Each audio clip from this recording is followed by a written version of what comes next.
Chapter 354, Let's see who dares to move. Chapter 354, Let's see who dares to move. Cultivators rushed into the fourth tunnel continuously, all of their eyes red with excitement. The Meridian unlocking elixir was only effective when consumed for the first time. Even in the ancient era, it was an extremely rare item that was difficult to refine and was offered by supersects to their legacy disciples as rewards. They found Meridian unlocking elixirs in there. I heard that there's 3. That's too little. There's nothing we can do about it. Unless it's the ruins of a great sect, there's no way there would be so many Meridian unlocking elixirs. It's already extremely lucky to find 3 Meridian unlocking elixirs in this cave abode left behind by a golden core. There were hundreds of cultivators gathered outside the elixir chamber and their numbers were rising. Ji Yaoshue, the great Zhu dynasty won't be able to hold on to the 3 Meridian unlocking elixirs. I advise all of you to know what's good for you. The great Yu prince's voice sounded. That's right. Hand the Meridian unlocking elixirs over. Some cultivators shouted. In the depths of the elixir chamber, Ji Yaoshue and the others were huddled in a defensive formation. They looked grim and there were corpses around them. Buzz. The wings behind Ji Chengtian flapped and his supreme-grade flying sword circled around him, shining with 4 bedazzling spirit lights as it hummed. He surveyed the surroundings and said in a deep voice, "You'll have to ask my sword if you want the elixirs." Even though he said that, Ji Chengtian was nervous internally and his palms were sweating. The situation was extremely unfavorable for them. The 3 Meridian unlocking elixirs instantly turned Ji Yaoshue and everyone else into public enemies. If not for Ji Chengtian and Night Spirit's consecutive attacks that cleanly killed off some of the cultivators that attacked them, they might have already been drowned in the chaos. Fu. The great Yu prince chuckled. Fellow Daoist, you don't have to act tough. There's hundreds of us here. You guys will die soon enough with just a single sword strike from each of us. But none of you will be able to escape unscathed as well. Even though Ji Yaoshue was a woman, there was a sharp and murderous look on her face, showing her resolve. There was no way anyone would hand over the Meridian unlocking elixirs that they have obtained. The reason why the other cultivators had not attacked was because they were wary of Ji Chengtian, who was in midair, and Night Spirit on the ground. However, as time passed by, the cultivators gathered outside increased and the patience of the cultivators here was running out.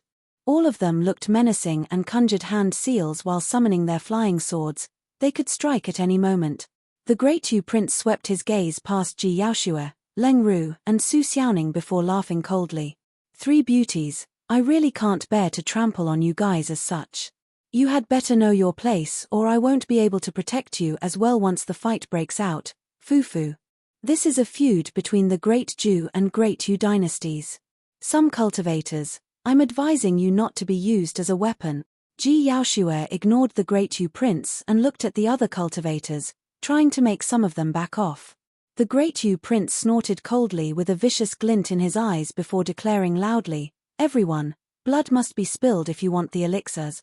Meridian unlocking elixirs are getting rarer these days. Right now, there's 3 of them here. May they end up in the hands of the strongest ones." With that said, he waved his arm and shouted coldly, "Kill." Boom. That command lit up the flames of war as a roar erupted from the crowd. Hundreds of cultivators conjured hand seals and pointed their fingers towards Ji Yaoshue and the rest. The spirit arts rained down like a torrential rain, sweeping over in an encompassing blanket of light. The spirit chi within the elixir chamber surged instantly, almost turning corporeal. Swoosh, swoosh, swoosh. Sword chi tore through the air and came one after another. Hundreds and thousands of sword lights flashed, beaming forth with an endless brightness as the temperature within the elixir chamber dipped all of a sudden. These were absolutely devastating attacks. At that moment, even Ji Chengtian, who was at 6 Meridian Foundation establishment, looked somewhat pale. The situation before him was much more treacherous than when they were surrounded by the Great Xia and Great Shang dynasties 10 days ago. Ji Yaoshue and the others hurried and crushed their protection talismans. Leng Ru poured out all the defensive talismans from her storage bag and cast them out at one go. Dozens of talismans formed layers of barriers around them. This was the strength of a talisman master. While they were not considered strong in head-on combats, if they had sufficient talismans, they could kill foes of even higher cultivation realms by overwhelming them with offensive and defensive talisman. Bang! Bang! Bang! The spirit arts slammed against the talisman barriers and let out a huge boom. With hundreds of cultivators attacking at the same time, the amount of burst power was too much and Lung Ru's talisman barriers disintegrated one after another. Dozens of Great Yu cultivators clad in heavy armor rushed towards Ji Yaoshua's group, wielding steel sabers. In the crowd, some body-tempered cultivators were rapidly approaching as well. All of a sudden, a shadow darted by, dashing towards the incoming Great Yu cultivators like a ghost in the night. It was Night Spirit. 10 sharp claws extended silently, shimmering with a cold glint as they reached out for the throats of 2 cultivators. With a thud, their throats were mangled and filled with blood, they fell dead on the spot. Night Spirit's whip-like tail waved around the crowd, ripping apart the bodies of a few cultivators, and the sharp spike on its tip only stopped after it penetrated the heads of 2 cultivators. Roar! Lowering its head, Night Spirit opened its blooded mouth and let out a deafening roar. It revealed its ferocious fangs and looked like it was ready to pounce. The entire elixir chamber shook as dust drifted down. Ah! Ah! Ah! Many cultivators cried out in pain as they stopped to cover their ears subconsciously. Some of the cultivators laid out protection talisman barriers beforehand, but everything shattered from the sound.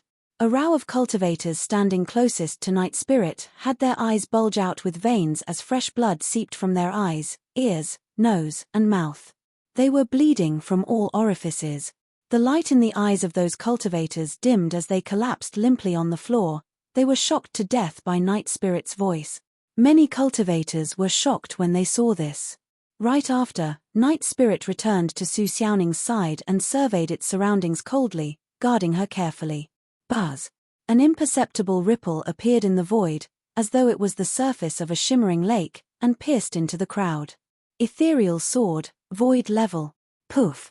A cultivator's head was pierced and he died on the spot.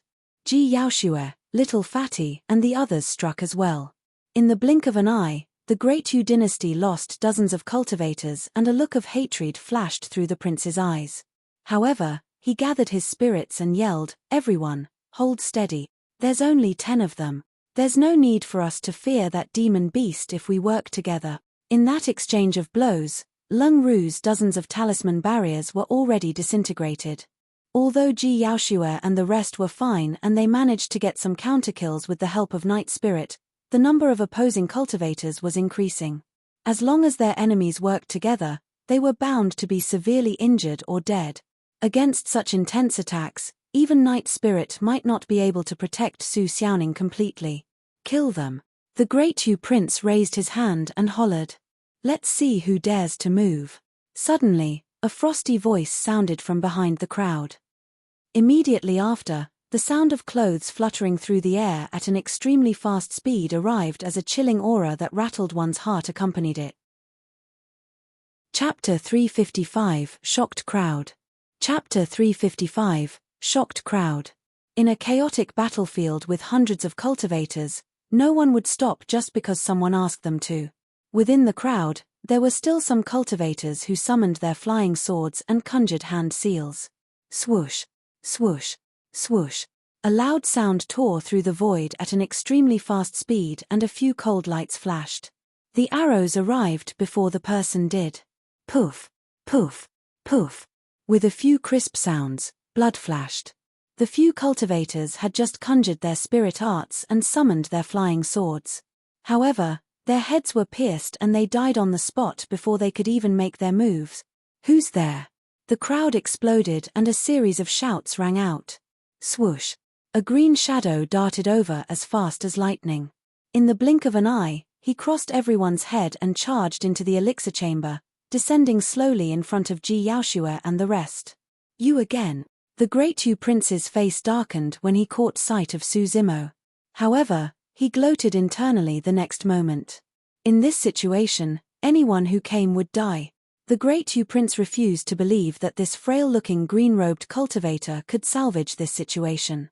They had hundreds and thousands of Meridian Foundation establishment cultivators, Even a 7 Meridian Foundation establishment cultivator might not be able to escape unscathed.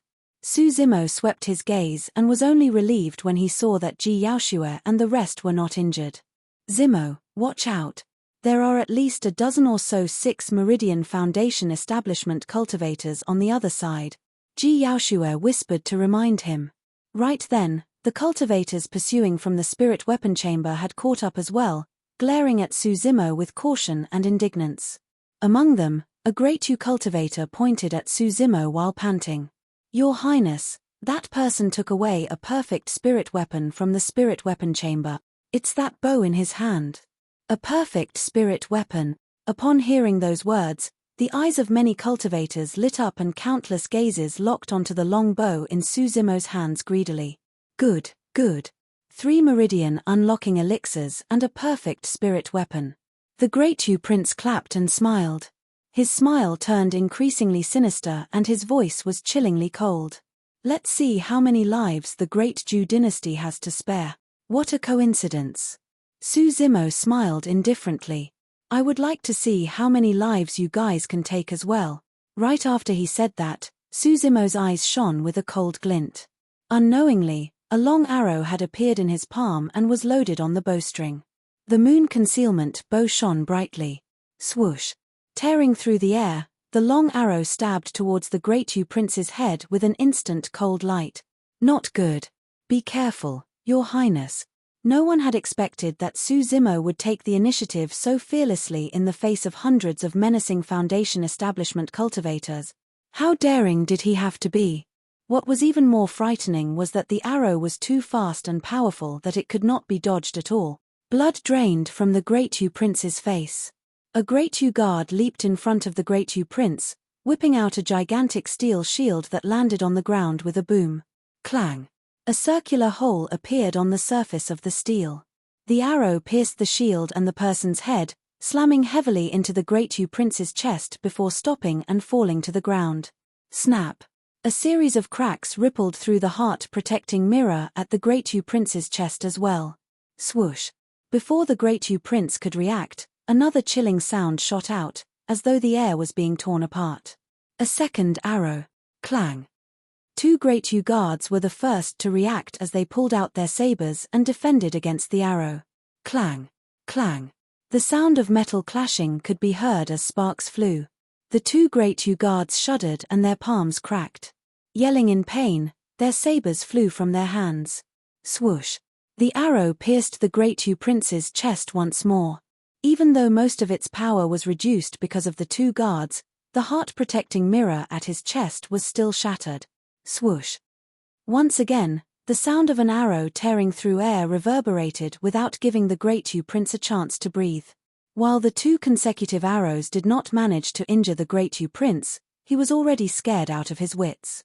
At that moment, the Great Yu Prince had just summoned his flying sword and was about to soar into the air to escape. Suddenly, a cold light appeared before his eyes, growing larger by the moment. The Great Yu Prince sensed a hint of death. Right in front of everyone, he had just leaped up when the cold light pierced through his chest. It came out from his back and was embedded heavily on the stone wall nearby. Droplets of blood dripped from the quivering tip of the arrow. The eyes of the Great Yu Prince dimmed and he was already dead by the time he fell to the ground. That arrow had not only pierced the Great Yu Prince's body, its powerful impact had even ruptured his organs and stole away every single bit of life in him. A 6 Meridian Foundation establishment cultivator was dead within 3 arrows. Bastard, how dare you! Another Great Yu cultivator spun around with reddened eyes, wanting to charge forward with all his might. However, Su Zimo said nothing and had already loaded another arrow. With a swoosh, the man fell to the ground as the arrow pierced his body as well as 2 Great Yu cultivators behind him. Another 3 men were dead. You! Another Great Yu cultivator had just spoken. Raising his head, Su Zimo fired another arrow. That person was prepared and crushed a protection talisman instantly. Poof! The barrier formed by the protection talisman dispersed and the person fell to the ground with a hole on his face. He was dead on the spot. In the blink of an eye, almost all the Great Yu cultivators were killed by a few arrows from Su Zimo.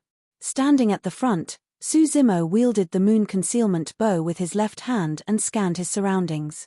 His gaze burned furiously as he commented indifferently, "I'll take the life of anyone who moves." Pest. All the cultivators gasped and their gazes flickered as their impression of Suzimo changed slowly. Everyone thought that the green-robed cultivator seemed extremely frail and weak. However, he was merely standing among the crowd with a gigantic bow right now, and yet, hundreds of Foundation establishment cultivators did not dare to move recklessly at all. "I'll take the life of anyone who moves." His tone was calm, but it was unquestionable. The cultivators understood that if they attacked at the same time, the green-robed cultivator wouldn't be able to kill everyone no matter how accurate his arrows were and how strong he was.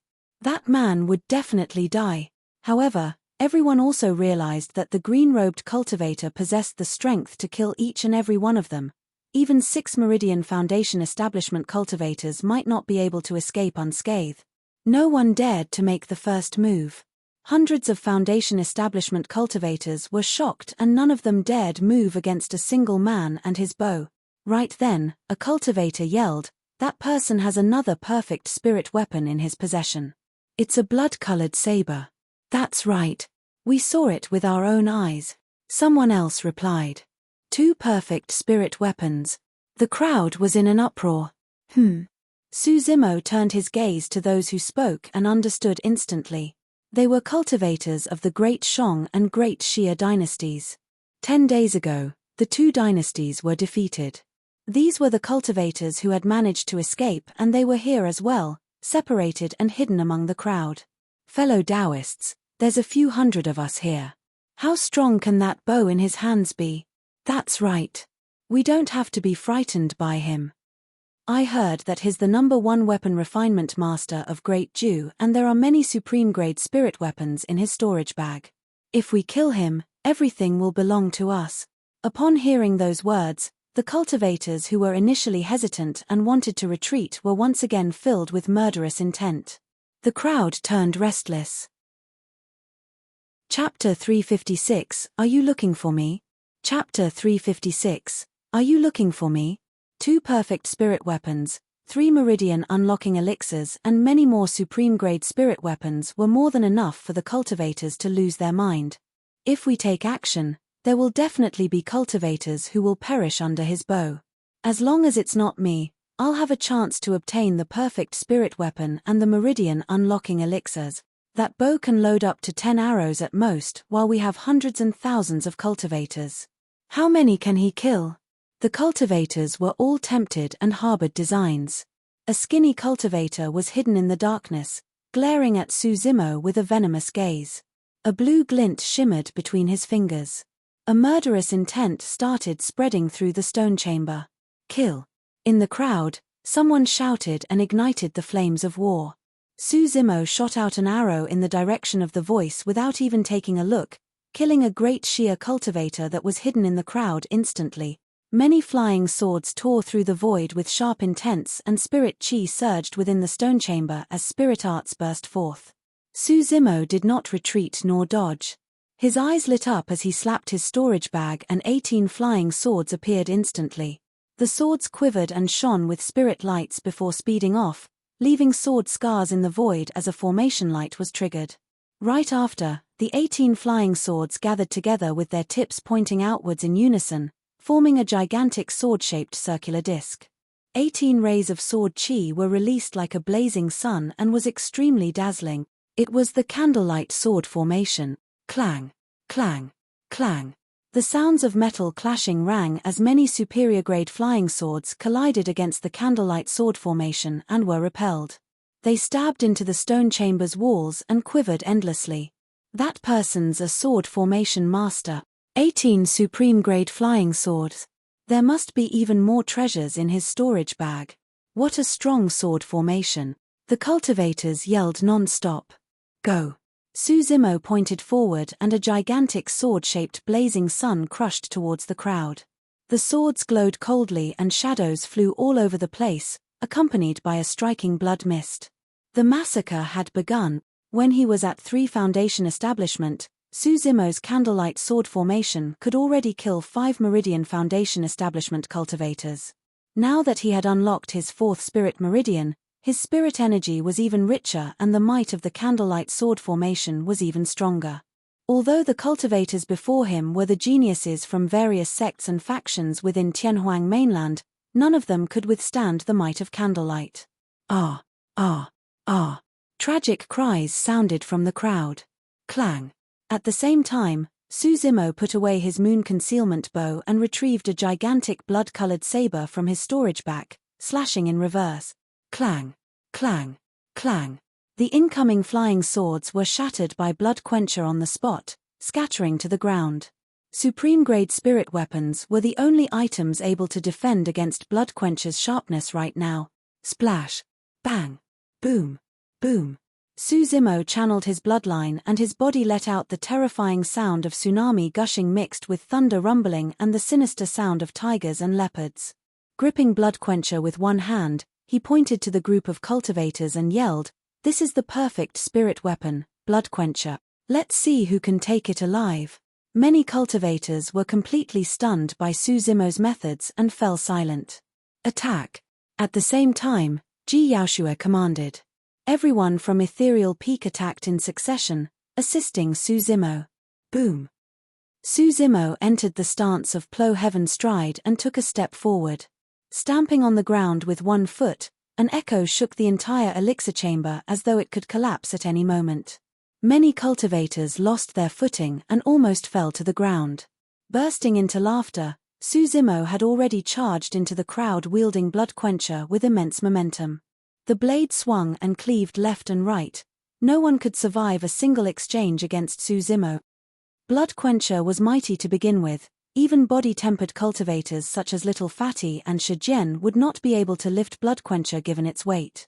Coupled with Su Zimo's strong physique and terrifying bloodline, Blood Quencher was practically a weapon of mass destruction with frightening killing potential when it was swung in the crowd. "Let's see where you guys can run to." Su Zimo barged into the crowd and focused his attention on the cultivators of Great Shang and Great Xia. No matter who was in front of him, they would be sent flying with a single strike. Anyone touched by Blood Quencher would be severely injured, if not dead. The survivors of the Great Shang and Great Xia dynasties were initially well hidden within the crowd. However, Su Zimo located them in the blink of an eye and killed them on the spot. Many cultivators were utterly defeated as broken limbs flew everywhere on the battlefield while fresh blood gushed out. The stone chamber was almost entirely dyed red. Even 6 Meridian Foundation establishment cultivators were helpless against Su Zimo. This was a one-sided defeat. At that moment, many cultivators were gradually realizing that only a 7 Meridian Foundation establishment cultivator or the successor of one of Tianhuang mainland's strongest factions could take on someone like Su Zimo. Everyone pushed, shoved, and shouted as they scurried towards the tunnel they came from. However, the entrance of the stone chamber was only so big and there was a limit to the number of cultivators the tunnel could hold. As such, the thousands of cultivators squeezed together in a chaotic manner. All of a sudden, a sense of danger rang in Su Zimo's mind. It's him again. He narrowed his gaze and instantly, a murderous intent rose in his heart. In a flash, Su Zimo lowered his body and was almost stuck to the ground. He slithered into the crowd like a snake and disappeared. A blue light shot by the spot where Su Zimo disappeared from, flitting into the crowd. After 2 breaths, the faces of more than 10 cultivators in the crowd turned black as they fell to the ground silently, dead. In such a chaotic battlefield, it was no big deal for those few cultivators to die. Before long, their figures were drowned by more cultivators rushing from the back and no one paid attention to them. In a corner, a skinny man hid amongst the crowd. While he looked like he was escaping, his gaze was actually fixed in the crowd, seemingly looking for something. "Is he already dead?" The skinny man mumbled softly with a confused expression. The crowd had blocked his line of view for a brief moment earlier on and he seemed to have caught sight of the green-robed cultivator falling after he attacked. Logically, that man should have been dead after being struck by his soul-seeking needle. However, the skinny man searched continuously but could not find any traces of the green-robed cultivator's corpse. Could his body have been shifted because of the crowd? Frowning tightly, the skinny man felt that there was something amiss. Not far away, a green-robed figure was sprawled on the ground within the chaotic crowd, slithering and approaching at an extremely fast speed using all four limbs. As the skinny man frowned in his thoughts, his vision blurred and a green figure stood up from the ground right in front of him, blocking his line of sight. "Are you looking for me?" An ice-cold voice rang beside the skinny man's ears, carrying a chilling killing intent that caused his heart to sink. Chapter 357, Poison Sect. Chapter 357, Poison Sect. A look of panic flickered through the skinny man's eyes. However, he returned to normal in an instant and spirit energy surged furiously within him as he raised his palm, revealing 6 spirit meridians that shone beneath his robe. A blood-red powder was thrown out, spreading instantly with a refreshing fragrance.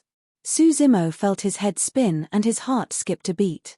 He activated his bloodline which churned rapidly inside him and the spinning sensation disappeared immediately. At the same time, a warning flashed in his mind. Squatting down, he curled into a ball right away. The moment Suzimo squatted down, a cold light flashed above his head. He saw everything clearly. It was a long pitch-black steel needle that was hidden within the blood-red powder and was completely undetectable. In reality, the blood-red powder was extremely toxic by itself and most cultivators would not have been able to survive it. No matter how strong and terrifying their physiques and bloodlines were, their heads would spin and they would lose their consciousness soon after breathing it in. During that period of time, the steel needle that was hidden in the powder would be more than enough to pierce the head of the other party. That was the skinny man's killing move. In fact, he had already predicted that the blood-red powder would not have been able to hurt Suzimo. However, he did not expect Suzimo to snap out of it so quickly and squat down the moment he was sober to evade the killing move. That single exchange of blows was already filled with peril within. Right after squatting down, Suzimo moved in and killing intent shone in his eyes. He was in a pseudo-knelt stance with his arms propped up, as though he was making a fruit offering. The moment he evaded the skinny man's killing move, Suzimo executed a killing move of his own. The skinny man's expression was unchanged as he leaped backwards while sending his heel forth to kick against Suzimo's hands. Suzimo frowned internally. Usually, he would definitely be fearless if his opponent chose to meet him head-on. Given his physique, he had absolute confidence of smashing the skinny man's feet with a single punch. However, for some unknown reason, Suzimo felt uneasy the moment the skinny man kicked out. Swoosh! Ethereal wings spread out behind Suzimo and he soared into the air before the move was completely unleashed. All of a sudden, a faint green blade poked out from the man's heel, emitting a pungent smell with poison tainting its tip. While Suzimo could have destroyed the skinny man's soul with a single punch earlier on, he would have to be damaged by the poisoned blade in return. Suzimo realized that the man was filled with poison from head to toe and must not be touched. Clang! Hovering in midair, Suzimo retrieved Blood Quencher from his storage bag. Descending from the skies like a god, he hollered with a torrential killing intent, "Die!" Swash! Blood Quencher slashed through the air and its massive blood beam seemed to cut the entire elixir chamber in half. The skinny man was shocked as his vision was shrouded by the blood beam and he could barely see anything else. Slapping on his storage bag, the skinny man hurriedly retrieved a steel shield and injected spirit energy into it, causing it to expand above his head. Boom! The moment the shield was summoned, the blood beam arrived and collided against its surface heavily with a resounding bang. The shield shattered. With a thud, a shield shard stabbed into the skinny man's abdomen, almost penetrating through as blood gushed out. The skinny man staggered a few steps backwards before falling to the ground, his face pale as he watched Suzimo who was approaching. A bitter look flashed through his eyes as he laughed sinisterly. "You can't kill me. I'm from the Poison Sect." Poison Sect. Suzimo arrived in front of the skinny man and looked down with a cold expression. Sensing no reaction from Suzimo, the skinny man laughed in a mocking manner. "From your reaction, I suppose you haven't heard of the Poison Sect?" Suzimo replied indifferently, "You're right, I haven't indeed. However, I'd like to." Heh. Laughing sinisterly, the skinny man said, "The Poison Sect is one of the 5 heretical doctrines. You won't be able to deal with the consequences of offending us. Let me remind you that I'm merely the weakest disciple of the poison sect. Otherwise, there's no reason why I would be roaming around the borders of the ancient battlefield. Demonist Ji had once told Su Zimo that there were 9 top factions in Tianhuang mainland, and Immortal, Buddhist, and Fiend sects were merely a part of them. Among the 9 factions, there were the unorthodox groups. The 9 Immortal sects, 8 demon races, 7 Fiend sects, 6 Buddhist monasteries. Right after them were the 5 heretical doctrines. In other words, the Poison Clan was one of the top sects in Tianhuang mainland. Typically, legacy disciples of these 9 great factions would not be found at the borders of the ancient battlefield. However, what the skinny man had said should be true. Even though his cultivation realm was not high, his methods were sinister and he was filled with poison. Su Zimo could die on the spot if he was careless given his current strength. 5 heretical doctrines, so what? Su Zimo asked differently. The skinny man's expression changed. He could sense killing intent from Su Zimo's calm voice. I'll kill someone even if they're from the Immortal sect. Su Zimo laughed coldly and swung his saber. The skinny man let out a miserable howl. If you kill me, all of you will have to die on the ancient battlefield. The moment he said that, the skinny man's head was lopped into the air with blood gushing out. In that short while, the elixir chamber was left with nothing but corpses on the ground and the pathetic back views of all the other cultivators who had escaped. Although Ji Yaoxue and the rest had expended a lot of energy for another intense battle, they could not conceal the excitement in their eyes. The rewards of this battle were too great. Notwithstanding the hundreds of storage bags, they had even retained the 3 meridian unlocking elixirs. Ji Yaoxue handed a jade bottle to Su Zimo with a smile. Zimo, there are 3 meridian unlocking elixirs inside. Take one of them.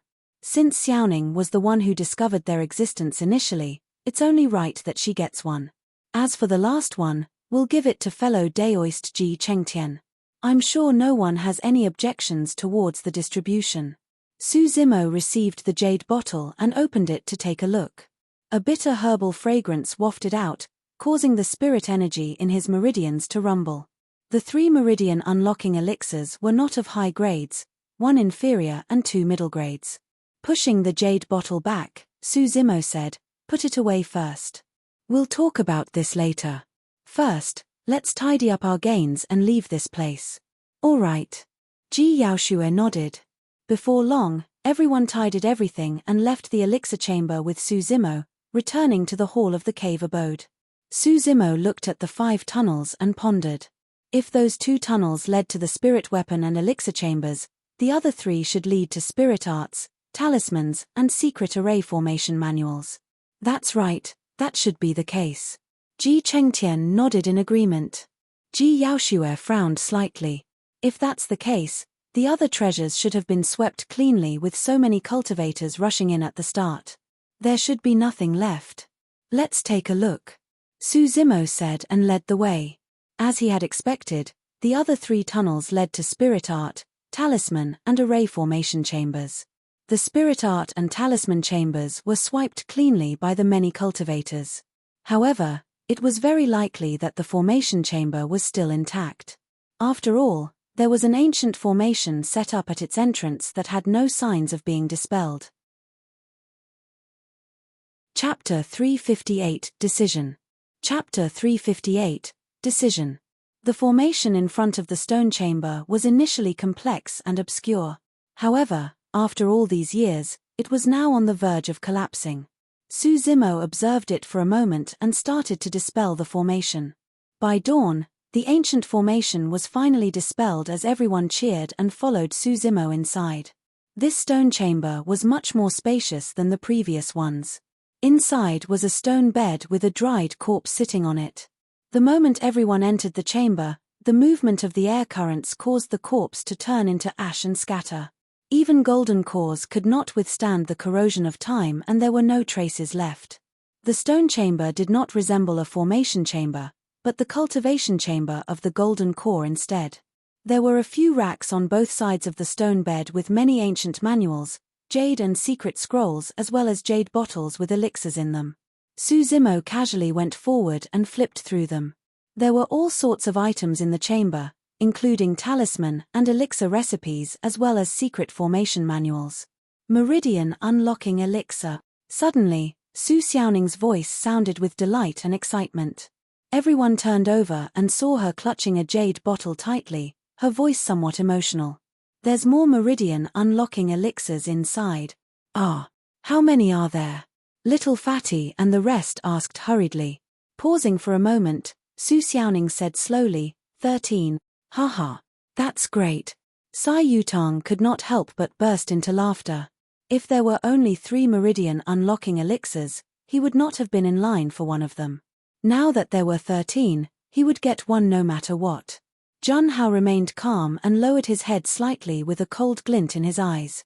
Su Xiaoning continued, furthermore, the meridian unlocking elixirs in this jade bottle are of higher grades.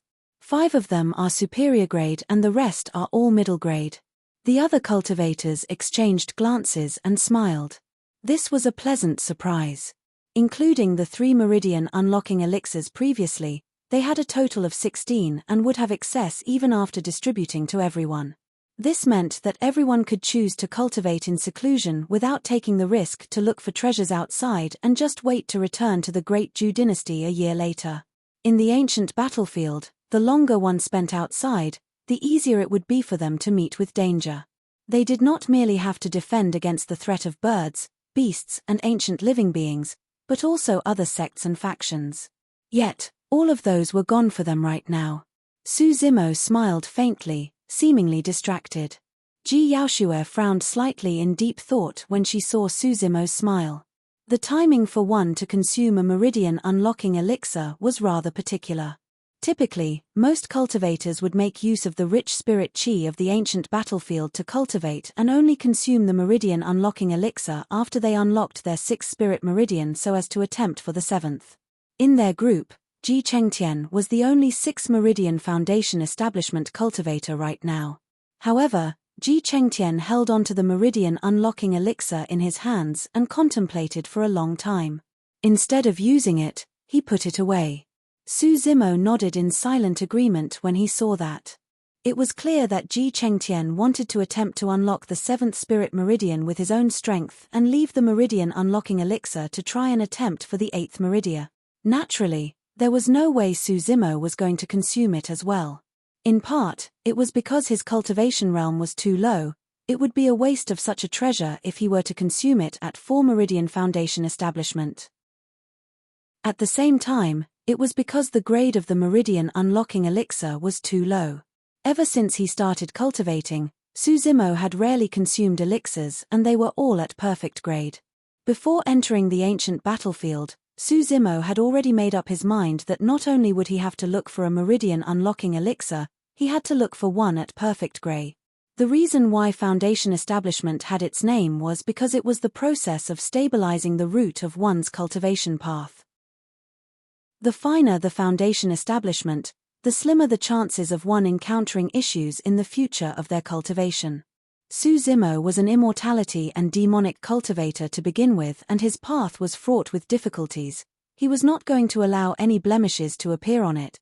The group had not slept for an entire day. Coupled with the fact that they had just experienced another intense battle, they were finally feeling the fatigue now that things had calmed down. Without a word, Little Fatty looked for a corner to sleep. Shijian scratched his head and looked for a corner to rest as well. Take a rest first if you're tired. Su Zimo nodded and turned to leave. Looking at Su Zimo's back view, Ji Yaoshue pondered for a moment before following along. He left the cave abode and surveyed his surroundings before soaring into the air, only returning after circling the surroundings. Ji Yaoshue stood by the entrance of the cave abode and looked at Su Zimo who had just returned. What are you doing, Zimo? Ji Yaoshue asked. Su Zimo smiled. I took a look around and saw that this cave abode is located halfway up the mountain and the slope is rather steep. As such, it's easy to defend and hard for anyone to attack us. There's even scars of formation patterns left behind which I can repair. This is an excellent place for cultivation in seclusion and you guys can stay here in peace. Suddenly, Ji Yaoshue asked, Zimo, where are you going? Ah! Su Zimo froze for a moment. He had not expected Ji Yaoshue to notice something amiss with his casual remark. She did not say anything, merely looking at Su Zimo silently with a slightly lowered head. After pondering for a moment, Su Zimo gave a bitter smile. I want to check out the depths of the ancient battlefield. We've got sufficient meridian unlocking elixirs and can stay here to cultivate before returning to Great Dew a year later. It's too dangerous to head into the depths of the ancient battlefield. Ji Yaoshue frowned. Zimo, birds and beasts are not the only ferocious things in the depths of the ancient battlefield. The cultivators there are extremely strong and they can kill people beyond their cultivation realms. Furthermore, there are many top factions and successors of supersects. If you're alone. Although Ji Yaoshue did not continue, deep worry could be seen from her eyes. Su Zimo faked a relaxed smile. It's fine. If I can't defeat them, I'll be able to escape given my strength. The matter about the meridian unlocking elixirs was not something he could explain simply. Moreover, Su Zimo could vaguely sense that he would still head into the depths of the ancient battlefield even without the allure of the meridian unlocking elixirs. His nature was not that of a scholar and his bloodline was filled with restlessness, a fearless bravado to continue moving forward. He wanted to check out how the so-called successors and legacy disciples of Immortal, Buddhist and top faction sects were like. Rather, Su Zimo wanted to have a good fight with those people. I'll accompany you then, Ji Yaoshue said. I'll be able to provide you with some help no matter what. No. Decisively, Su Zimo shook his head and rejected her. Yaoshue, there's no need for you to take the risk and head into the depths of the ancient battlefield with me. Cultivate here and I'll return a year later. Really? Ji Yaoshue pouted slightly in disbelief. Of course. Su Zimo smiled. When are you leaving?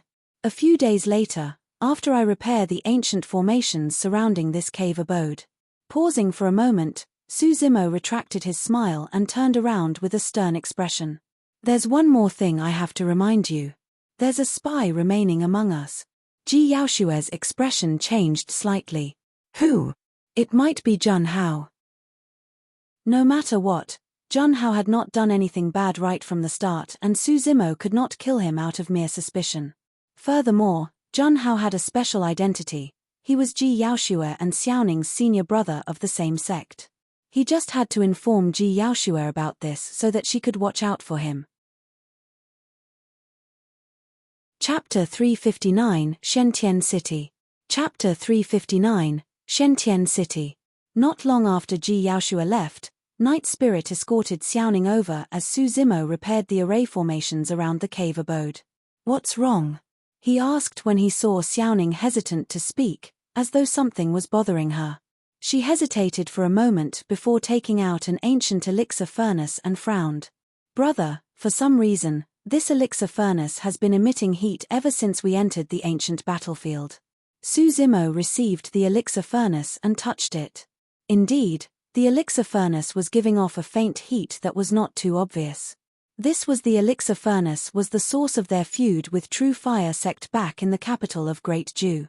Ever since Xiaoning obtained that elixir furnace, she was able to focus with ease and reach her peak performance for elixir refinement. Back then, Su Zimo had already sensed that this elixir furnace had an extremely powerful background. From the looks of it, there was a high chance that this elixir furnace had something to do with the ancient battlefield. Returning the elixir furnace to Xiaoning, he asked, other than emit heat, is there anything else strange about it? Strange. Su Xiaoning pondered for a moment before replying, I haven't been sleeping well for the past few days. It feels as though there's something imperceptibly reaching out to me. Does that count? Su Zimo's heart skipped a beat as he asked, can you sense what direction it's reaching out to you from? That way. Su Xiaoning pointed to the south with a firm tone. Nodding in reply, Su Zimo formed a plan. Since he was already planning on checking out the depths of the ancient battlefield, he might as well head along the direction that Xiaoning pointed out to see if he could uncover the secret behind the ancient elixir furnace.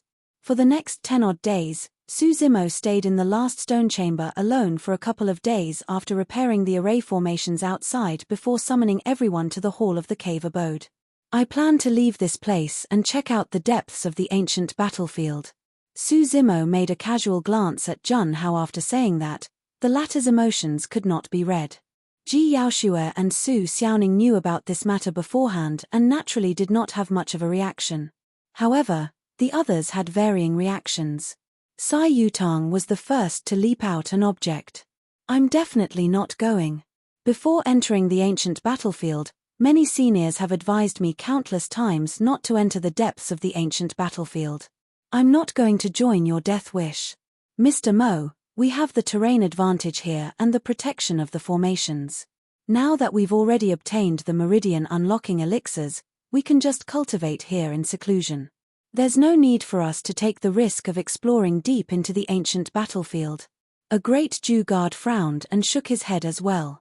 Brother Zimo is strong and is able to protect himself even in the depths of the ancient battlefield. Junhao stood up and sighed regrettably. However, it's a pity that my strength is limited, so I can't join you. Su Zimo looked at Junhao silently with a fake smile before turning to the other cultivators. Ji Chengtian said in a deep voice, Zimo, I'll join you. Bro, me too. Little Fatty stood out hurriedly. Lung Ru nodded to Su Zimo as well.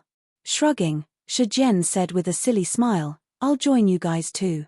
Another great Jew guard frowned with a stern expression. Everyone, you have to think this through properly. It is much more dangerous in the depths of the ancient battlefield than the borders. Every step will be filled with danger and you'll most likely die. The cultivators there are at least at 6 Meridian Foundation establishment. Another person added, that's right.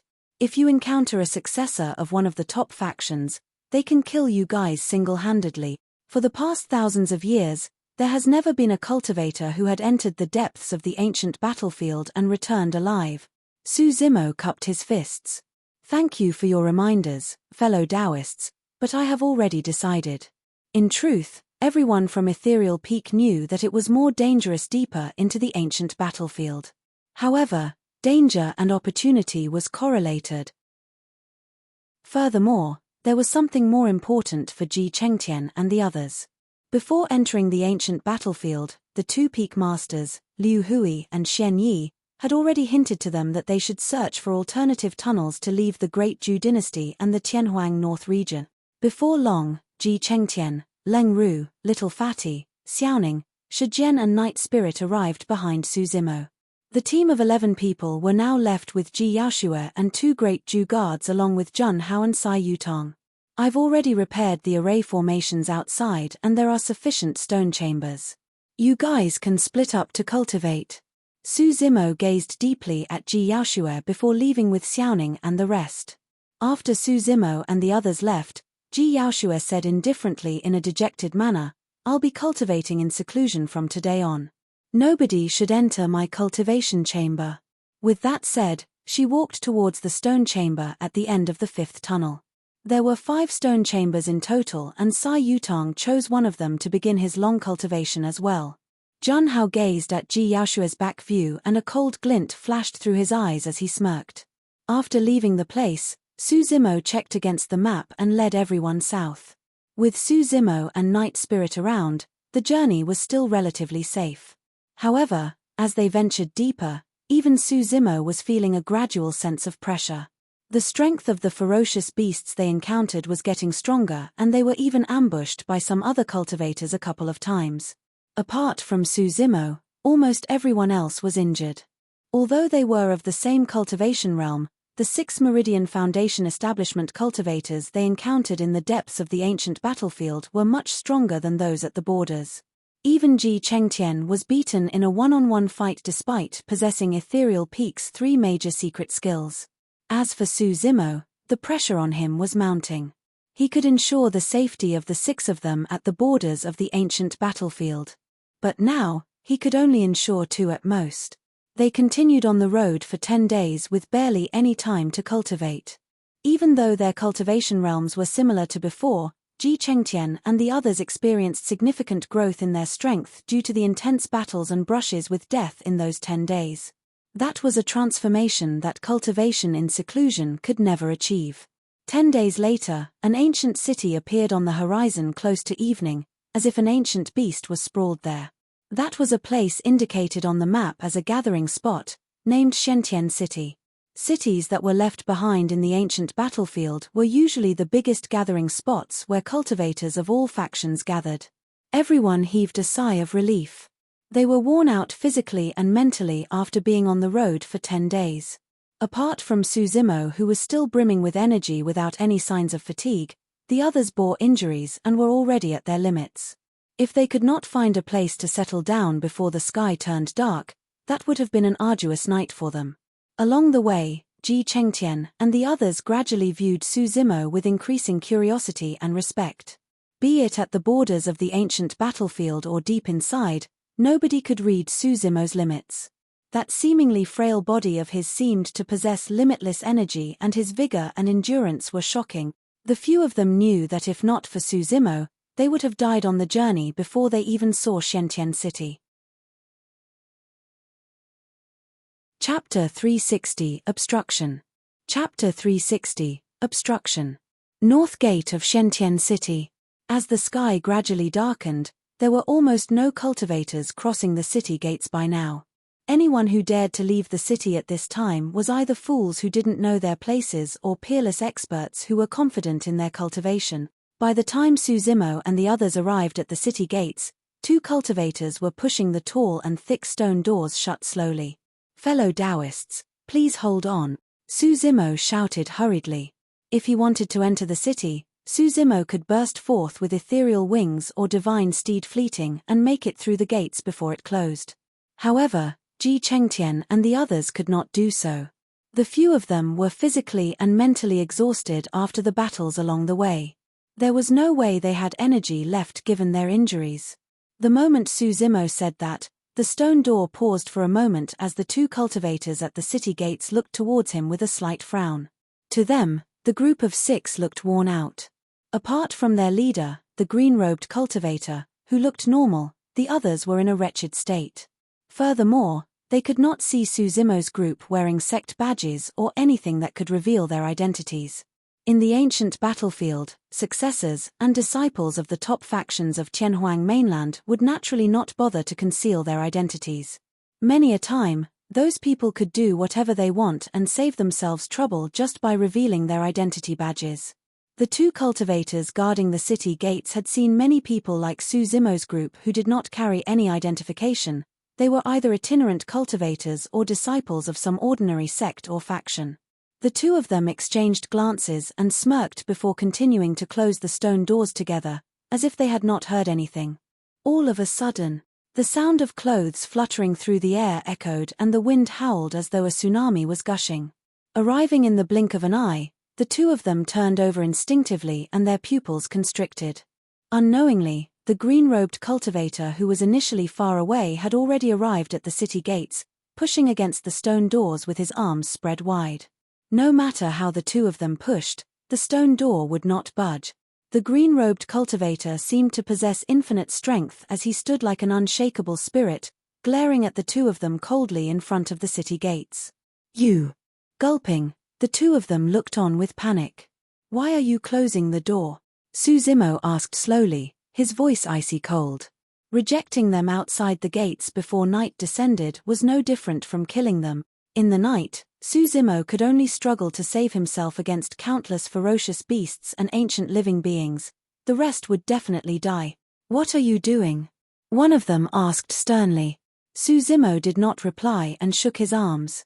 With a loud rumble, the 2 stone doors vibrated violently and dust rustled. Instantly, the 2 cultivators were alarmed and felt their hands go numb, letting go instinctively. They stumbled a few steps backwards and nearly fell to the ground. "Audacious!" they yelled and withdrew flying swords from their storage bags. Glaring at Suzimo cautiously, they were prepared to strike at any moment. Suzimo's expression was unchanged as he clenched his fists. In that time, Ji Chengtian and the others had arrived at the city gates, panting and looking pale. "Zimo, forget it. We're new to Shentian City and know nothing about this place. Let's not cause trouble. Furthermore, it's fine now that we're already inside the city." During this period of interaction, Ji Chengtian and the others had some understanding of Suzimo's personality as well. Shentian City was a motley place with unknown experts and strong factions hidden within. Ji Chengtian was worried that Su Zimo would attract big trouble by standing up for them. Su Zimo nodded and glanced at the two cultivators indifferently. Their hearts skipped a beat. They could sense a violent killing intent through Su Zimo's gaze. This is someone who can just injure anyone at any moment without hesitation. The same thought fluttered through their minds as they watched Su Zimo's group leave, not daring to stop them. Ji Chengtian and the others were tense the entire time as well, afraid that something unexpected might happen and cause trouble. They only heaved a sigh of relief after the two cultivators guarding the gates let them pass silently. There were quite a number of cultivators in Shentian City, and ancient buildings stood on both sides of the streets, most of the residences occupied by many cultivators. Su Zimo's group attracted the gazes of many cultivators as they walked through the city. There's a late-stage foundation establishment cultivator in that group of 6. How did they manage to get to Shentian City alive? It's no use even if they're inside the city. I reckon that the 6 of them won't survive for more than 3 days. Shentian City is no friendly place. Without strong backing, they can only be subjected to being slaughtered by others like fish on a chopping board. As those cultivators discussed, more than 10 cultivators came down from the city walls. Their leader was a tall and burly man whose clothes exposed his hairy chest and carried a fierce gaze. It's already past 7 p.m. and you haven't closed the city gates? Are you too tired of living? The burly cultivator's voice was rough and he spoke like a ruffian. Su Zimo's group was still nearby. When they heard that voice, Ji Chengtian and the others were stunned and their hearts sank. A cultivator shook his head with pursed lips when he saw this, smiling. 3 days. There's no way the 6 of them can leave now that he has appeared. That's right. The few of them are already at the end of their road given their injuries through their arduous journey. There's no way that man is going to let go of these lambs that are ripe for the slaughter. Who is that man? Someone asked. He's the right-hand man of the 4 mounted bandits, Cho Wanli. Even though he's only at 6 Meridian Foundation establishment, he is skilled in corporal mortification martial arts and is extremely strong with a vengeful bloodthirst. There's few people who are willing to provoke him at the north gate of Shentian City, the 4 mounted bandits. Pest. Many cultivators were shocked when they heard that, shutting their mouths and gasping in secret. City gates. The 2 cultivators were so scared that their bodies shivered as they hurriedly pointed towards the back of Su Zimo's group. It's them. We were about to shut the city gates when the 6 of them barged in. Cho Wanli turned towards Su Zimo's group as a violent glint flashed in his eyes. If everyone else could tell that Su Zimo's group was weak after traveling, it was only natural that Cho Wanli's burning eyes could tell the same. He recognized their weakness with a single glance. The 6 of you up front, stop right there. Cho Wanli hollered and charged murderously towards Su Zimo's group with more than 10 other cultivators. Ji Chengtian and the others sighed internally and could only stop and turn back. Initially, Su Zimo was walking right at the front. After they turned around, he was already behind them. Su Zimo was about to advance when Ji Chengtian held him back and whispered, "Zimo, don't be reckless. Let's see what this man wants. It'll be best if we don't have to fight." That's right, bro. Judging from the cultivators around us, this guy seems to have a powerful background. Let's try not to fight him head-on, little fatty whispered as well with sweat dripping down his forehead. Chapter 361, Violent Killing. Chapter 361, Violent Killing. Cho Wanli's face was menacing as he held a wine jar in his left hand and a single saber in his right. The blade was snow-white and radiated a cold aura. With more than 10 other cultivators, Cho Wanli rushed over in a huff. "I am Ji Chengtian. Fellow Daoist, how can I help you?" Ji Chengtian was extremely polite and took the initiative to greet with cupped fists first, nodding as he smiled. If this was back in Tianhuang mainland, given Ji Chengtian's polite manners and the fact that they did not have any deep-seated hatred or benefits to gain, it would be difficult for a conflict to break out. However, this was the ancient battlefield. They were not faced with kind people. Even if they meant no harm, the other side meant harm. "Ji Chengtian?" Cho Wanli raised his brow and asked with a fake smile, What's your cultivation? 6 Meridian Foundation Establishment. Ji Chengtian hesitated slightly, not hiding anything. What about you guys? Cho Wanli looked towards Su Zimo and the others before remarking casually, this is the rules of Shentian City. If you want to enter the city, you'll have to report your cultivation realm without hiding any information. Upon hearing this, the cultivators in Shentian City bore strange expressions. There was no such rule in the city. The reason why Cho Wanli said that was most likely because he wanted to find out the strength of Su Zimo's group. After all, there was no way of telling how many spirit meridians a foundation establishment cultivator unlocked by merely using the spirit peering art. While Cho Wanli looked like a brute, he was experienced in the world and knew that cultivators who could arrive at Shentian City were far from simple. He was worried that he might accidentally get into trouble. Su Zimo frowned at the rules mentioned by Cho Wanli. Even though Little Fatty and the others were against it, they still confessed honestly. 5 Meridian Foundation Establishment, and there was even someone at late-stage Foundation Establishment. After Su Zimo, the last person to speak, was done, the surrounding cultivators shook their heads in silence. Venturing into the depths of the ancient battlefield with that level of strength. They truly have a death wish. That's right. There are few cultivators who are even at 5 Meridian Foundation Establishment in Shentian City. Any casual person could wipe their entire group out. Cho Wanli was also completely at ease. Drinking a mouthful of strong liquor, he looked intoxicated as he burped with his alcohol-like breath onto Ji Chengtian's face. Even though Ji Chengtian looked rather terrible, he let out a long breath and endured it. Snickering, Cho Wanli asked, it's been a month since we've entered the ancient battlefield. Have you guys obtained any meridian unlocking elixirs? Ji Chengtian shook his head without hesitation. No. In reality, each of them had a meridian unlocking elixir in their storage bags. However, they would definitely get themselves killed if they were to admit to it now. Very good. Cho Wanli nodded and said expressionlessly, hand over your storage bags. I'm going to check through it personally. The moment he said that, not only Ji Chengtian, even Little Fatty and the others were enraged. He was blatantly bullying them. Su Zimo remained silent as he stood behind Ji Chengtian and watched on coldly. Ji Chengtian took a deep breath of air and said in a deep voice, fellow Daoist, isn't that request a little overboard? Overboard? Before Ji Chengtian could finish, Cho Wanli narrowed his gaze and asked with a smile. Cho Wanli's eyes shone with a cold glint before he finished his remark. The saber in his hand slashed towards Ji Chengtian's neck at an extremely fast speed with a chilling aura. That slash was completely without warning and filled with killing intent. Ji Chengtian had grown a lot after the month of training and his awareness had increased greatly as well. Earlier on, he could vaguely sense Cho Wanli's killing intent. However, he was thoroughly worn out because of their long journey. As such, he wasn't in good condition and his reaction was a little slower. The sharpness of the blade arrived and Ji Chengtian could imagine his throat being sliced as his skin felt a slight sting.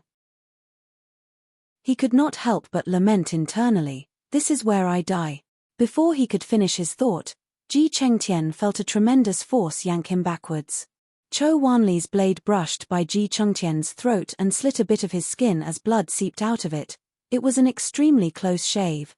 If Ji Chengtian was slightly slower, his throat would have been cut by that slash. Surviving that brush from death had Ji Chengtian breaking out in cold sweat and panting heavily.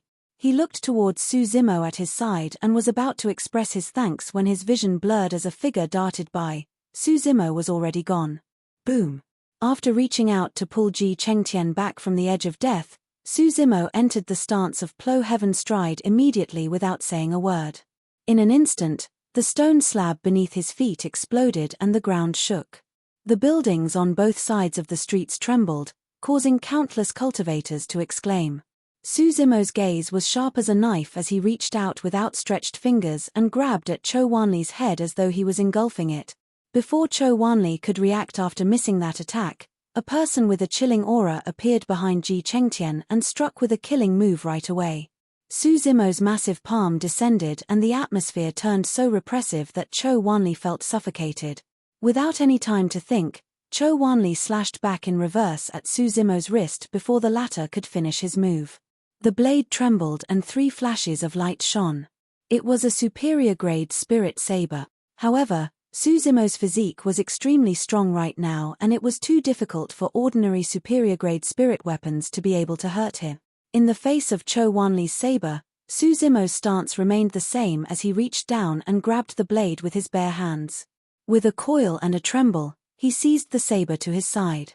Leaning in, Su Zimo gripped the saber in his hand tightly and stabbed in reverse.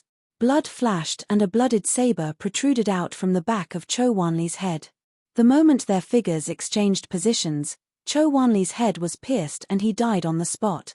Right from the beginning, Su Zimo could tell that this man was a nefarious figure.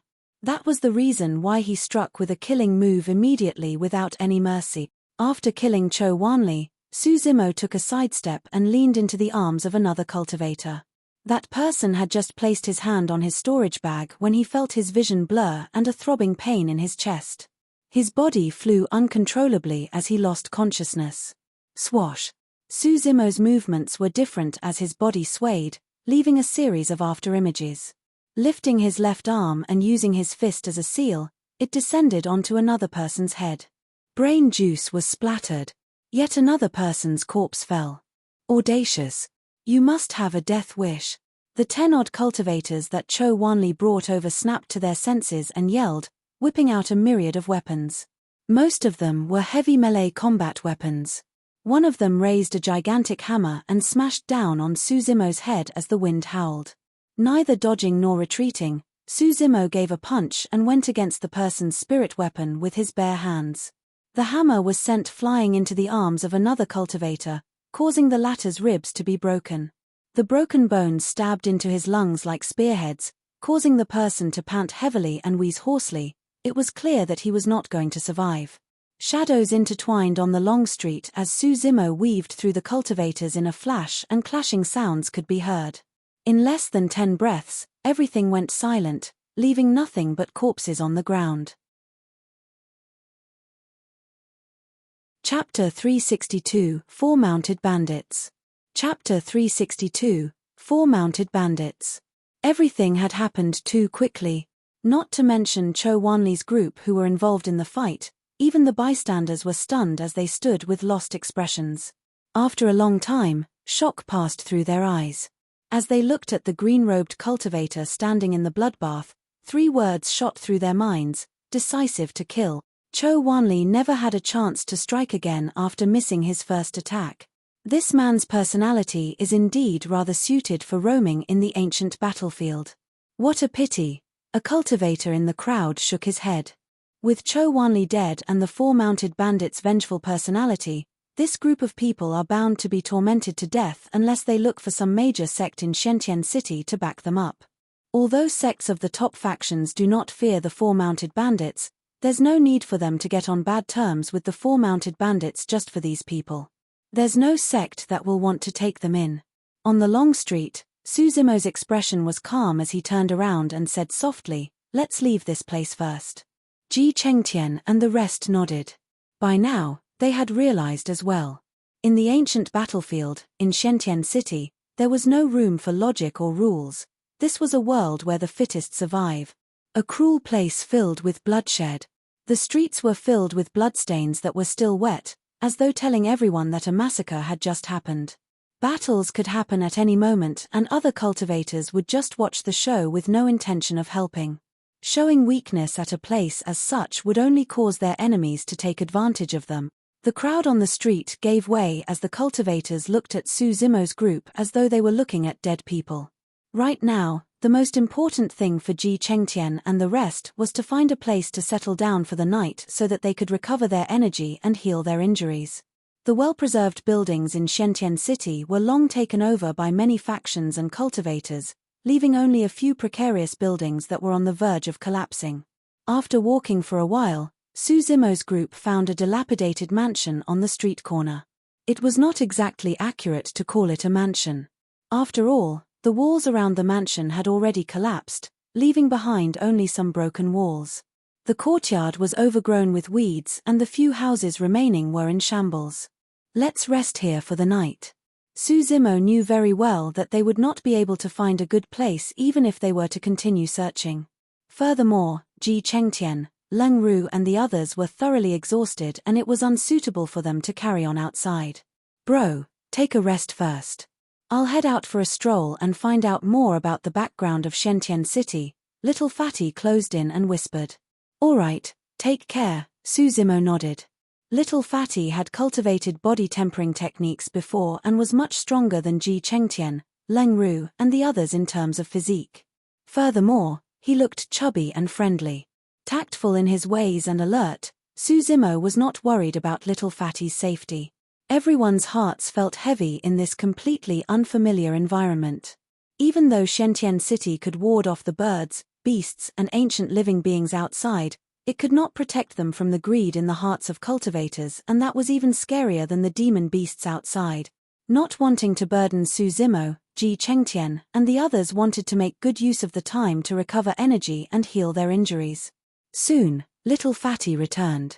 Bro, I've asked around. Little Fatty pursed his lips and said in a deep voice, there are a few top factions coexisting in Shentian City. There's Glass Palace of the Immortal sects, Malevolent Earth sect of the Fiend sects, Puppet sect of the 5 heretical doctrines and Elixir Yang sect and Thousand Crane sect of the 4 unorthodox groups. Ji Chengtian and the others frowned deeply with stern expressions.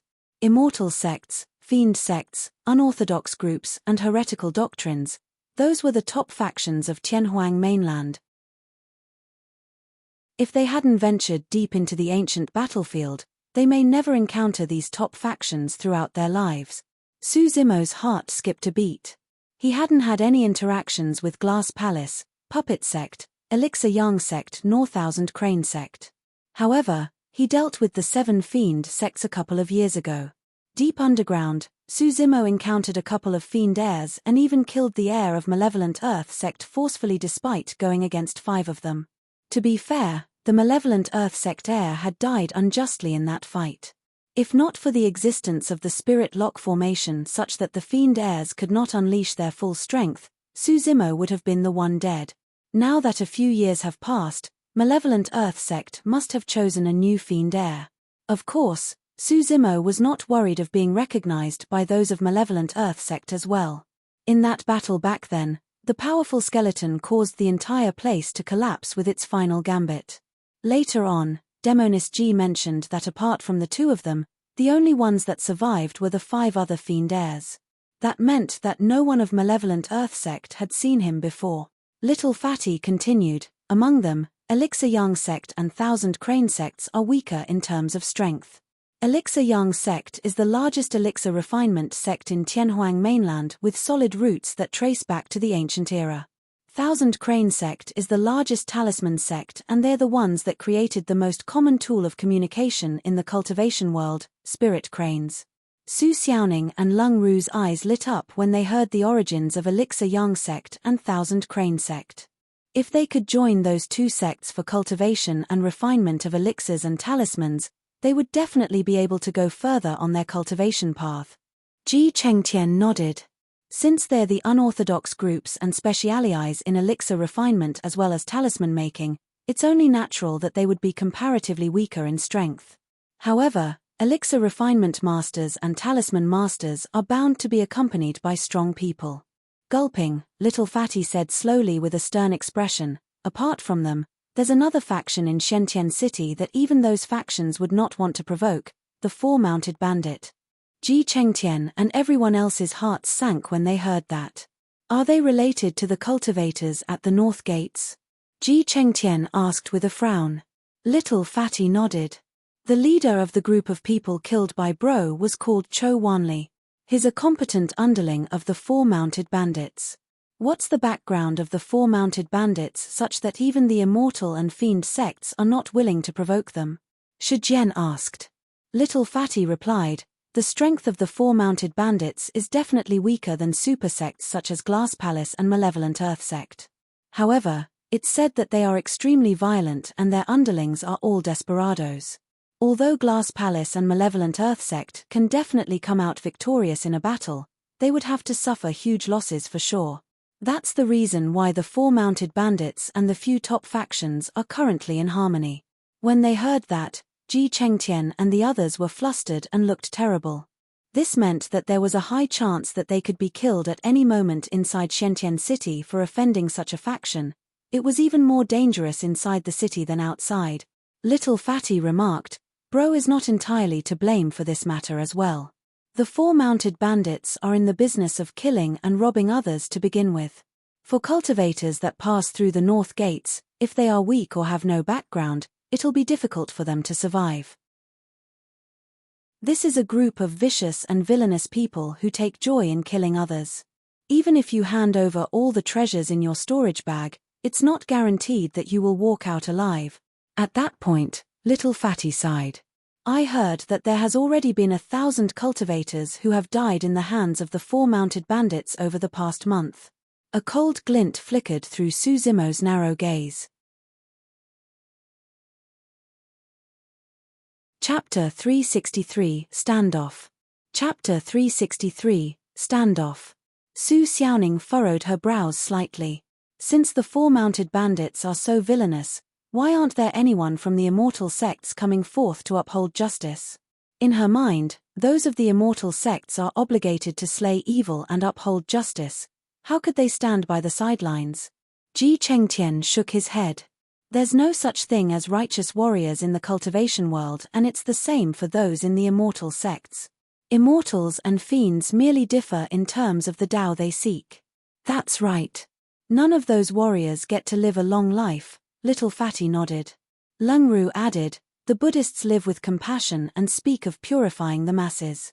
However, look at the number of monks passing through Shentian City, and yet, none of them are coming forth to try and purify the villainous 4 mounted bandits. Suddenly, Su Zimo spoke. What's the cultivation of the 4 mounted bandits?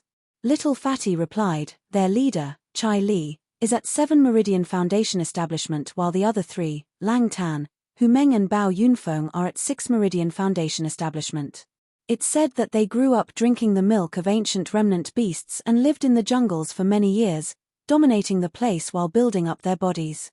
Every single one of them is immensely strong and is comparable to Demon Beast. When he heard that, Su Zimo's heart skipped a beat. 7 Meridian Foundation Establishment. They were finally coming across a 7 Meridian Foundation Establishment cultivator in the depths of the ancient battlefield. Su Zimo's current strength could suppress all 6 Meridian Foundation Establishment cultivators, be it through immortality cultivation techniques or melee combat. However, he had no confidence against 7 Meridian Foundation Establishment cultivators without using his power of blood chi. After all, his cultivation realm was only at 4 Meridian Foundation Establishment, and he had yet to achieve lesser mastery of the orifice clearing section for the mystic classic of the 12 demon kings of the Great Wilderness, with his mouth and eye orifices yet to be cleared. The 8 meridians are progressively tougher to unlock. Comparatively, the gap between the later meridians was wider as well. On the surface, a 7 Meridian Foundation Establishment cultivator was merely a single meridian above a 6 Meridian Foundation Establishment cultivator. However, the difference in strength was exponential. Even if dozens of 6 Meridian Foundation Establishment cultivators joined forces, they might not be a match for a 7 Meridian Foundation Establishment cultivator. In the end, if one unlocked all 8 meridians, the difference would be even more significant. If the 4 mounted bandits had a 7 Meridian Foundation Establishment cultivator among them with a demon beast-like physique and specialized in melee combat, even Su Zimo would have a tough time dealing with him. There was a long period of silence in the mansion. A while later, Little Fatty continued, however, I heard that Bao Yunfeng, the number 4 of the 4 mounted bandits, is the only one in Shentian City right now. The other 3 have gone out and might only return a couple of days later. Su Zimo's group was in a passive position in the current situation. Now that night had descended, they would be faced with countless ferocious beasts and ancient living beings if they escaped from Shentian City. Apart from Su Zimo, the rest were most likely doomed. However, if they were to continue staying in the city, the 4 mounted bandits would definitely not let them survive the night given the latter's vengeful nature. Ta. Ta. Ta. Suddenly, The ground began to shake uncharacteristically as the sound of galloping rumbled like thunder from far away. It was headed in their direction at an extremely fast speed. "Get away. They are from the 4 mounted bandits." "Ah!" The crowd was in a mess as shrieks could be heard.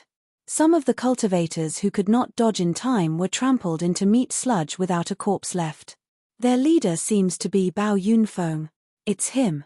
Given the ancient remnant beast, cloud-seeking leopard, that he's riding on, there's no mistake about it. Not far away, a dust cloud billowed with the piercing stench of blood.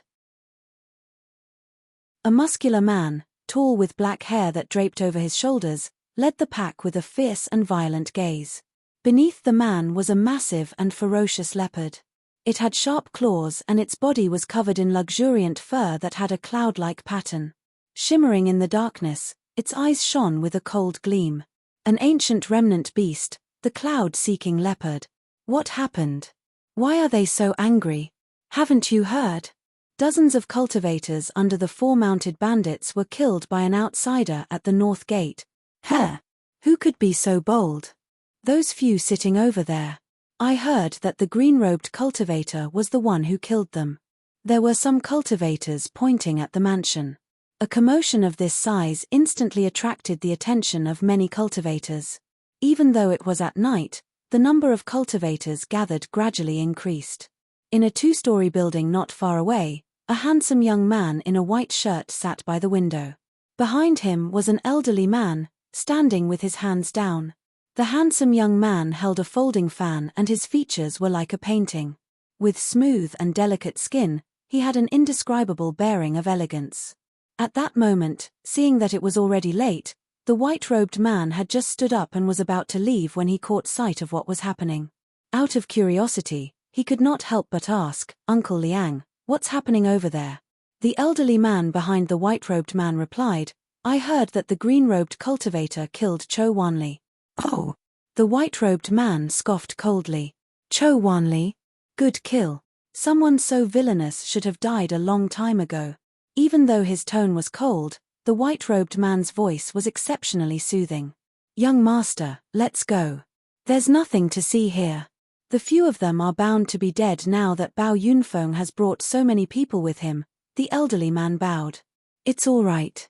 Waving it off, the white-robed man said, "Let's take a look first." With that, he opened his folding fan and sat down once more. Turning slightly, he revealed his slender and fair neck as his bright gaze was fixed on a delicate face in that broken mansion. Hundreds of cultivators ran over in the dark with menacing expressions and ferocious auras. The cold gleam of spirit weapons shone disturbingly against the moonlight. At this moment, Ji Chengtian and the rest had barely rested for the time it takes an incense stick to burn. Their bodies were still aching, but their enemies were already knocking on the door. What should we do? Everyone looked towards Su Zimo subconsciously. Su Zimo was in a lotus position, still resting and recuperating. Night Spirit was sprawled on the ground. Without even lifting its head, its pitch-black eyes were hidden in the night as it took a swift glance at the ancient remnant beast, the cloud-seeking leopard. The moment Bao Yunfeng stepped into the courtyard, Su Zimo suddenly opened his eyes and shot up from the ground. Bao Yunfeng had led more than 100 desperados for the attack. Their aura was so terrifying that the surrounding cultivators felt chills running down their spines. However, another monstrous aura exploded the moment Su Zimo opened his eyes and stood up. It was as though a tempest had been set off, howling and gushing furiously. Alone, Su Zimo stood motionlessly on the spot and his body looked frail. However, his aura was no weaker than Bao Yunfeng's group. The aura of Bao Yunfeng's group resembled a bloodstorm. However, what stood behind Su Zimo resembled mountains of corpses and oceans of blood. Hey! Not far away, on the 2nd floor, the elderly man called Uncle Liang exclaimed slightly when he saw that. The white-robed man's eyes lit up with interest as well. Chapter 364, Unyielding. Chapter 364, Unyielding. 2 massive and different auras collided invisibly in the voids, causing the weeds in the courtyard to disintegrate into powder. The air seemed to have gone stale. A war was about to break out. Ji Chengtian and the others watched the scene with sweaty palms, feeling as though their hearts were about to stop beating. The people before them were vastly different from the cultivators at the borders of the ancient battlefield. These were all desperados who were stronger, more violent, and fearless. A single clash was enough for them to be wiped out. No one could imagine the amount of pressure Su Zimo was enduring against such ferocity. However, nobody, including the cultivators who were watching, could see any traces of fear in Su Zimo's eyes. He was calm and indifferent. To think that he could remain expressionless under such circumstances. That person has a strong heart. So what? That isn't going to change the outcome. He's going to die today unless he's a 7 Meridian Foundation establishment cultivator. I heard that he's only at 4 Meridian Foundation establishment. Bao Yunfeng arrived not far from the mansion riding on his cloud-seeking leopard. As he looked down at Su Zimo, the glint in his eyes intensified. Piak, piak, piak. Suddenly, Bao Yunfeng clapped and nodded repeatedly with glee. Great, great. Everyone was confused, not understanding what Bao Yunfeng meant by that. A moment later, Bao Yunfeng said, "Green-robed man who looks scholarly, you were the one who killed Cho Wanli?" "I am." Su Zimo admitted to it without hesitation with a calm tone. "Fu-fu." All of a sudden, Bao Yunfeng laughed and said leisurely, "My motive originally was to capture you alive and torture you slowly. I've got countless methods to make a man suffer a fate worse than death. However," with a slight pause, Bao Yunfeng changed the topic. "I've suddenly changed my mind." Everyone was stunned. Ji Chengtian and the others were stunned as well, not understanding what Bao Yunfeng meant. On the second floor, the white-bloused man frowned in deep thought. Su Zimo's expression was indifferent as he looked at Bao Yunfeng quietly without replying, waiting for the latter to explain. A look of admiration flashed through Bao Yunfeng's eyes. "Originally, I thought that you were just a reckless cultivator. Now, I can't help but admit that you're quite a character. Cho Wanli didn't die in vain. I'll give you a chance. Follow me and I'll let bygones be bygones." When they heard that, a commotion broke out in the crowd. What good luck. That person's life is truly tough for a miracle to appear. Seems like Bao Yunfeng truly holds this man in high regards. Otherwise, he wouldn't have made this decision. Seems like Cho Wanli died for nothing. This was a change that many cultivators have not expected. Initially, all of them thought that Su Zimo was dead for sure. None of them expected Bao Yunfeng to take a liking to Su Zimo and wanted to take the latter as an underling. "You've changed your mind?" Suddenly, Su Zimo asked. Stunned momentarily, Bao Yunfeng nodded right after. "That's right. Since you're new to Shentian City, let me enlighten you. I am one of the 4 mounted bandits in Shentian City." Before Bao Yunfeng could finish, Su Zimo interrupted him. "But, I haven't changed my mind." Bao Yunfeng narrowed his gaze on Su Zimo. "What do you mean?" Raising his head slightly, Su Zimo looked at Bao Yunfeng expressionlessly and said in an indifferent tone, "Earlier on, I was prepared to kill you. I still am. Therefore, prepare to die." The moment he said that, an uproar broke out. "Is that man crazy? He's really asking to die." Ji Chengtian and the others were silent. No matter what, they would support Su Zimo's decision. Even though they were not righteous warriors, none of them wanted to be the underlings of villains such as the 4 mounted bandits. However, if they were the ones in this life and death situation, they might choose to submit and endure.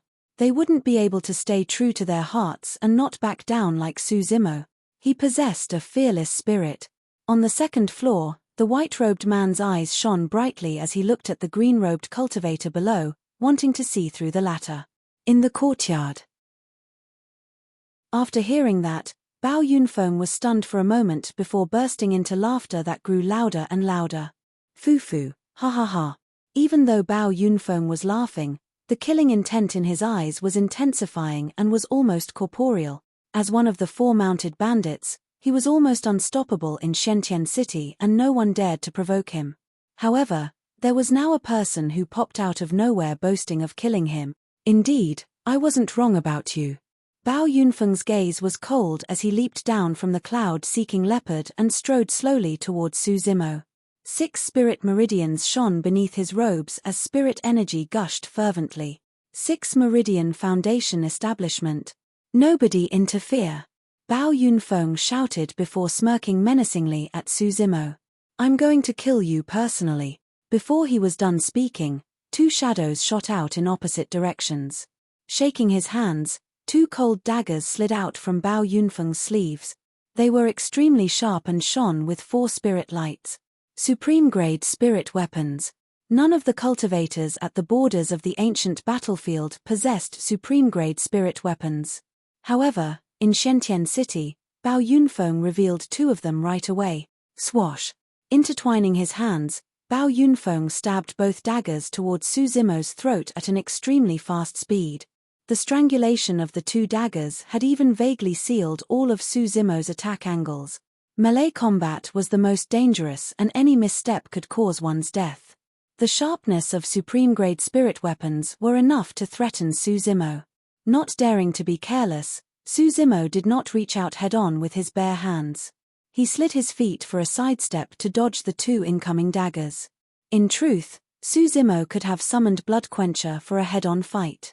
However, Blood Quencher was a perfect spirit weapon after all, and it was easy for other cultivators to covet it, leading to endless battles. Unless he had no other choice, Su Zimo was not going to use it casually within Shentian City. His sidestep evaded Bao Yunfeng's killing move, and in a flash, a series of afterimages were left behind as he attacked with his palm at an even faster speed. That palm carried immense might as his outstretched fingers encompassed everything as though it wanted to rip the world apart. Ground-rupturing palm. Bao Yunfeng's eyelids twitched in shock as he noticed Su Zimo's speed and sensed the power of his palm strike. This guy was too fast and powerful. Instantly, Bao Yunfeng realized that if he was not in possession of those 2 supreme-grade spirit weapons, he would not be a match for Su Zimo in terms of strength. In a flash, Bao Yunfeng composed himself as he yelled with a cold gaze, "Good strike." Raising his dagger, Bao Yunfeng stabbed towards Su Zimo's palm while thrusting his other dagger cleanly towards Su Zimo's heart. The stab was extremely obscure, but it was a killing move. If Su Zimo were to advance a half-step more, it would be equivalent to sending his chest into Bao Yunfeng's dagger. If it was anyone else, dodging Bao Yunfeng's counterattack in time would already be considered fortuitous. However, this was Su Zimo, who possessed spirit perception and an unparalleled physique. Su Zimo, who had never suffered a single defeat in a melee fight yet. Chapter 365 – Strangulation. Chapter 365 – Strangulation. The surrounding cultivators held their breaths and looked at the 2 figures fluttering on the battlefield without batting an eyelid. The 2 of them fought with swiftness and their shadows intersected at a dizzying rate. Victory could be decided within a single blink. The 4 mounted bandits were all body-tempered cultivators and specialized in melee combat. Among them, Bao Yunfeng's specialty was his speed and agility. In his hands, the sharp dagger was like his finger, and it was extremely difficult to deal with as it came from tricky angles. Countless cultivators had died under his dagger. On the battlefield, the speed of Divine Steed Fleeting was extremely fast.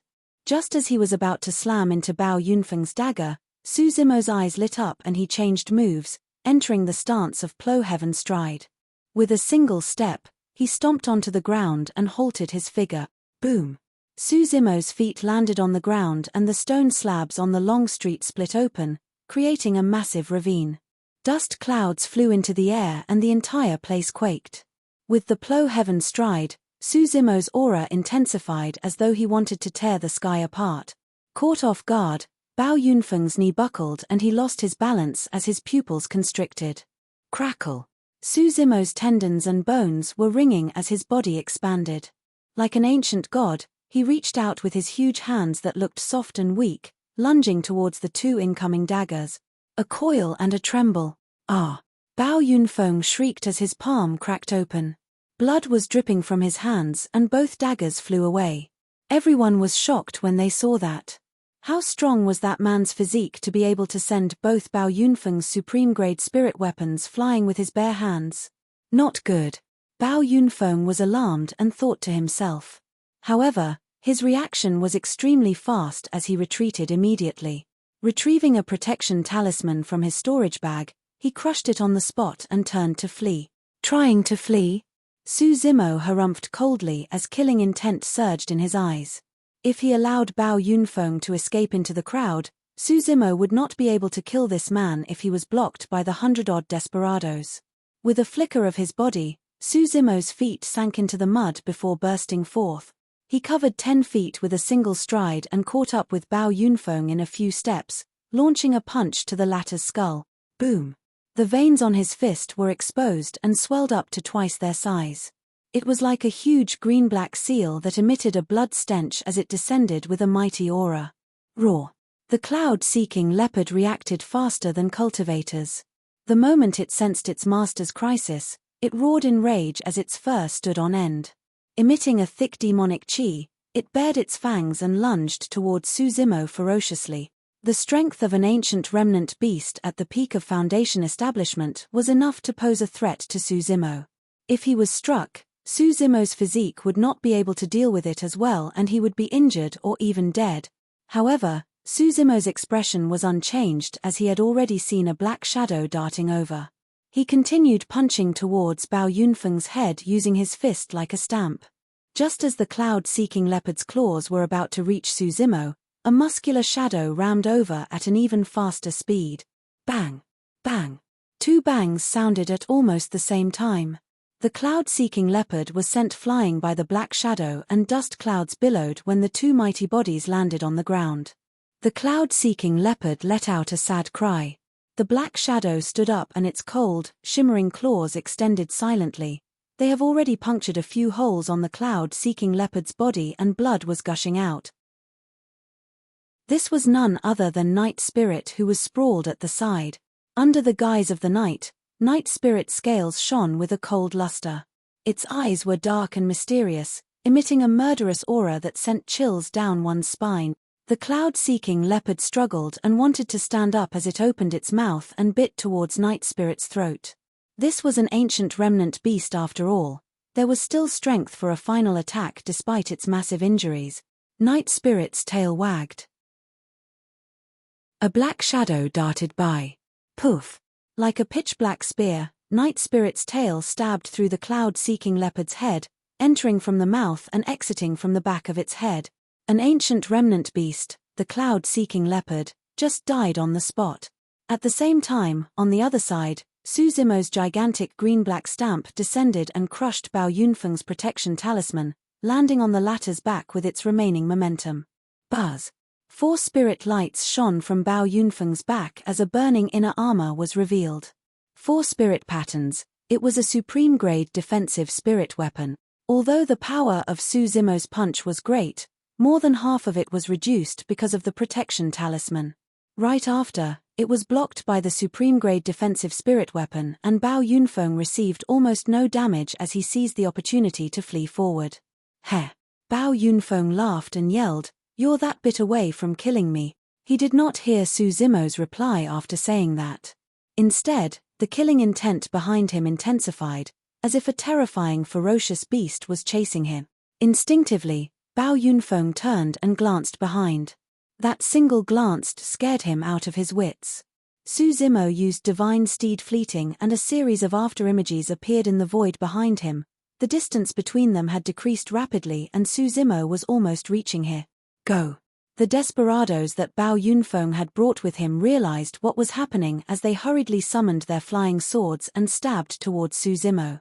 Instantly, sword chi filled the air and spirit lights shone brightly. Pang! Pang! Pang! Lowering his body, Su Zimo was almost sprawled on the ground as he slithered forward. The bones and tendons in his body rang together with a trembling sound. When he stretched out his arms, his body elongated and resembled an anaconda. Su Zimo's arms landed on Bao Yunfeng's waist and he coiled around it weakly. All the flying swords missed. At that moment, Su Zimo was almost entirely plastered on Bao Yunfeng's body. Weak and boneless, he coiled around the latter's body with cold eyes. On the second floor, the white-robed man closed his eyes subconsciously. It was as though he was witnessing an anaconda wrapping itself around Bao Yunfeng's body. Inhaling deeply, the anaconda's tendons pulsated and its flesh expanded at a visible speed. Pest! The white-robed man took a deep breath and looked down again. Crack, crack, crack. Bao Yunfeng's hands were bound as he stood rooted to the ground with the sound of bones cracking ringing from his squeezed body. Even though the supreme-grade defensive spirit weapon could defend against the sharpness of weapons and soften impacts, it could not withstand this sort of compressional strangulation. Anaconda strangle. Bao Yunfeng's eyes were bloodshot and bulged as his tongue stretched out, turning into a terrifying shade of purple. From the depths of his throat, he croaked. The 100-odd desperados were shocked at the sight and froze on the spot. At that moment, Su Zimo and Bao Yunfeng were entangled together. If they were to attack, there was a high chance that they might injure Bao Yunfeng instead of save him. Splash!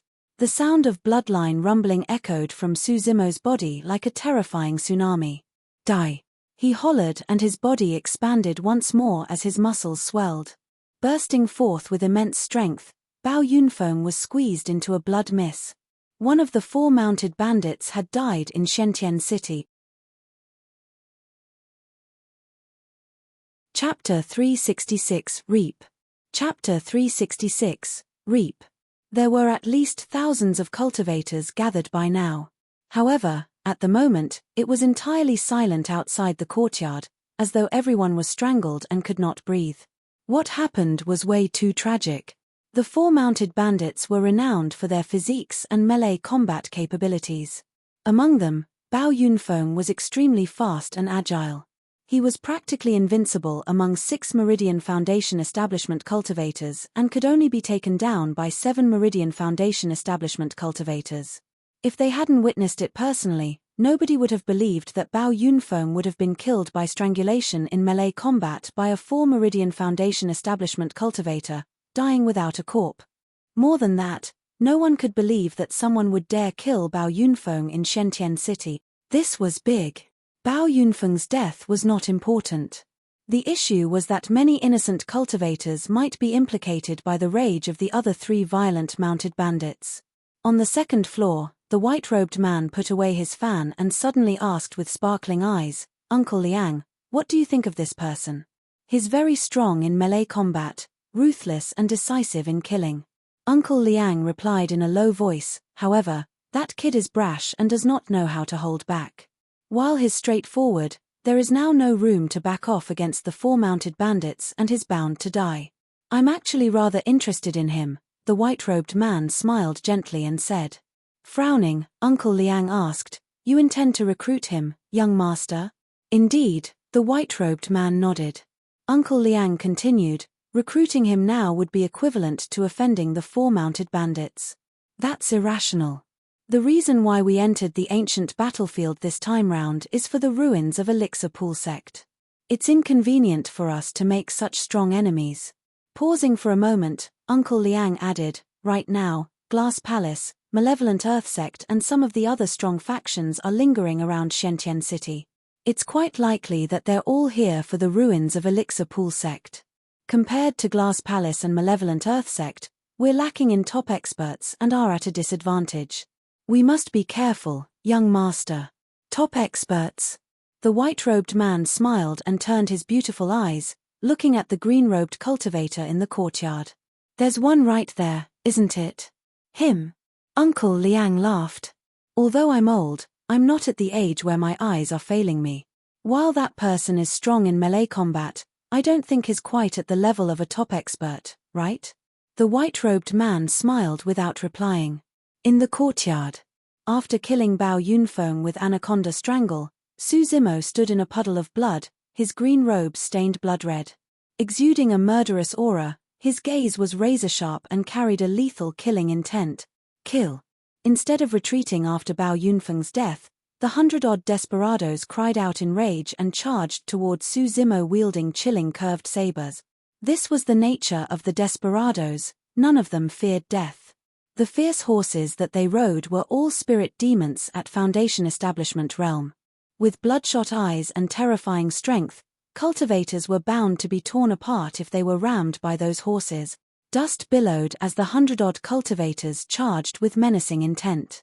If it was anyone else present, they would dodge right away when faced with such an army, afraid that they would be crushed to sludge.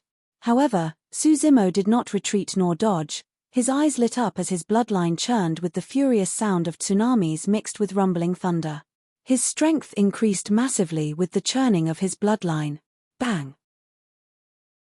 Exhaling, Susimo extended a pair of gigantic palms and pushed against the heads of two furious horses that were charging over.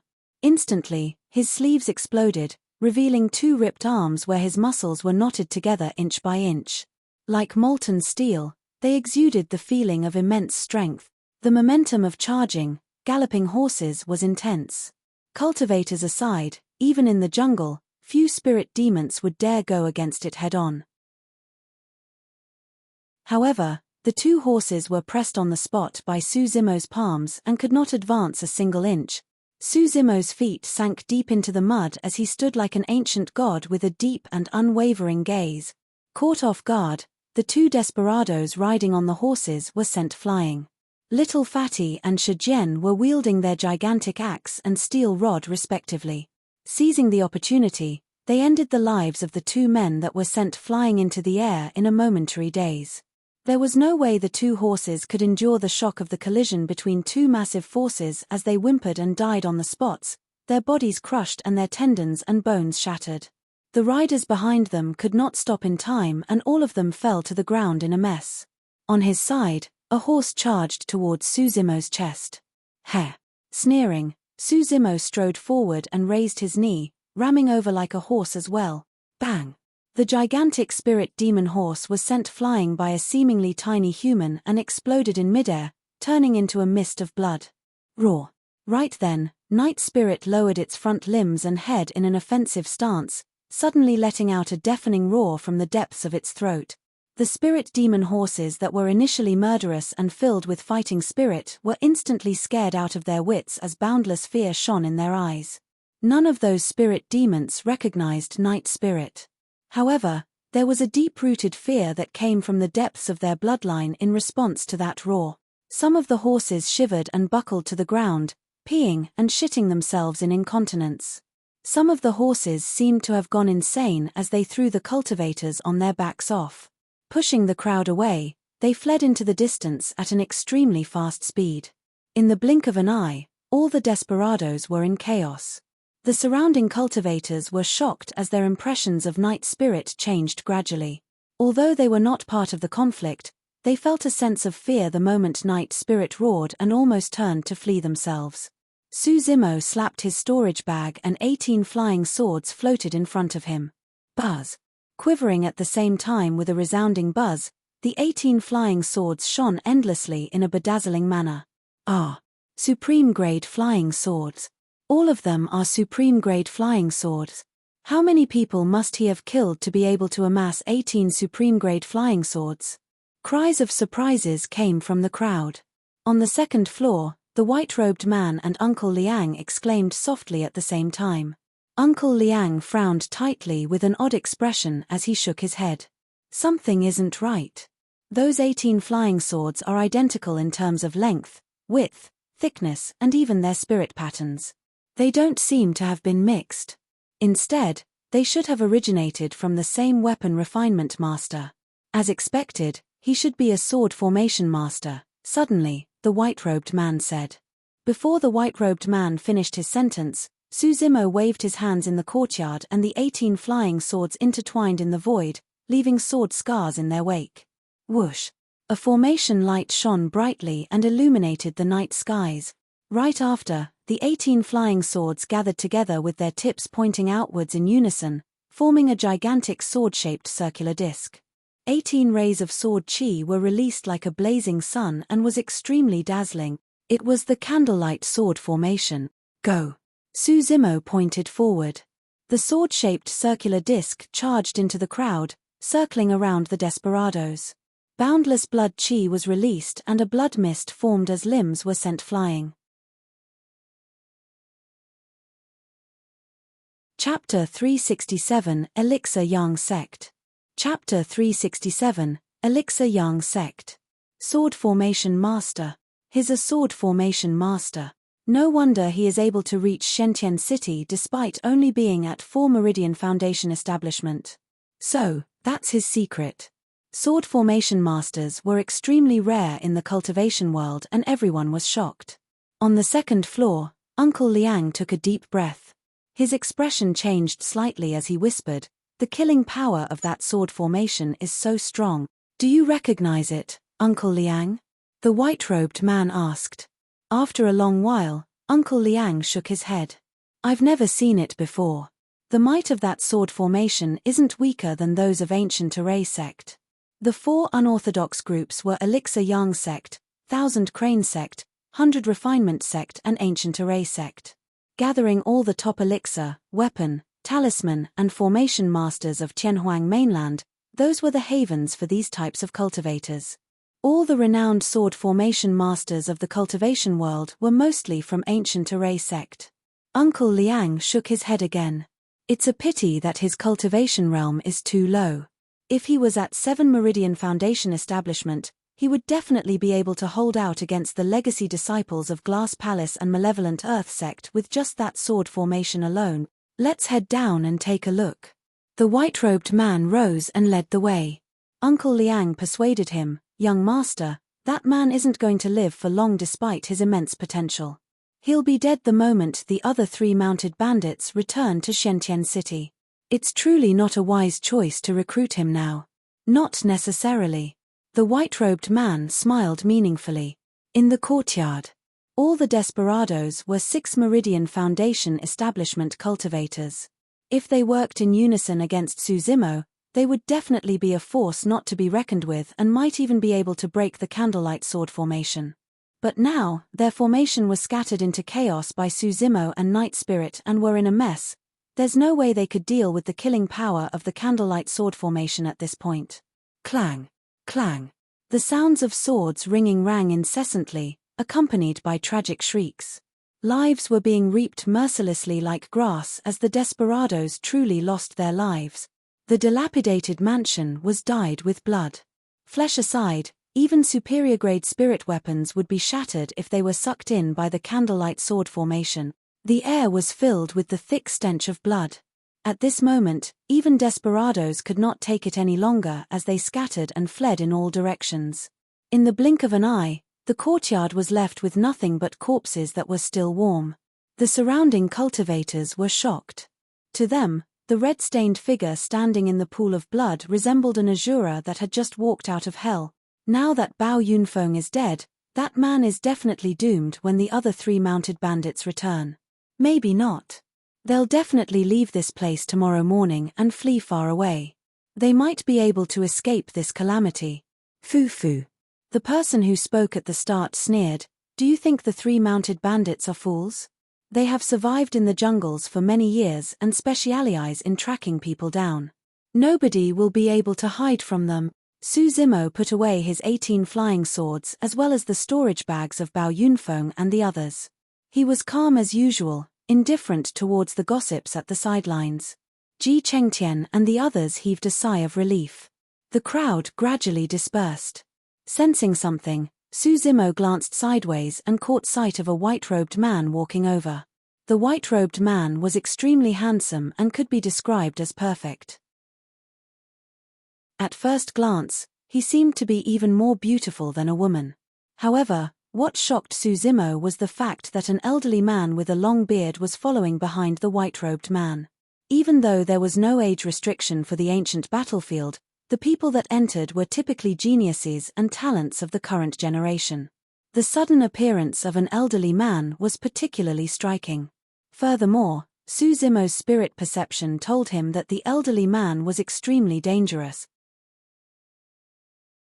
After entering the ancient battlefield, Suzimo had been through a number of battles. However, he had never experienced such an aura from another cultivator. It was so terrifying that it made one's heart palpitate. Suzimo gazed deeply at the elderly man before focusing his attention on the white-robed man again. The white-robed man waved and held his folding fan behind him while cupping his other hand with a smile. "I am Tang Yu. How do I address you, fellow Daoist?" "Suzimo." Su Zimo's gaze was fixed on the sect badge on the man's waist as he replied expressionlessly. Anyone who dared to display their sect badges in the ancient battlefield were mostly from major sects or factions. While Ethereal Peak was one of the 5 major sects within the territory of the Great Zhou dynasty, it was nothing much in Tianhuang mainland. Su Zimo and the others hung nothing but a storage bag around their waists. Although Su Zimo could guess that the white-robed man's background was far from simple, he could not identify the sect badge nor motive of the latter. Tang Yu flicked his folding fan open with his slender wrist and waved it gently. "Fellow Daoist, you've just arrived in Shentian City, so I think you might not have much of an understanding towards the 4 mounted bandits. However, I do know some stuff about them. I'm willing to hear it in detail." Su Zimo nodded. The so-called 4 mounted bandits are arranged based on the dhole, wolf, tiger, and leopard. Each of them rides on a different ancient remnant beast that is extremely strong. Among them, the leader, Chai Li, is at 7 Meridian Foundation Establishment. The others are all at peak 6 Meridian Foundation Establishment and can advance to 7 Meridian Foundation Establishment at any moment. Tang Yu continued, "In Shentian City, the 4 mounted bandits are not the strongest. However, the reason why the other top factions are not willing to go against them is because of the existence of a 7 Meridian Foundation Establishment cultivator among the 4 mounted bandits. Now that Bao Yunfeng is dead, you've sowed a deep feud with the other 3 mounted bandits and there's no room for negotiation. Even if you escape from Shentian City, they will hunt you down and a battle will be inevitable." Tang Yu spoke confidently and Su Zimo remained silent, looking at him quietly. After a moment, Su Zimo asked, "What exactly are you trying to say?" "I can help you." Tang Yu's statement was surprising. "Oh." Su Zimo raised his brow. No one was on his side now that he had offended the 4 mounted bandits. He had not expected that anyone in Shentian City would offer to help him. Tang Yu added, "Of course, by help, I don't mean that I'm on your side entirely to go head-on against the 4 mounted bandits. That's not going to benefit me. However," changing the topic, Tang Yu continued, "I can take away any burdens you have." "What do you mean?" Su Zimo raised his brow slightly. Tang Yu's gaze darted past Ji Chengtian and the rest before landing on Su Xiaoning. After pondering for a while, he suddenly said, "This girl here is an elixir refinement master, right?"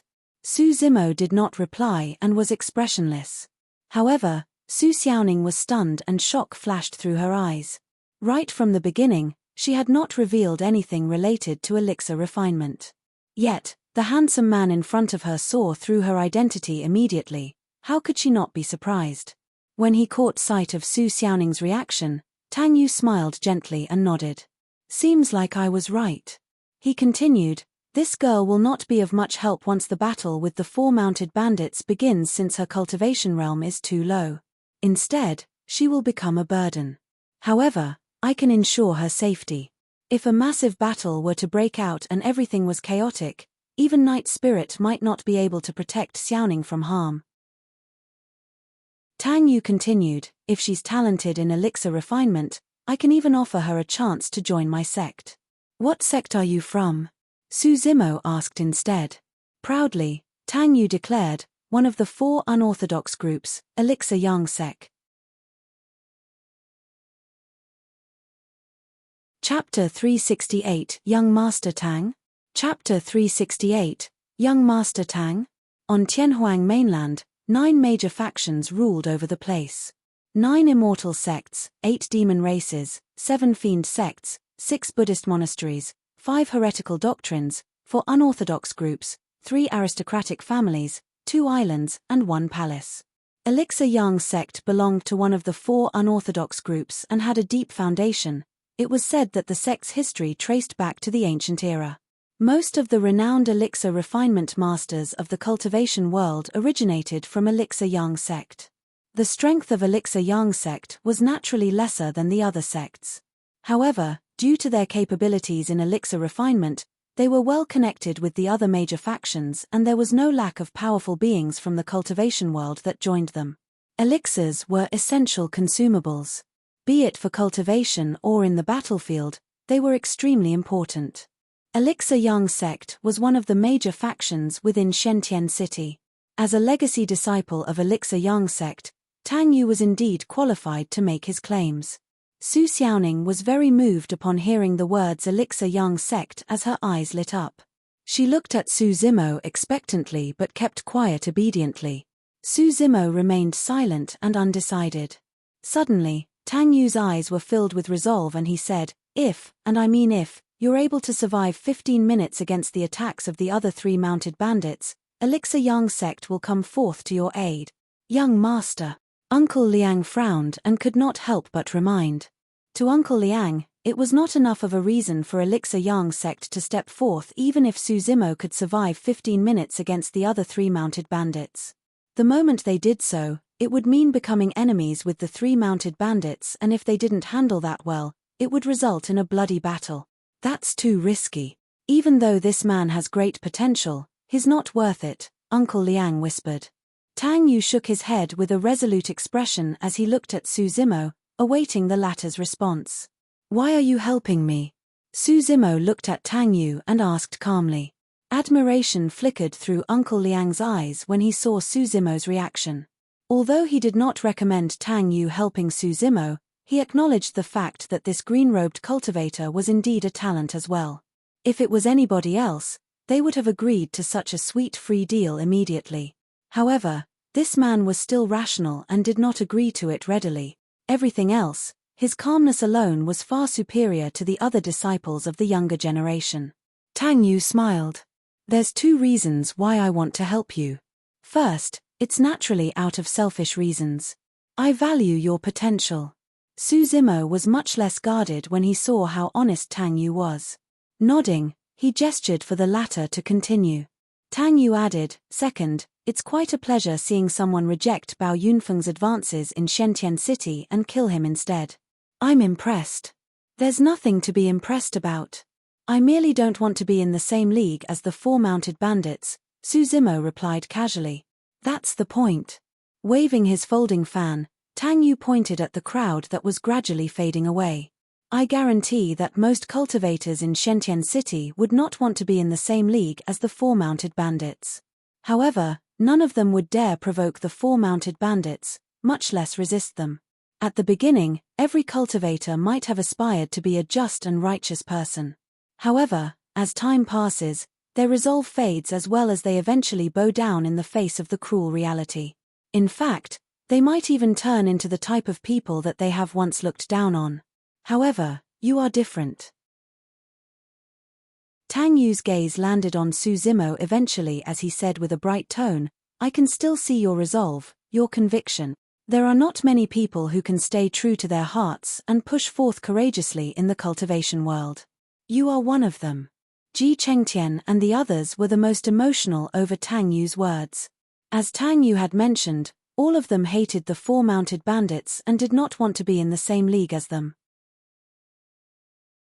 However, when Bao Yunfeng came forth to recruit them, they felt a heavy load on their shoulders and went against their hearts, bearing intentions of bowing down.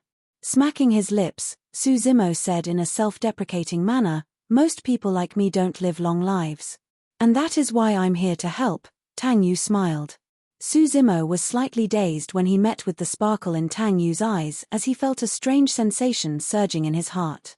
Hurriedly, he changed the topic and asked, "You said that you value my potential. Is there something that you want me to do?" "That's right." Tang Yu nodded. "Right now, there are many powerful figures gathered within Shentian City all for the sake of the ruins of an ancient sect. At that time, I hope that you'll be on the side of Elixir Yang sect." Ancient sect ruins. Ji Chengtian and the others were excited at the sound of that. The opportunities and treasures within the ruins of an ancient sect were much more than a golden cause cave abode. Furthermore, if even cultivators of Glass Palace, Malevolent Earth sect and the unorthodox groups were gathered here, it was proof that the ruins were not ordinary. Suddenly, Uncle Liang said, "That's for the future. We'll talk about it if you manage to survive." Su Zimo pondered for a moment before saying, "I'll give you an answer tomorrow morning." "All right." Tang Yu nodded. Just as he was about to turn and leave, Xiaoning stepped forth and asked with a slightly blushed face, "Why, young Master Tang, how did you manage to identify that I was an elixir refinement master?" Suddenly, Suzimo spoke, "Fellow Daoist, although your male disguise is superb, there are still some flaws." "Male disguise?" Ji Chengtian and the others were slightly stunned and turned to look at Tang Yu instinctively. Even though Tang Yu was extremely good-looking with eyes like a painting, there was an Adam's apple and his chest was flat. How was he a woman? Instinctively, Tang Yu asked, "What flaws?" "Although the fragrance you emit is very faint, you can't hide it from me." By cultivating the mystic classic of the 12 demon kings of the great wilderness, Suzimo had already cleared his nose orifice and he was much more sensitive towards scents compared to other. Chapter 369, Separate Ways. Chapter 369, Separate Ways. Ji Chengtian and the others came to a realization when they saw Tang Yu's reaction as well as 2 pink spots flushing on the latter's cheeks. Initially, Tang Yu merely wanted to tease Xiaoning out of playfulness, yet, she ended up as the one teased. Everyone held back their laughter as they looked back and forth at Tang Yu and Suzimo.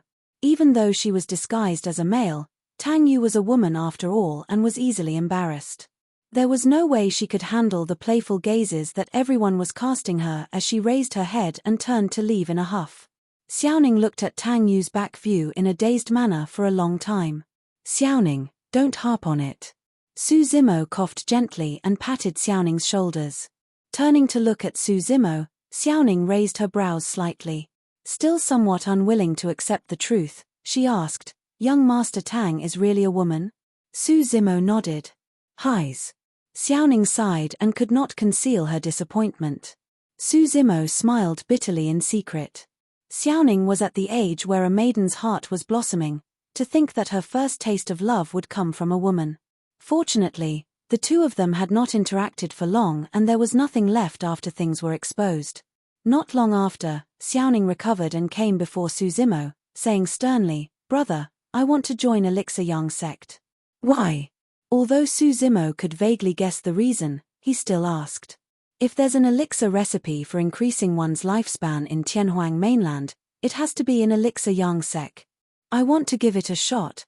Indeed, it was as Suzimo had expected.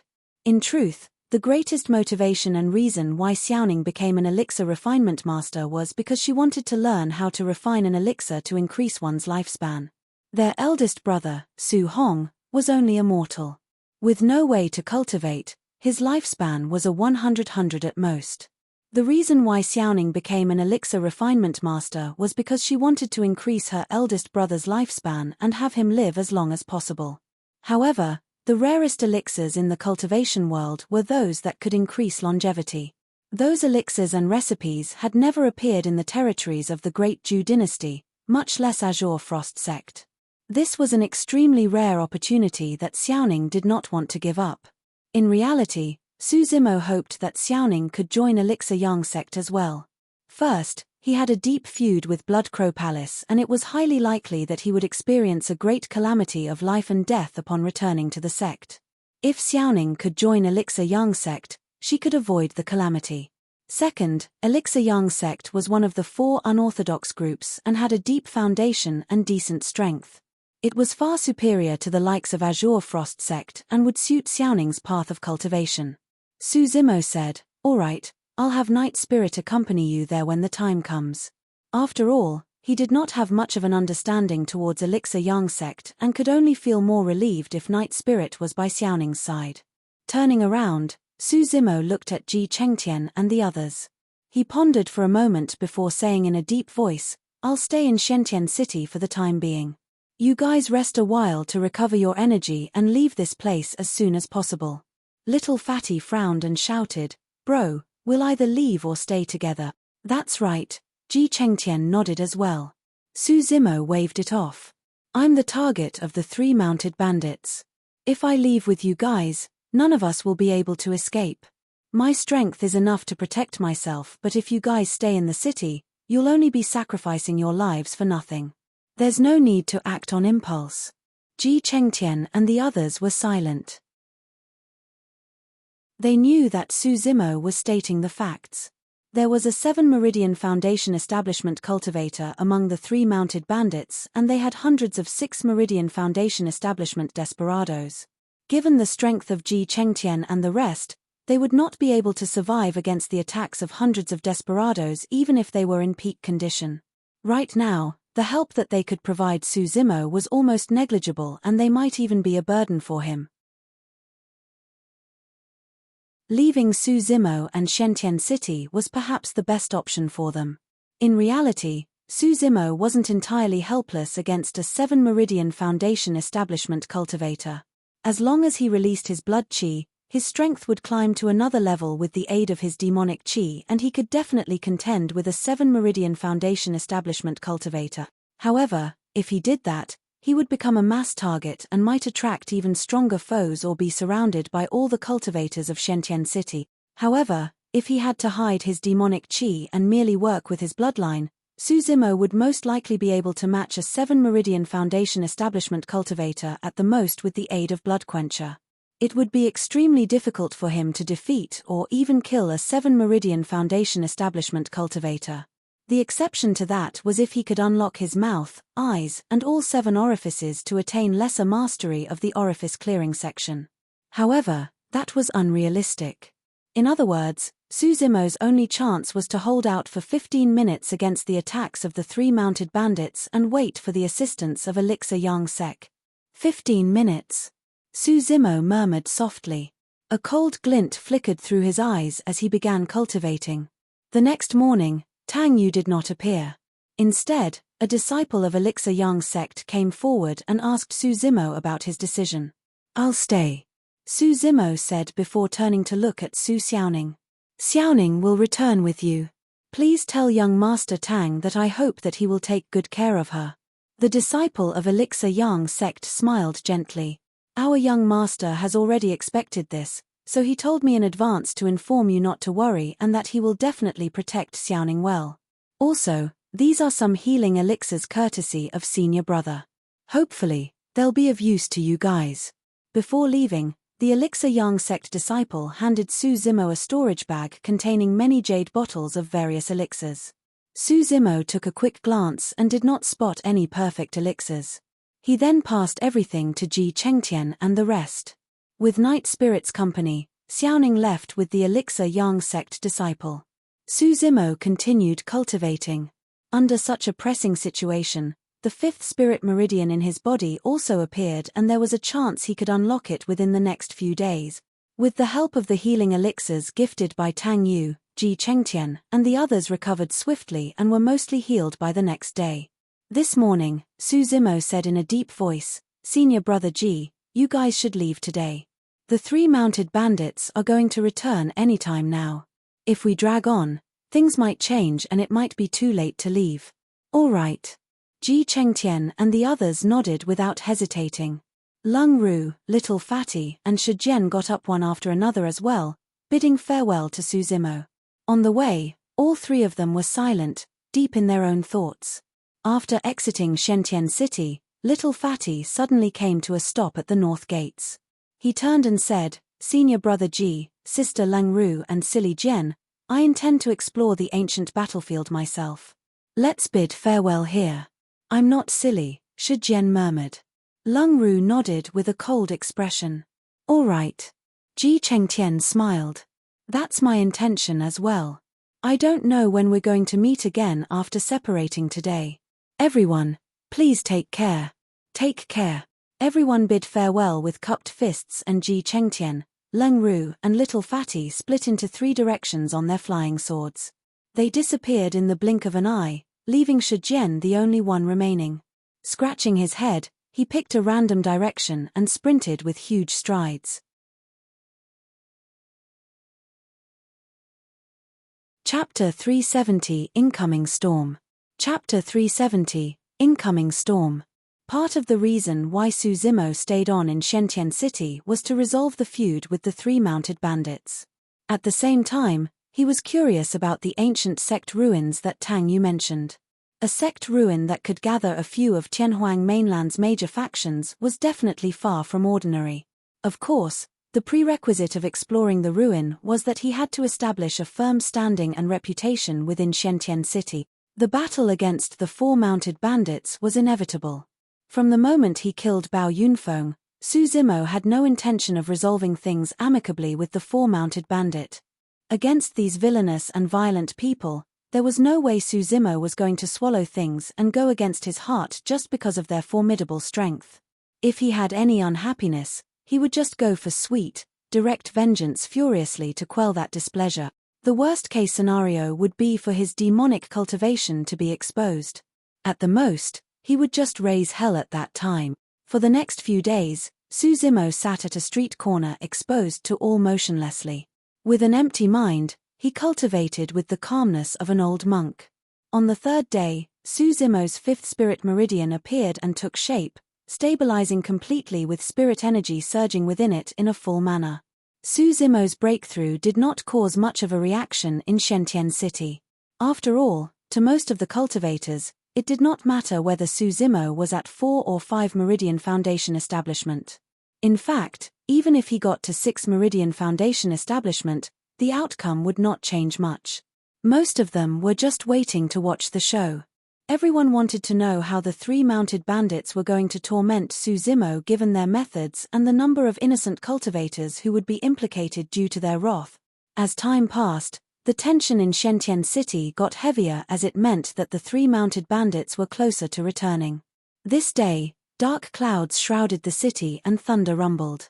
The skies seemed to be painted ink black as the clouds changed rapidly and rumbled. The air was filled with a damp scent indicating the arrival of a thunderstorm. A perfectly retained residence stood at the east side of Shentian City.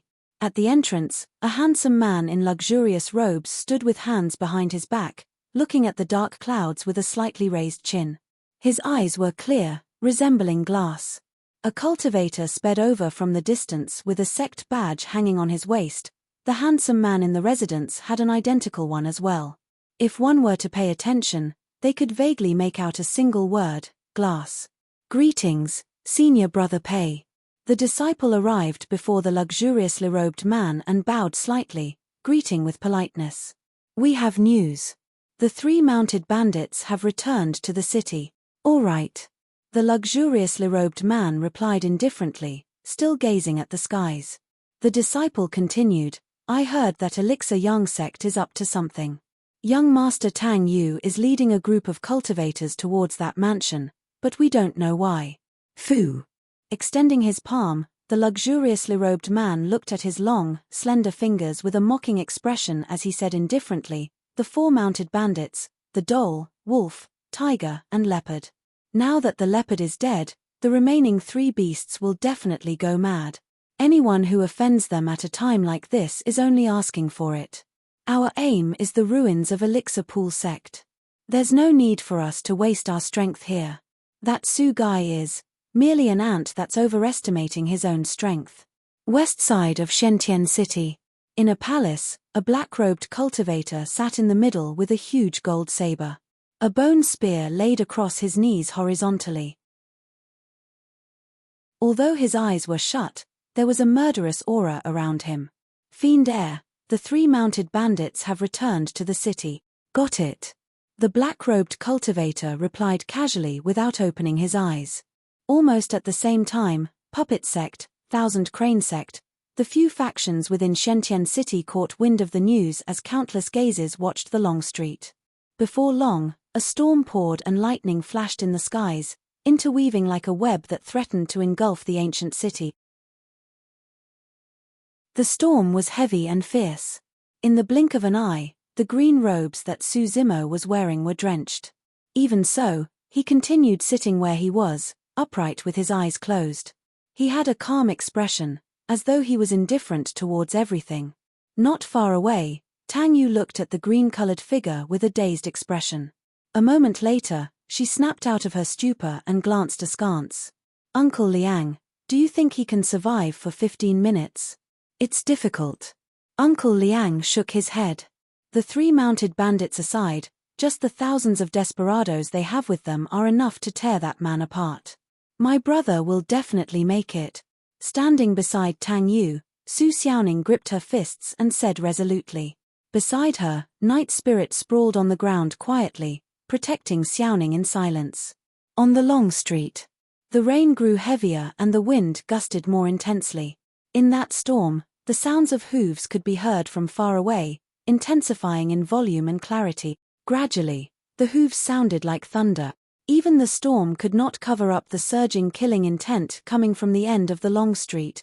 Vaguely, 3 figures appeared in the misty rain, approaching from afar. It was the 3 mounted bandit. The ancient remnant beasts that all 3 of them rode on let out heavy panting sounds. With bloodshot eyes, they gave off a feral aura as they glared at the street corner keenly.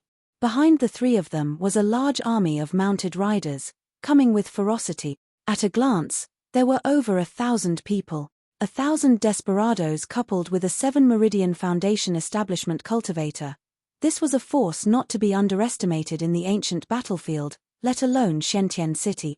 In reality, top factions like Glass Palace and Malevolent Earth Sect were stronger than the 4 mounted bandits. However, there were many factions gathered within Shentian City right now contending for the ruins of Elixir Pool Sect. No one was willing to provoke the 4 mounted bandits lest their strength was weakened for the contention of the Elixir Pool Sect ruins. At the street corner, Suzimo was long drenched and his black hair was stuck together, looking absolutely wretched. 1,000 feet. 500 feet. The 3 mounted bandits were closing in and Suzimo could even sense the stench coming forth from the mouths of their 3 ancient remnant beasts. However, he did not move still. Suddenly, when the 3 mounted bandits entered the vicinity of 300 feet, Suzimo opened his eyes and a gigantic bow had appeared in his hands out of nowhere. He bent the bow and loaded the arrows. Bow like a full moon and arrows like shooting stars. Swoosh, swoosh, swoosh. The sound of arrows tearing through the air was almost melded into one. That bow was none other than the moon concealment bow, the quasi-carnate spirit weapon. When 5 spirit patterns lit up on the bow in Suzimo's hands, Lang Tan felt a sense of uneasiness. The next moment, a cold flash appeared before him, almost closing in.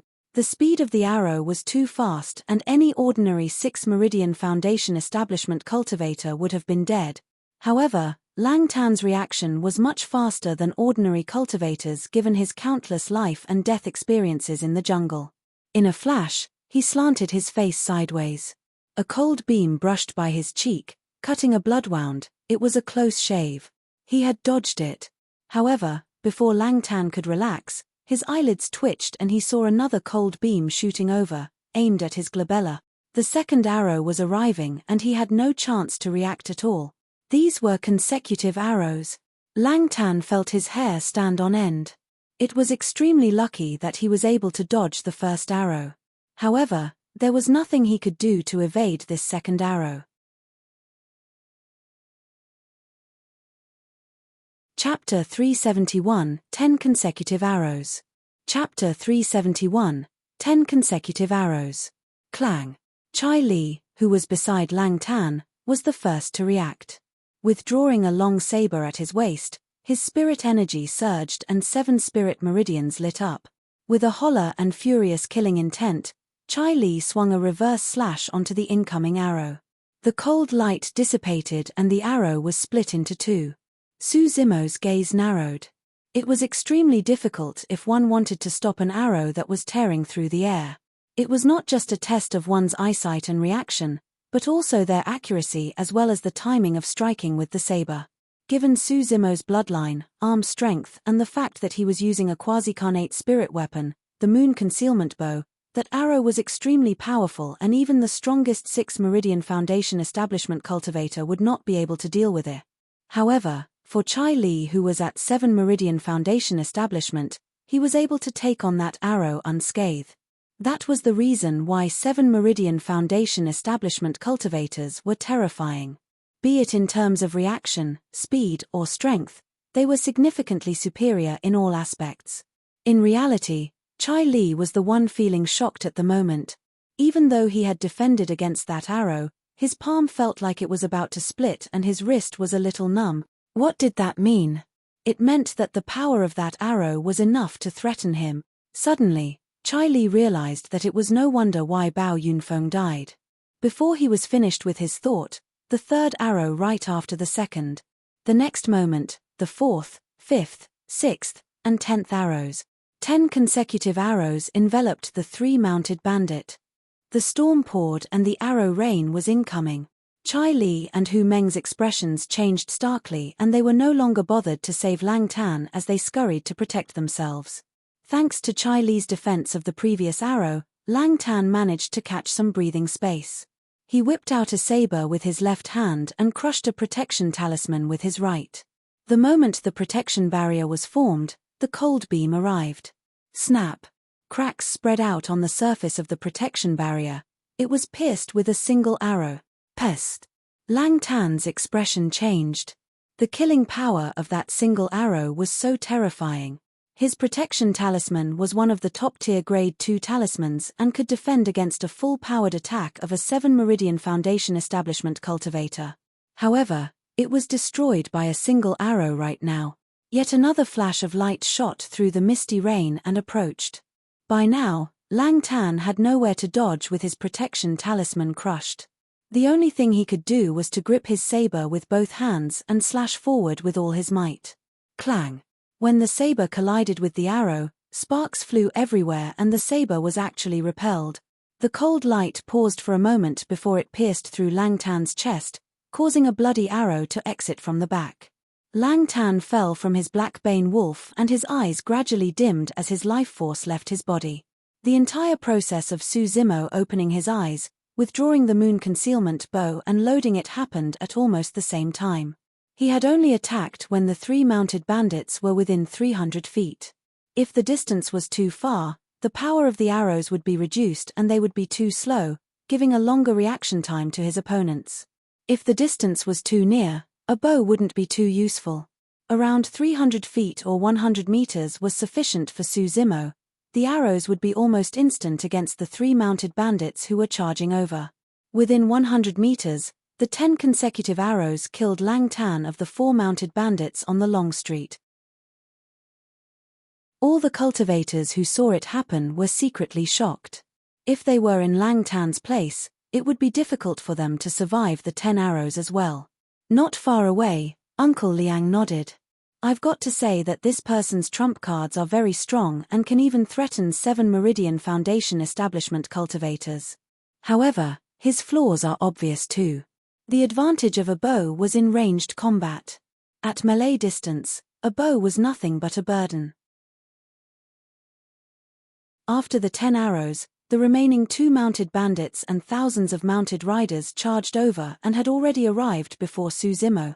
Even if Su Zimo was in possession of a carnate bow, it would be useless given such proximity, let alone the fact that the moon concealment bow was only a quasi-carnate spirit weapon. Next up was melee combat. The slightest mistake could lead to a decapitation. Die. Hu Meng was the first to arrive as he wielded a massive copper spear with a face on its tip and shone with 4 spirit patterns in his hands. It looked like it weighed 5 tons as Hu Meng swung it towards Su Zimo. The copper spear was so powerful that rain could not even fall through its arc of attack. Look. It's a 7 Meridian Foundation Establishment cultivator. Hu Meng has also advanced to 7 Meridian Foundation Establishment. 7 spirit meridians shone on the surface of Hu Meng's body. The remaining 2 of the 4 mounted bandits were both at 7 Meridian Foundation Establishment. Uncle Liang sighed. That Su Zimo is unlucky. A single 7 Meridian Foundation Establishment cultivator is more than enough to kill him. To think that even Hu Meng has advanced to 7 Meridian Foundation Establishment. Standing behind Tang Yu was a man with a haughty expression. He crossed his arms and sneered, 15 minutes. He's not going to even last 10 breath. That's not for sure, Tang Yu frowned. Xiaoning looked intently at the battlefield with slightly shivering arms, revealing the nervousness she felt. Sensing her emotions, Tang Yu glanced sideways and held Xiaoning's palm, nudging it slightly to comfort the latter. Xiaoning took a deep breath of air and gradually composed herself. Clang! The moment Hu Meng struck, Su Zimo put away his moon concealment bow and withdrew a gigantic blood-red saber from his storage bag. Blood Quencher arrived with a torrential killing intent. Oh! The bronze spear was considered as a special weapon. While it wasn't mobile, its advantage was in its might. Furthermore, the features on its face were extremely lifelike, resembling an enraged Vajra with formidable might that rattled one's heart. During a fight, Cultivators will tend to meet one another's gaze every now and then. As long as they were slightly distracted and lost focus in their strength, they would practically be smashed to a pulp, without even a corpse left. Su Zimo was churning his bloodline and using his full might for each of the 10 consecutive arrows. Otherwise, he couldn't have killed one of the 3 mounted bandits head-on as well. But right now, Hu Meng had rushed over. This was the time when Su Zimo had just exhausted his strength and had yet to recover. All he could do was raise Blood Quencher to defend it in front of himself passively. Clang! An ear-piercing sound of metal clashing echoed when the copper spear collided against Blood Quencher. Su Zimo's body trembled and he staggered 3 steps back. Right after, Chai Li did not give Su Zimo any breathing room and charged over on the black feather doll that he was riding on. He slashed his saber horizontally, aimed at Su Zimo's throat. Su Zimo raised his saber to defend once more. Clang! Once again, Su Zimo's body shook as though he was struck by an irresistible force. His body retreated and his feet dug through the ground, opening up 2 ravines that were filled with rainwater instantly. The difference in strength is too great. He's not a match for them at all. That's right. That person is going to die instantly once the 1,000-odd cultivators strike. I reckon that his internal organs are probably ruptured after receiving 2 blows from Chai Li and Hu Meng. He's probably putting on a strong front. Both sides had only exchanged a few blows, but it was enough to give many hints about the situation. Su Zimo was indeed disadvantaged on the surface. However, in reality, it was only because his energy had run out due to the consecutive arrows. His enemies had merely seized the opportunity while he was weak to strike, creating that false appearance of an advantage. In fact, the moment he received the second attack from Chai Li, Su Zimo's killing intent had already surged. He almost could not contain the demonic qi in his body and wanted to retaliate by bursting forth with his power of blood qi. Chapter 372, Fierce Battle in the Rain. Chapter 372, Fierce Battle in the Rain. Kill. Chai Li rode on the black feather doll with a venomous gaze that shone with a cruel glint. Waving his arms, he flew into the air and lunged towards Su Zimo. Roar. Squeak. On the ground, the black bane wolf, black feather doll and Rahu tiger opened their mouths and let out deafening roars. All 3 of them were ancient remnant beasts and emanated boundless demonic qi.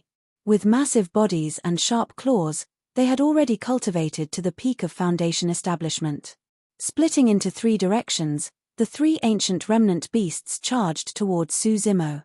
It was especially so for the black bane wolf.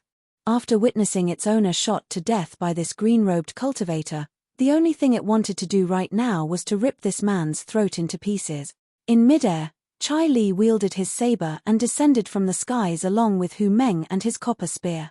The 1,000-odd desperados had already charged forward, surrounding the place completely and leaving Su Zimo with no room to escape. Kill! Kill! Kill! The desperados chanted furiously and attacked. Some of them summoned flying swords, some of them released spirit arts and others wielded sabers and axes. When they saw that, the spectators shook their heads and sighed to themselves.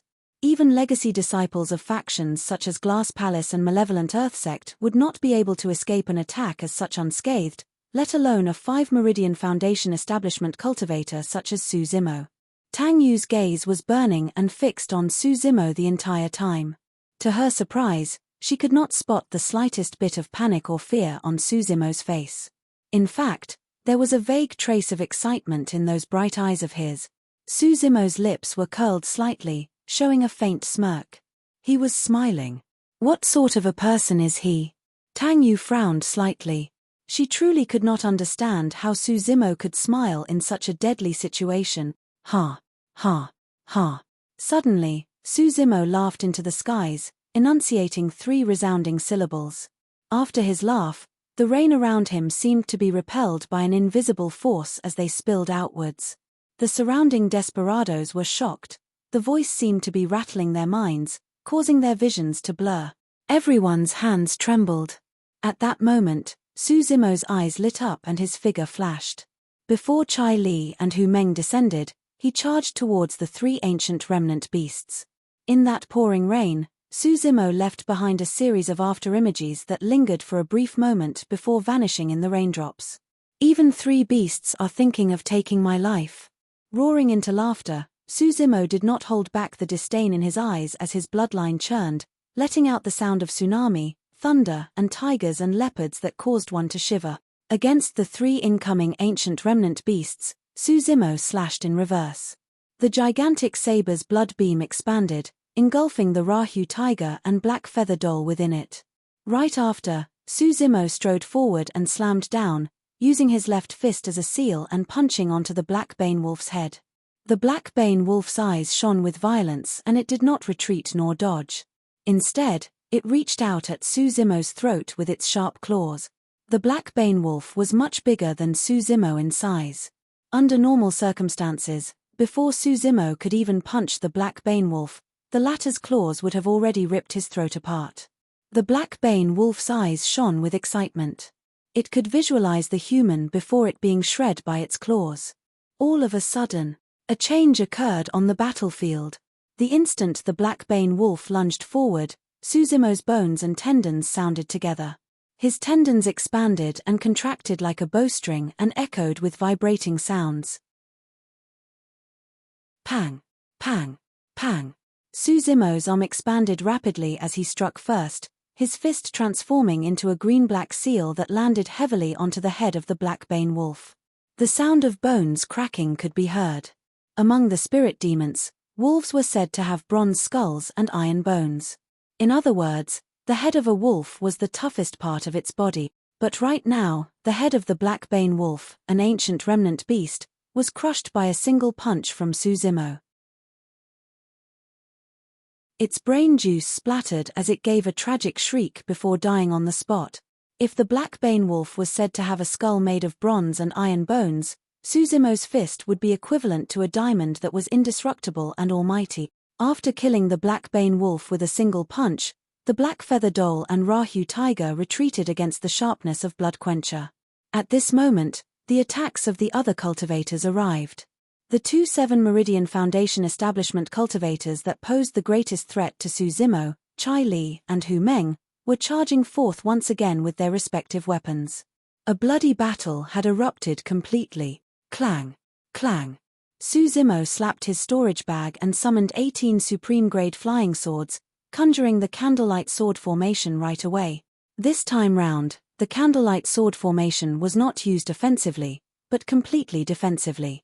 The attacks of the 1,000-odd desperados were too concentrated and it was no longer possible to just rely on spirit perception. Cling! Clang! The circular sword formation spun and blocked the many incoming flying swords at the back. Fortunately, Suzimo had advanced to 5 Meridian Foundation establishment and had a massive boost in his spirit energy. Otherwise, the candlelight sword formation would have dispersed after a short while under the countless spirit weapons and spirit arts. Swash! Suzimo's figure flashed and he weaved between the concentrated attacks, dodging the strikes of Chai Li and Hu Meng. Barging right into the crowd, he wielded Bloodquencher and cleaved around him. Poof! Poof! Poof! Suzimo did not know any saber techniques at all. However, his bloodline was extremely strong and his strength was unparalleled. Coupled with the sharpness and weight of Bloodquencher, he overwhelmed every single location he was at. The bodies of those cultivators could not withstand the blood beam of the saber. Anyone that Bloodquencher touched was sliced into half with fresh blood pouring everywhere. Even if there were cultivators who could barely withstand the might of Bloodquencher thanks to their own spirit weapons, they were sent flying by the tremendous force transmitted by the sharp blade and their organs were ruptured before they even landed. Clang! Clang! Swinging Bloodquencher, Suzimo clashed against Chai Li and Hu Meng head-on once more. This time round, Suzimo did not budge a single step. His bloodline seemed to be boiling as he howled and took a step forward, slashing twice. Clang! Clang! Chai Li and Hu Meng's spirit energies churned rapidly in their dantians as they resisted Suzimo's attacks. Their expressions did not change and the killing intent in their eyes merely intensified. Swoosh! An evil gust of wind blew. The black feather doll took advantage of the moment when Suzimo was fighting Chai Li and Hu Meng to lunge forward, aiming for Suzimo's back silently with its sharp claws. If the attack connected, Suzimo's heart could be ripped out. Without even turning back, Suzimo whipped backwards. His arm that was hard as a rock earlier on suddenly turned limp and flexible, like an elephant's trunk. With a swoosh, it struck the black feather doll on the head. Crack, crack, crack. In front of everyone, the black feather doll's head spun a few rounds around its neck before coming to a stop. Its neck was snapped completely and it died on the spot. Seizing that opportunity, the Rahu tiger charged and bit towards Suzimo's neck. Suzimo seemed like he had nowhere to run when all of a sudden, a gigantic pair of wings extended behind his back, shining with a bedazzling spirit light. The spirit wings flapped and Suzimo rose into the air without anything beneath his feet. Sheeing. He was still a step too slow. Suzimo's left leg was scratched by the Rahu tiger's claws and a few cuts appeared on his robes with traces of blood vaguely shown beneath. He was injured. It was less than 15 minutes since the battle started and Suzimo was already injured. Furthermore, Suzimo's situation would only turn more dangerous the longer things dragged on. The rain was still pouring relentlessly. Chapter 373, Bloodstained Longstreet. Chapter 373, Bloodstained Longstreet. If any other cultivator received that attack, their legs might have been ripped off entirely. However, Suzimo had an extremely strong physique. The moment the Rahu tiger's claws dug in, it was met with great resistance and it merely left behind a couple of wounds that were neither negligible nor fatal. The muscles on Suzimo's legs shifted and patched both sides of the wounds, stopping the blood flow immediately. The strength of his physique was not merely in terms of raw power. His regeneration capabilities that even ancient remnant beasts would covet was what made Suzimo so strong in sustained fight. Smacking his lips, Suzimo's eyes had no trace of fear and were instead shining with fervor. The spirit wings flapped and Suzimo's speed was at a maximum. Turning into a streak of light, he shot into the crowd and waved Blood Quencher, causing blood to spray all over the place. Cling, clang. Countless spirit weapons were shattered into pieces. Many figures fell onto the long street one after another, coughing out mouthful of blood with not much longer to live. Swoosh. Hu Meng wielded his copper spear and descended from the skies, crushing towards Suzimo's head with an evil gust of wind. Shadows of swords were still around, flickering coldly. Suzimo had not much room to dodge at all. He could only rely on the spinning candlelight sword formation to guard his surroundings. Taking a deep breath of air, Suzimo turned around sharply and slashed upward. Clang. The sound of metal clanging echoed deafeningly. Even the many desperados in the surroundings felt their ears hurt from the sound, let alone Suzimo who was in the center of everything. Suzimo's body shuddered and the stone slab beneath his feet shattered. Both his legs sank into the ground and he seemed much shorter all of a sudden. This time round, it was clear that Suzimo was disadvantaged. In reality, if it was a one-on-one battle, Suzimo's strength would not be weaker than Hu Meng even if the latter was a 7 Meridian Foundation establishment cultivator. However, apart from Hu Meng, Suzimo was surrounded by 1,000-odd desperados, an ancient remnant beast and another 7 Meridian Foundation establishment cultivator. Under such circumstances, it was already extremely fortunate that Suzimo was able to hold out. This situation resembled that night in Mo's spirit weapon workshop when the 2 dying golden cores arrived to assassinate him. In truth, the strength of a golden core was more than enough to kill him. However, with the help of Night Spirit, Suzimo made use of his opponent's underestimation of him, precise grasp of timing and environment, his blood-bone palm and various other factors to kill the golden cores instead. In a true battle, there was no way Suzimo would have been a match for the golden cores, not even if he took on his demon form. The formation of a core was the first step of breaking free from the restrictions of heaven and earth and it was nothing to scoff at. Even golden cores in their twilight years were not people that Foundation establishment cultivators could go against. Their powers and might were not to be trifled with. Right now, even if Suzimo activated his bloodline, his strength was only enough to match Chai Li and Hu Meng. However, he was definitely disadvantaged with the addition of so many desperados attacking him continuously. Swash! A cold flash of light shot over. Zimo merely felt his vision blur and he could not identify where Chai Li's blade was. It was an extremely advanced saber technique. If Zimo had unlocked his eye orifice, his eye power would increase tremendously and he would be able to see through illusions, thus reading where Chai Li's blade was at.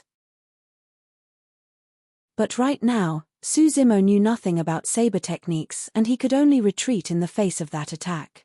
That single retreat caused many openings in Zimo's original defense to be exposed. At this moment when he was surrounded, the use of his spirit perception was almost negligible no matter how powerful it was. The pouring rain resembled the myriad of attacks. Even if Zimo could sense them, he could not avoid everything. It was so crowded and intense that it was asphyxiating. Although he managed to dodge Chai Li's fatal attack, a few more wounds appeared on Zimo's body in the blink of an eye as his blood was washed away by the rain. He won't be able to hold on for much longer if this goes on. A body-tempered cultivator like him will definitely turn weaker as he loses more blood. His situation's only going to get worse. What a pity. That man truly does have the strength to go against the 4 mounted bandits, sigh. Tang Yu was motionless in the face of the remarks of the crowd, merely looking slightly worried. Su Xiaoning's gaze was fixed on that shrinking green figure battling within the crowd. Pursing her lips tightly, her vision was gradually blurred by a layer of misty rain. Corpses laid all around Zimo's feet in a terrifying sight. Despite the fact that he was being held up by 2 7 Meridian Foundation establishment cultivators and the bombardment of 1,000-odd desperados, Zimo still managed to kill off more than 100 Foundation establishment cultivators with his terrifying melee combat strength. His green robes were almost stained red by this point. Zimo, surrender now and I can let you die with a full corpse. Chai Li's sinister voice sounded. Haha. Zimo burst into laughter. Chai Li, even if you surrender now, I won't leave you with a full corpse. I'm definitely going to chop your head off. Zimo, I'm going to mince you as revenge for my brother. Hu Meng roared. Kill him. Kill him. The desperados' eyes were bloodshot as they swarmed in. As time passed, the number of injuries on Zimo's body increased. Some of them had split open once more after healing up. The long street was dyed red with blood. Even the pouring rain could not wash away all the blood on the stone slabs. To everyone, Zimo was already sluggish right now. He was no longer as agile as he was earlier and the candlelight sword formation that he had summoned was also swaying against the continuous attacks and could disperse at any moment. In fact, Zimo's spirit wings had already vanished due to his immense expenditure of spirit energy. He was at the end of the road. Uncle Liang shook his head. That lad's bound to die within 50 breaths. Tang Yu frowned and glanced askance at the cultivators behind her. She could still order Elixir Yang sect to join the battle right now. However, they were bound to suffer immense losses if they were to enter at this moment. That would reduce their chances for the Elixir Pool sect ruins contention even further. Personally, she wanted to help Zimo. However, she was the leader of Elixir Yang sect's expedition this time round. Every single decision she made had to be for the sect's interests and she could not take part in the battle right now. Highs. Tang Yu's eyes dimmed as she sighed internally. The omnipresent pain struck Zimo's nerves repeatedly and his mind was incomparably clear. I was still forced to this point in the end. The demonic chi within Zimo's body rumbled and his eyes shone with a scarlet glint. The moment he released his power of blood chi, Zimo would still retain human form. However, he would be shrouded by demonic chi and would resemble an ancient demon that descended into the world, increasing his strength by folds such that he would be able to slay 7 Meridian Foundation establishment cultivator. Just as well. I'll kill to my heart's content today. Right as Zimo made up his mind to reveal his demonic cultivation and burst forth with his power of blood chi, a familiar voice sounded from outside the battlefield. Bro, you told me not to act on impulse.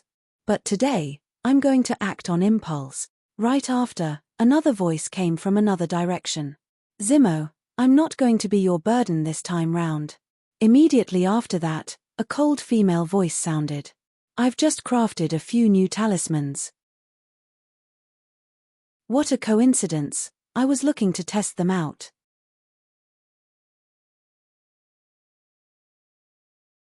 Chapter 374, Fighting Shoulder to Shoulder. Chapter 374, Fighting Shoulder to Shoulder. Upon hearing the three familiar voices, Suzumo's eyes shone brightly.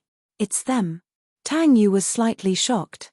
The three of them were the cultivators that had followed Suzumo into the city right from the start. Apart from the person called Ji Chengtian who was at 6 Meridian Foundation Establishment, the other two were at 4 Meridian Foundation Establishment. Back then, Tang Yu thought it was a wise move for them to leave Shentian City. Given their cultivation realms, it was only a matter of time before they were killed by the 1,000-odd desperados if they had remained in Shentian City. However, Tang Yu did not expect that 3 out of the 4 people who had left would return. The haughty man behind Tang Yu sneered, "They've returned to Shentian City despite knowing that they would die. How stupid." Even though most of the cultivators present harbored the same thoughts, hearing it aloud was extremely unpleasant. Yang Jun. Tang Yu frowned and turned back to chide softly. Although the cultivator named Yang Jun was a disciple of Elixir Yang sect as well, he belonged to the battle hall of the sect. At 7 Meridian Foundation Establishment, he was one of their core forces for the expedition to the ancient battlefield, and Tang Yu could not scold him too harshly. Yang Jun harumphed and said nothing more. Suddenly, a voice sounded from the sound, gentle yet resolute. "It's not stupidity, but loyalty." Xiaoning had a meek nature and would swallow her indignances even if she was wronged. It took immense courage for her to rebut as such. However, she truly could not let things go at the moment. For some reason, a sense of frustration surged through her as she gripped her fists tightly and glared at Yang Jun. "Someone like you will never know what loyalty means." "Loyalty? Does that bullshit mean heading to death together?" Yang Jun snorted and looked at Su Xiaoning mockingly. He smirked and continued coldly, "Since you know what loyalty is, how about you join them to die too, huh?" Yang Jun was a 7 Meridian Foundation Establishment cultivator after all. Who knew how much blood his hands were stained with for him to cultivate to such a point and enter the ancient battlefield? Xiaoning felt her heart sink when she met with Yang Jun's cold gaze and stumbled back half a step subconsciously. Right then, Night Spirit, who was sprawled on the ground, opened its eyes. Its pitch-black eyes emitted a dark glow that flickered. Instantly, the temperature around them dipped. All the cultivators present, including Uncle Liang, felt a chilling intent that sent shivers down their spines, as though they were targeted by some ancient and violent being that could rip them apart at any moment. Uncle Liang's heart skipped a beat. Yang Jun, who was initially haughty and fiery, felt his hair stand on end. An unprecedented shadow of death enveloped him, making him feel cold. Sensing Night Spirit's actions, Xiaoning hurriedly reached out and patted Night Spirit on its head with her petite hands, gesturing for it to not act recklessly. After all, Elixir Yang sect was the only possibility within Shentian City that might back Suzumo up. If Night Spirit were to kill Yang Jun, it would be equivalent to pitting Elixir Yang sect against Suzumo. Night Spirit closed its eyes once more. Instantly, the surrounding chill vanished. It was as though everything everyone had felt earlier was merely an illusion. Many cultivators were confused and exchanged glances with lingering fear. Only a few people had noticed Night Spirit's actions earlier on. Uncle Liang took a deep, meaningful glance at Night Spirit. Yang Jun shuddered and looked around, only heaving a sigh of relief, and looked more relaxed after discovering nothing. On the long street. Senior brother Ji? Sister Lung Ru? Little Fatty's eyes were filled with surprise when he caught sight of Ji Chengtian, who was flapping with ethereal wings, and Lung Ru, who was charging in from another direction. It was the same reaction for Ji Chengtian and Lung Ru. This was a battle which they would most likely die, and no one could make the decisions for anyone else. None of them knew what the others thought and did not want to pressurize anyone else. That was the reason why they parted ways after leaving Shentian City. But now, they had all returned telepathically to Shentian City and chose to fight alongside Suzumo. This was chemistry. Wielding a gigantic axe that shone with 4 spirit lights, Little Fatty charged into the crowd and chopped wildly in front of him. 6 spirit meridians shone on Little Fatty's rotund body. On the other side, Lung Ru threw out dozens of talismans and summoned her flying sword before charging into the battlefield with 6 spirit meridians shining from her body as well. 2 6 Meridian Foundation Establishment cultivators. Both of them were only at 4 Meridian Foundation Establishment when they left Shentian City. There was only a single possibility how the two of them advanced to 6 Meridian Foundation Establishment in such a short period of time. Like Su Zimo, both Little Fatty and Lung Ru broke through to 5 Meridian Foundation Establishment during this period of time.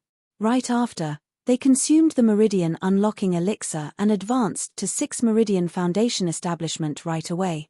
Haha. A pair of spirit wings appeared behind Ji Chengtian as he soared into the air bursting with laughter. 7 spirit meridians appeared imperceptibly beneath his robes. 7 Meridian Foundation Establishment. Ji Chengtian had broken through as well. Given Ji Chengtian's endowment, he had a chance of breaking through to 7 Meridian Foundation Establishment in the ancient battlefield. However, there was no way that could be accomplished so quickly. In other words, he made the same decision as Little Fatty and Lung Ru. He consumed the Meridian Unlocking Elixir. The three of them smiled at one another from the depths of their hearts. The Meridian Unlocking Elixir was only effective when consumed for the first time, and neither of them had intended to use it at their current cultivation realms. However, all of them made the same decision to consume it for this battle without discussing or informing one another beforehand. They gave up the chance of a high cultivation and abandoned their possibility of escaping just for this battle. Su Zimo understood. The moment he saw their return, he understood everything. However, even though he was emotional and his lips were quivering at this moment, he could not say a single word. I'm here too. Suddenly, an honest-looking cultivator appeared on the battlefield. With a loud roar, he swung his metal rod and repelled 2 desperados. Silly Jen. Little Fatty's heart skipped a beat when he heard that voice as he turned in disbelief. At this moment, all 4 of them who left Shentian City had returned. A warm feeling surged through Su Zimo's heart when he saw that his injuries no longer felt as painful. There was no need for words or thanks. Understanding the fact that the 4 of them had never left and returned to fight shoulder to shoulder with him during the most critical juncture was more than enough. Ha ha ha ha. Finally, Su Zimo burst out into laughter. Ji Chengtian was laughing, as was Lung Ru, as was Little Fatty, as was Shi Jian.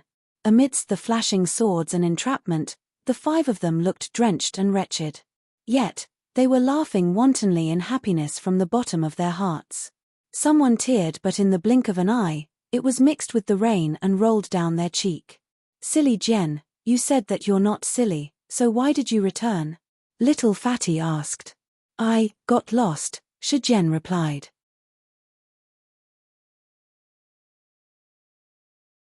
Chapter 375, Stripped of their title. Chapter 375, Stripped of their title. Bro, there's no way you're going to chase us away now. Little Fatty burst into laughter. By now, Little Fatty, Shi Jian and Lung Ru were already in the battlefield and were surrounded. Even if they wanted to retreat, there was no way for them to do so unless they wiped the desperados out.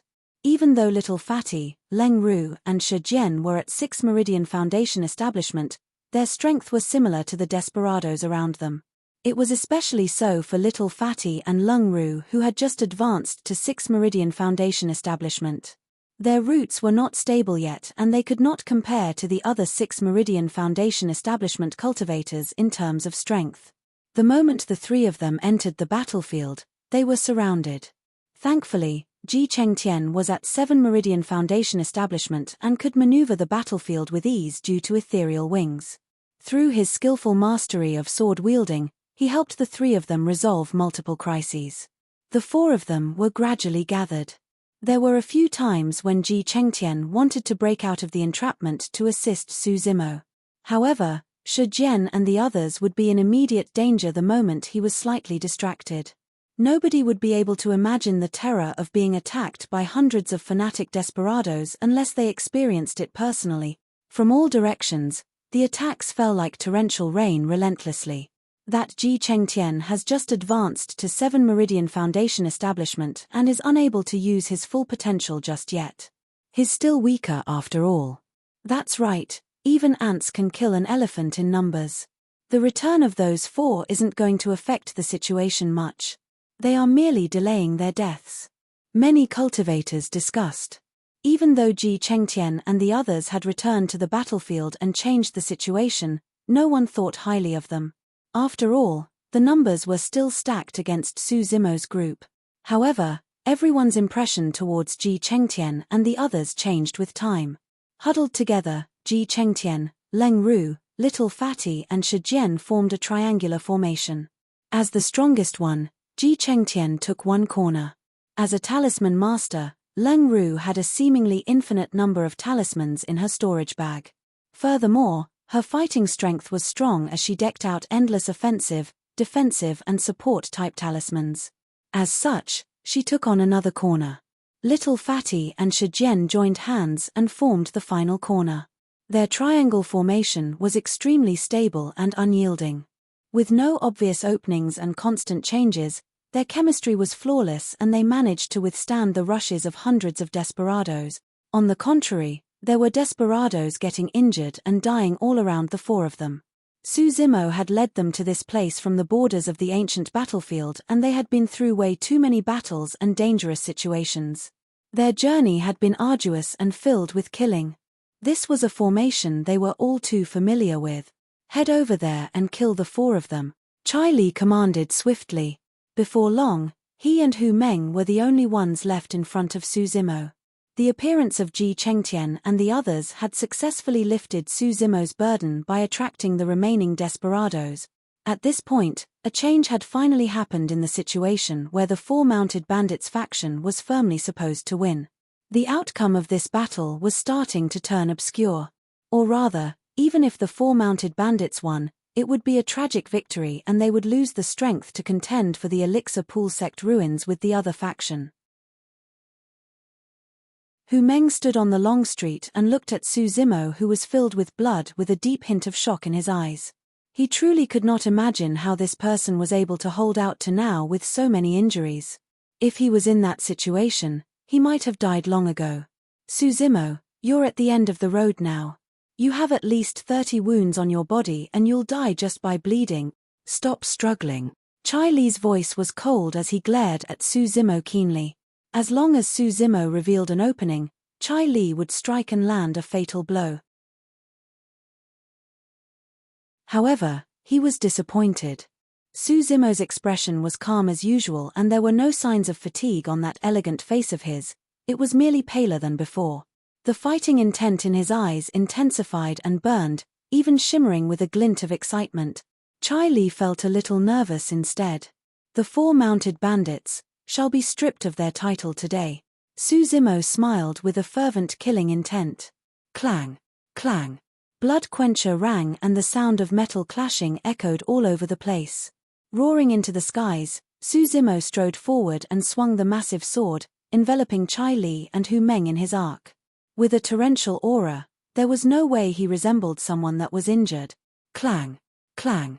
Blood quencher collided with the copper spear and saber as sparks flew while a deafening screech resounded. It was clear despite the rumbling thunder. Chai Li and Hu Meng shuddered and stumbled back half a step. This was the first time the two of them were forced back since the start of the battle. Again, Su Zimo burst into laughter and strode forward.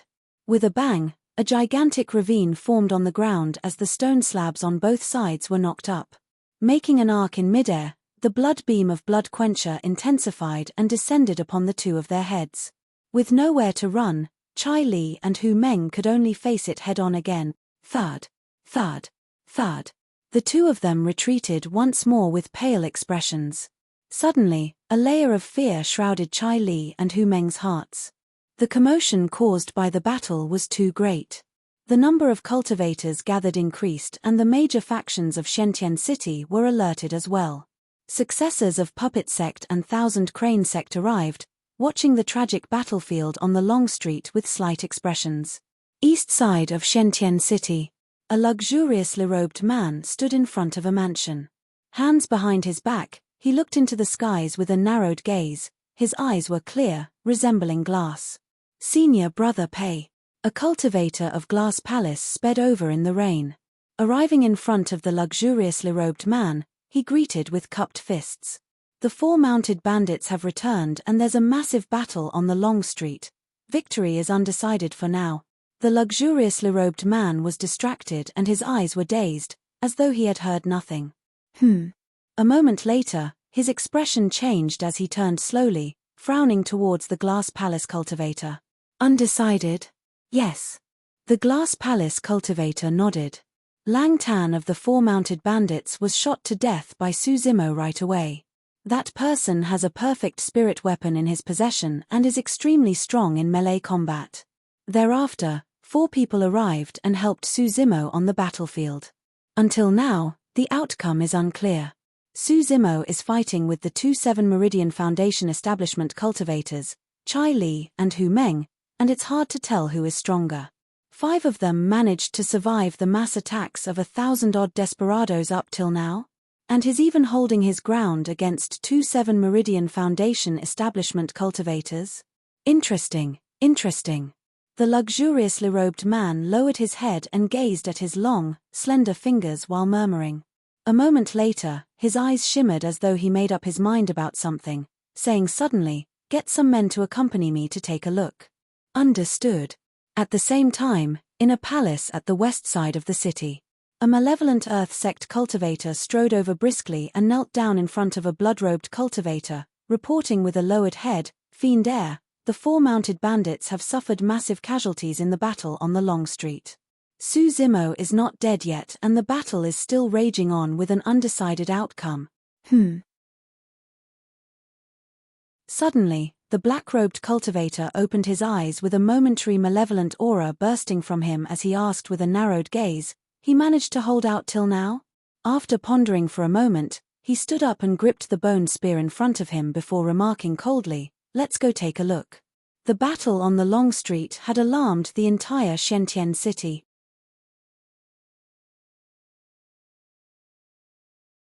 Chapter 376, Wrath of Thunder. Chapter 376, Wrath of Thunder. Dark clouds interweaved with occasional flashes of lightning, streaking through the heavens like electric pythons. The world flickered intermittently with bright flashes of light and darkness. Shadows filled the Long Street. The battle continued relentlessly and tragically. All the cultivators of both factions were already at the limits of their strength. Ji Chengtian and the other 3 were filled with injuries. While the triangle formation was still surviving, it was not going to last for much longer. On the other side of the battlefield, Su Zimo grew fiercer the longer the fight dragged on. He had managed to hold out till now thanks to his robust bloodline and terrifying physique, suppressing both Chai Li and Hu Meng instead. The situation was still undecided. Whichever side of the battlefield came out victorious first would affect the outcome of the entire situation. For Su Zimo, it was easy if he wanted to win this battle. He had a final trump card. Demon form. After taking on his demon form, the 2-7 Meridian Foundation establishment cultivators before him would be dead for sure. However, if he did that, he would not only become the mass target and face immense difficulties advancing in the ancient battlefield. Even if he returned to Tianhuang mainland, he would have to live an ignoble existence. Even Ethereal Peak would not want to retain an anomaly like him, unless he had no other choice. Su Zimo did not want to take that option. As the leader of the 4 mounted bandits, Chai Li also recognized the circumstances and declared loudly, "Factions that are watching out there. As long as you're willing to help us kill the 5 of them, we swear that we'll assist you guys in the Elixir Pool Sect Ruins contention." "That's right." Hu Meng shouted as well, "We will be immensely grateful to the cultivators that are on our side. If anyone manages to kill Su Zimo, I'll offer a Meridian unlocking elixir as thanks." The moment he said that, an uproar broke out. Initially, the factions and cultivators were merely here to watch the show. But now, some of them were tempted. "Look, Pei Chunyu of Glass Palace has arrived with his men. There. The fiend heir of malevolent earth sect, Shui Yang, has arrived as well." The gathering of multiple top factions on the Long Street of Shentian City added an additional layer of complexity to the situation. Su Zimo's eyes shone murderously when he sensed the commotion around him. He had to end this battle as quickly as possible, otherwise, there was a high chance that the 5 of them would end up as sacrificial offerings for the contention between the top factions. Other than taking on his demon form, What other methods did he have that could slay the 2-7 Meridian Foundation establishment cultivators as soon as possible? Susimo thought fervently. All of a sudden, a thick thunderbolt landed on the long street, opening up a huge, charred pit that flickered with lightning. This was the might of the universe that no one could go against. The rumbling of thunder was only heard a moment later at the edge of the horizon. Suddenly, a thought flashed through Susimo's mind. Without hesitation, he strode forward and the stone slab beneath his feet exploded, shooting gravel all over the place. The immense rebound caused him to soar into the air. Wielding Blood Quencher up high with both arms, he channeled the mental sutra of Void Thunder Manual and his blood churned with the rumbling of thunder, forming a harmony with the thunder in the skies. Bang! Boom! Boom! The sound of thunder intensified and arrived from the edge of the horizon in a terrifying manner, as though thousands of carriages were riding across the firmaments. Crackle! In the skies of Shentian City, endless lightning flashes and interweaved. In the blink of an eye, it resembled a sea of lightning that shone with a divine light. In the face of that sea of lightning, Susimo's leap attracted everyone's gazes. At that moment, he was in the midst of the sea of lightning with a torrential aura, resembling the only true god in the universe that was unparalleled. Snap! A thick blue thunderbolt descended and struck Blood Quencher. Lightning coiled all around that grisly red blade like countless small snakes climbing in a frightening manner. Take my slash! Susimo's holler was like thunder that boomed everywhere. Basked in lightning, Susimo swung Blood Quencher that was shining brightly with lightning and descended from the skies, encompassing Chai Li and Hu Meng. That single slash possessed the might of the universe and the power of thunder that struck was horrifying. Before the blade even arrived, Chai Li and Hu Meng were already scared out of their wits. How could any human defend against that slash? That was clearly the wrath of thunder. Ah! With nowhere to run, Hu Meng could only yell. He bit the tip of his tongue gently and spat out a mouthful of blood on the eyes of the face on his copper spear. The eyes of the face shone with 2 blood beams and its body lit up with a sacred radiance. Gritting his teeth, Hu Meng raised his copper spear and welcomed the incoming Blood Quencher. Boom! The weapons collided resoundingly as though the entire world shook for that brief moment. Hu Meng seemed to have turned shorter as a gigantic crack appeared beneath his feet. After a moment, his body shuddered and he was wrapped with the power of thunder. Spitting out a mouthful of blood with dimmed eyes, he was sent flying. The copper spear was also repelled by Blood Quencher and smashed against Hu Meng's chest heavily. The sound of bones cracking could be heard. A 7 Meridian Foundation establishment cultivator was injured. Not only that, Blood Quencher's momentum carried on and continued to slash against Chai Li's saber. Clang! Chai Li's expression changed as his palm cracked and bled, losing his grip on his saber. Pushing against his heels, Chai Li retreated backwards 100 feet away. His face was pale and blood dripped from the corner of his mouth. Of the 2-7 Meridian Foundation establishment cultivators, one was severely injured on the ground and the other retreated in defeat. That was how terrifying the might of that slash was. Pei Chunyu of Glass Palace and Shui Yang of Malevolent Earth Sect arrived just in time to witness that, and their pupils contracted with a hint of shock. If they were the recipients of that slash, they might not be able to escape unscathed either. The other cultivators were dumbfounded and gasped. Chai Li no longer dared to stay any longer. If Hu Meng had not defended the first strike, his organs would have been ruptured from that slash. Without turning back, he fled out of the city. His eyes shone with boundless hatred as he yelled, "Susimo, someday, I'll definitely make you pay for what you did today." Chai Li was absolutely confident that he could get out of Shentian City. Thanks to Susimo's slash, the distance between them was increased and there was no way Susimo would be able to catch up to him since they were both at the end of their roads. Ha ha ha ha. Suddenly, Susimo laughed. Chai Li felt his heart skip a beat. He turned back instinctively and a cold, blinding light approached him at an extremely fast speed. In that light, he caught sight of a figure standing far away with Blood Quencher dug into the mud beside him. That figure wielded a moon-colored gigantic bow and had just placed it down. Susimo's voice sounded. "Someday.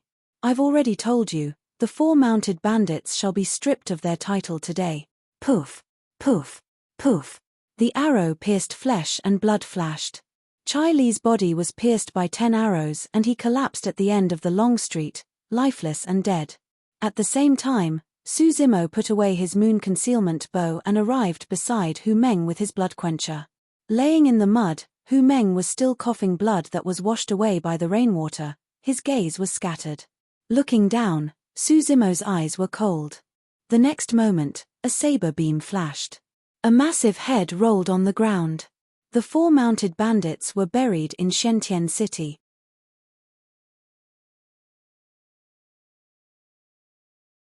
Chapter 377, Famous. Chapter 377, Famous. The outcome of the battle had surpassed everyone's expectations. In less than 15 minutes, the 3 mounted bandits that had returned to the city were already dead with their blood staining the long street. There were even 2 7 Meridian Foundation establishment cultivators among them. That final thunder slash was an eye-opener for many cultivators as they felt an incomparable shock both visually and mentally. Countless gazes were fixed on that figure on the long street, wielding a saber and stained with blood. Their expressions were complex, some shocked, some fearful, some in awe and some in scrutiny. Instantly, everyone realized that from this day forth, there would definitely be a place for this man in Shentian City.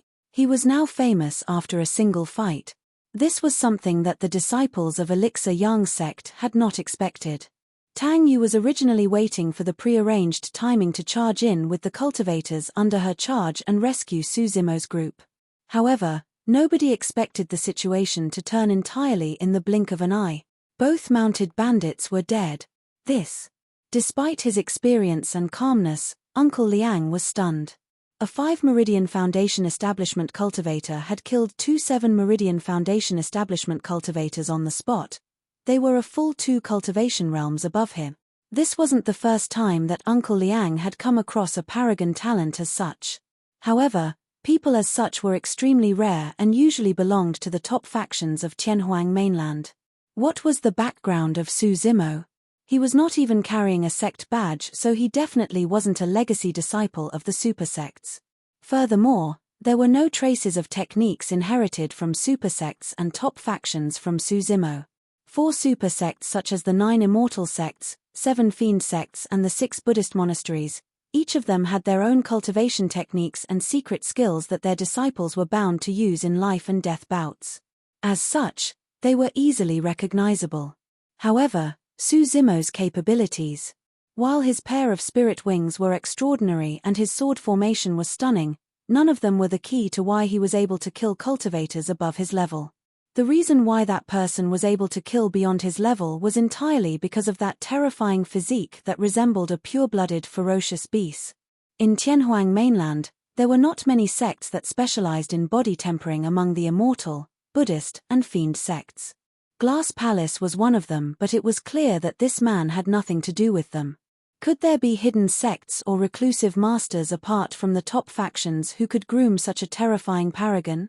Yet, why was the cultivation technique that could build such a physique unknown? For the first time, Uncle Liang felt that he could not make out Su Zimo anymore. Right then, a decisive look flashed through Tang Yu's eyes as she waved and said in a deep voice, "Elixir Yang sect, listen up. Follow me and kill the survivors of the 4 mounted bandits. Leave no one alive." Before she finished speaking, Tang Yu was the first to summon her flying sword and charge into the battlefield. Uncle Liang did not have time to think and quickly followed. The 1,000-odd Elixir Yang sect cultivators at the back swarmed forward as well, charging towards the remaining desperados. Although the desperados did not fear death, the death of Chai Li and Hu Meng was still a huge blow to them mentally. Coupled with the intense battle that they had just been through, they were thoroughly exhausted. The assault of the vigorous cultivators of Elixir Yang sect engulfed them entirely. Some of the desperados broke down and shrieked while running out of the city. However, they barely took a couple of steps when they were killed on the spot. One side was severely injured and worn out while the other side was filled with life and vigor. It was obvious who was stronger. The outcome of the battle was already decided. With the death of the 2-7 Meridian Foundation establishment cultivators, Elixir Yang sect no longer had any reservations.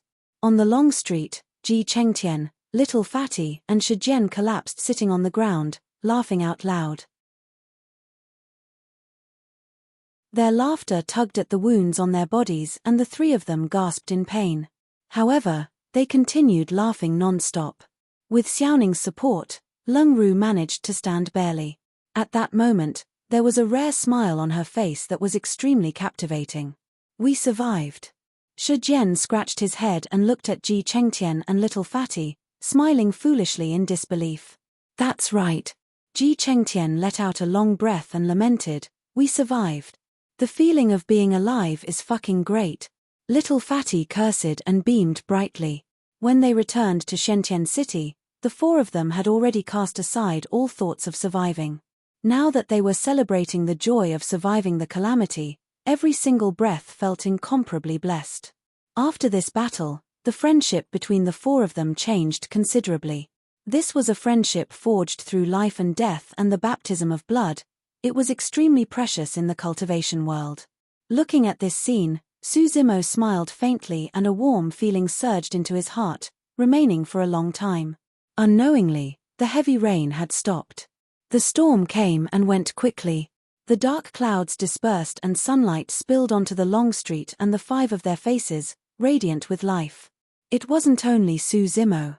From this day forth, the other four of them were going to be famous throughout Shentian City as well. As Elixir Yang sect took action, the other factions joined hurriedly as well.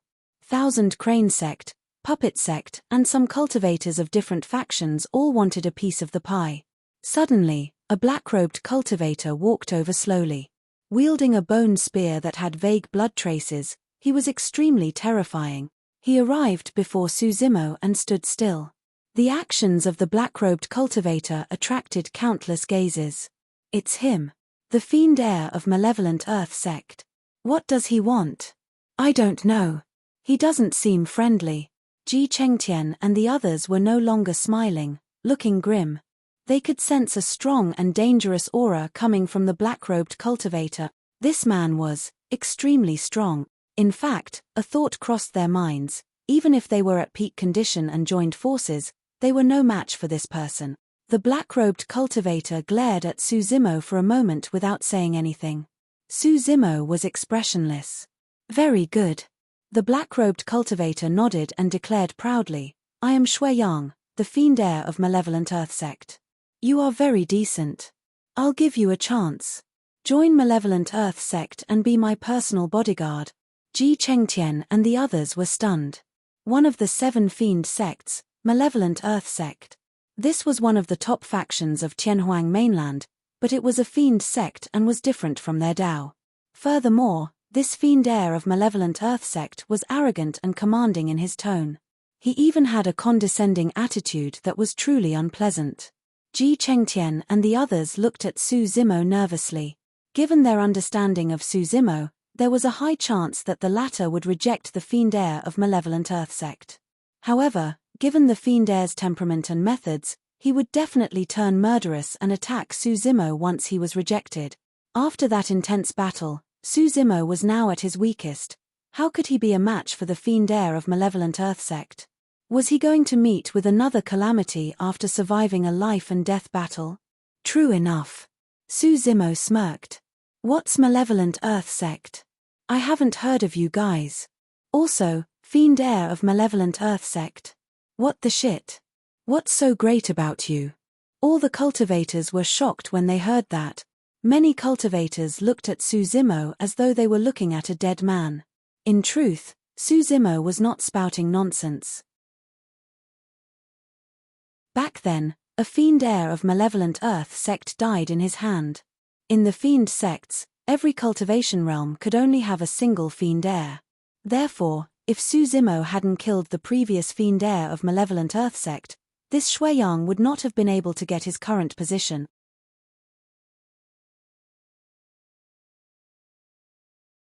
Chapter 378, Killing Intent.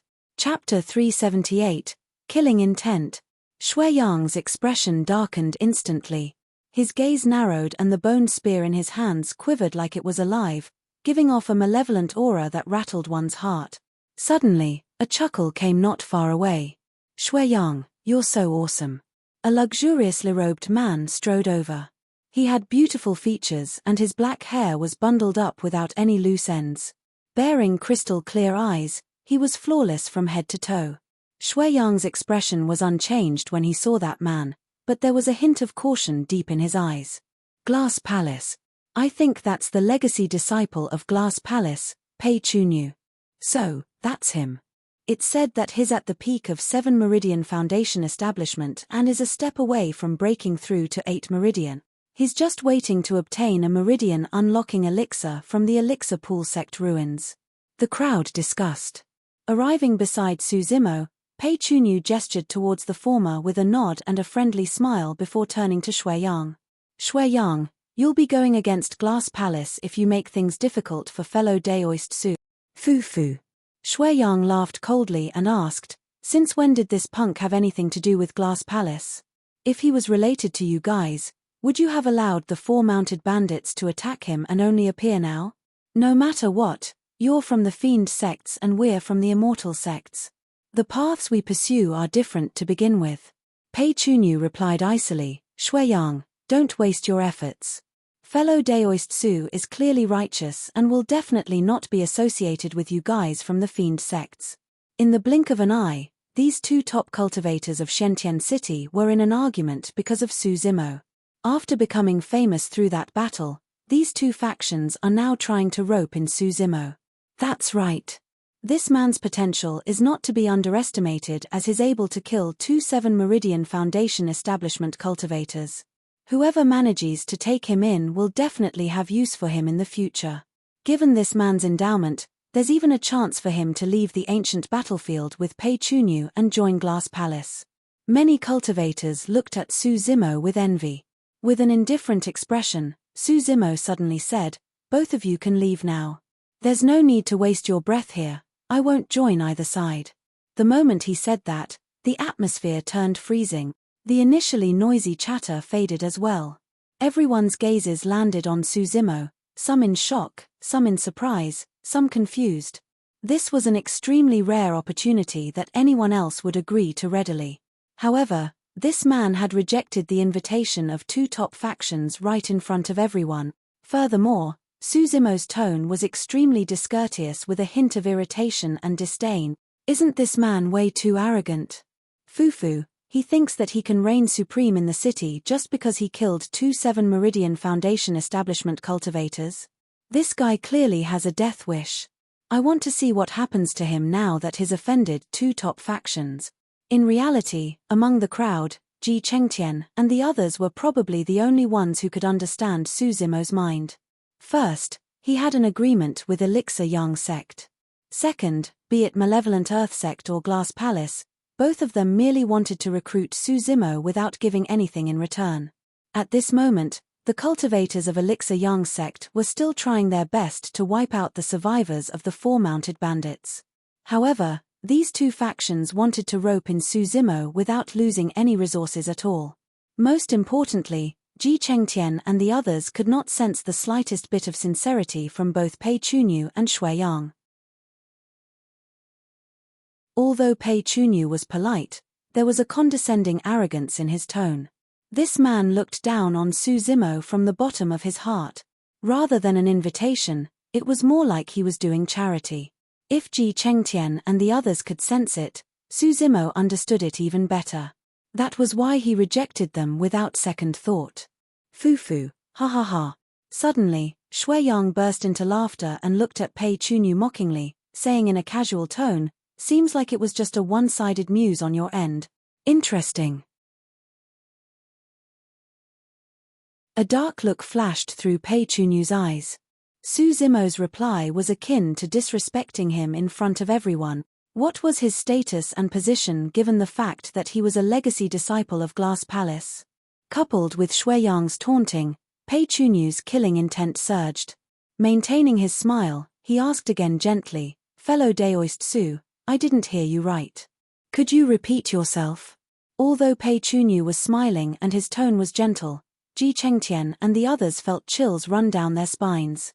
In other words, what he meant was that he was going to give Su Zimo another chance. If Su Zimo did not appreciate the chance, Pei Chunyu was going to kill him. This man had both the rights and the strength to do it. Ji Chengtian and the others were worried and could merely hope that Su Zimo would hold back temporarily instead of offending two top factions out of indignance. Everyone felt that Su Zimo wouldn't be a match for Pei Chunyu even if he was at his peak condition, let alone now when he was at his weakest after going through an immense battle and filled with injuries. As a legacy disciple of one of the Immortal sects, Glass Palace, Pei Chunyu wasn't someone in the same league as the four-mounted bandit. Ji Chengtian and the others looked at Su Zimo nervously. All of a sudden, Su Zimo smiled. "You didn't hear me? Let me simplify things and repeat it once more." After a slight pause, Su Zimo opened his mouth and spat out two words that shocked the world. "Get lost." The moment he said that, the surroundings fell completely silent. Many cultivators looked at that blooded figure with agape mouths and shocked expressions as a single word filled their minds: lunatic.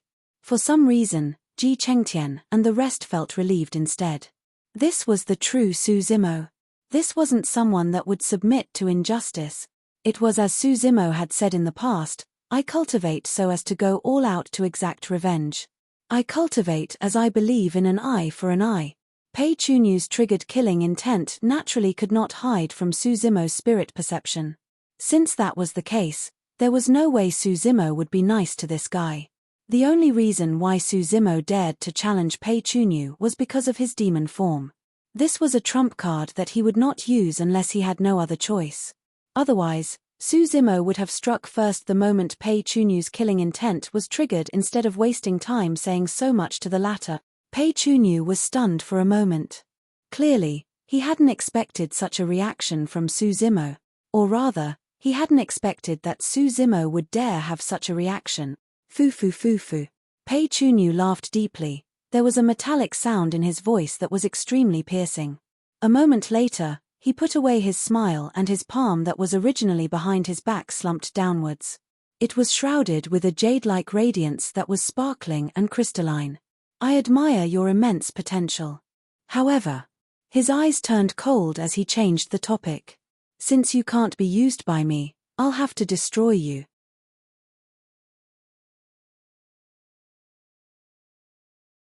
Chapter 379, Secret Loss.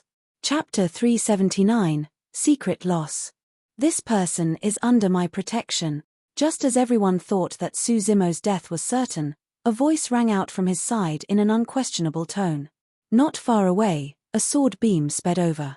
On it was a handsome man with eyes that resembled a painting. It was Tang Yu from Elixir Yang sect who liked to dress up as a man.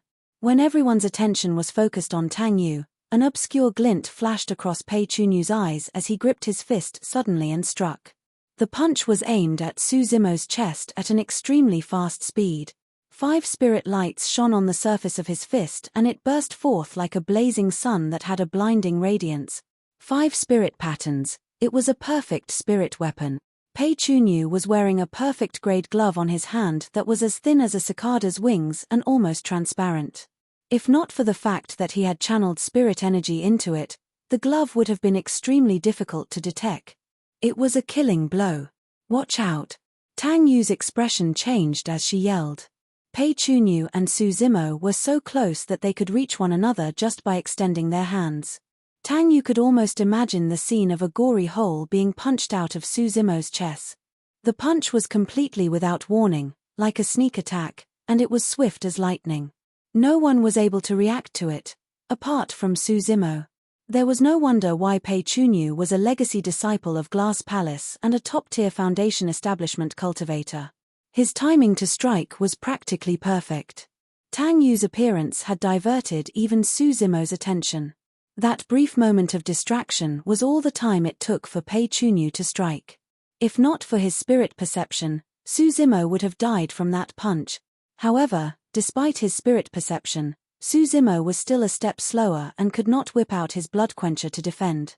Instead, he could only take the attack head-on with his bare fists. Tang Yu's eyes dimmed when she saw that. Although Su Zimo managed to react, the outcome wouldn't be changed by much. To begin with, Pei Chunyu's cultivation realm was 2 levels above Su Zimo. Furthermore, Glass Palace's body tempering technique was renowned through Tianhuang mainland. Pei Chunyu could only be stronger than Su Zimo, there was no doubt. More importantly, Pei Chunyu's glove was a perfect spirit weapon and Su Zimo was using his bare hands. To Tang Yu, it was almost certain that Su Zimo would be punched to death in this exchange. If he was lucky and managed to survive, his arm would be crippled and that would diminish his combat strength, ending his cultivation path at this point. Bang! Their fists collided with a dull thud of defeat. The brilliance on the perfect spirit weapon vanished. Pei Chunyu did not move. Su Zimo's body shuddered and he staggered back 3 steps before coming to a stop. Instinctively, he was in the stance of plow heaven stride for every single step and shifted his center of gravity, etching 3 deep footprints on the ground, shaking the earth. Su Zimo's fist was badly mutilated, revealing the bones within. However, those were not white, but blood-red bones. Everyone watched with agape mouths as their eyeballs nearly popped out in disbelief. He was not dead. His arm was not crippled either. His fist was merely bleeding and slightly injured. How was that possible? Even a superior-grade spirit weapon would be smashed into pieces against that punch. Yet, how was it possible that Su Zimo's bare body? All the cultivators were completely stunned. If they had not witnessed it personally, none of them would believe what just happened. The fiend heir of malevolent earth sect, Shuiyang, frowned slightly as he looked at Su Zimo's right hand thoughtfully.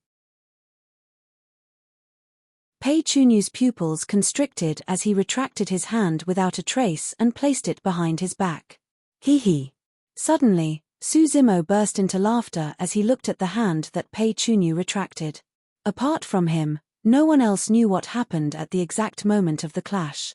Although Su Zimo's physique was strong, there was definitely no way he could withstand the might of a perfect spirit weapon. At that moment, even if he took on demon form, Su Zimo's strength would only be raised by a level and he wouldn't be able to defend against the perfect spirit weapon still. It was like when a child turned into an adult and had his strength increased by folds. However, his body wouldn't be able to withstand the sharpness of a blade still. But there was a part of Su Zimo's body that was very special. His right hand. His right hand was covered with flesh on the surface. However, the flesh wrapped a blood-bone palm of unknown origins that was indestructible. Even the sharpness of Blood Quencher couldn't sever it. During that exchange, Pei Chunyu's strength gained the upper hand and he managed to knock Su Zimo 3 steps backwards. However, in reality, Su Zimo did not receive too much damage and merely suffered flesh wounds. As for Pei Chunyu, he suffered a secret loss and was in unbearable pain. Nobody noticed that Pei Chunyu's retracted hand was trembling under the cover of his robes. The feeling of punching a steel board wasn't one that was pleasant. In that short while, Tang Yu had already arrived and descended between the two of them with Uncle Liang close behind. "Fellow Daoist Su, are you all right?" Tang Yu was befuddled and looked at Su Zimo behind her. She could not help but ask in a hesitant tone. "It's fine." Su Zimo nodded. "Are you truly fine?" Tang Yu withdrew an elixir from her storage bag and whispered, "Don't force yourself. Are you injured internally? Take this elixir and stabilize your wounds first." Su Zimo smiled calmly and shook his head to reject. "Pei Chunyu, what do you mean by that?" Tang Yu spun around and questioned with a sharp gaze, "I've already said that he's under the protection of Elixir Yang sect and yet you attacked him?" "Foo. Pei Chunyu scoffed lightly and replied in an indifferent tone, "I was merely curious seeing how fellow Daoist Su has a strong physique and extraordinary melee combat strength. It was just a mere spar. Why are you so anxious, fellow Daoist Tang Yu?" "Spar?" Tang Yu sneered. That punch was clearly out to take Su Zimo's life. Previously, he was chided and shamed by Su Zimo. Now that he had taken another secret loss, there was no way Pei Chunyu would give up. He would still look for more opportunities to kill Su Zimo here.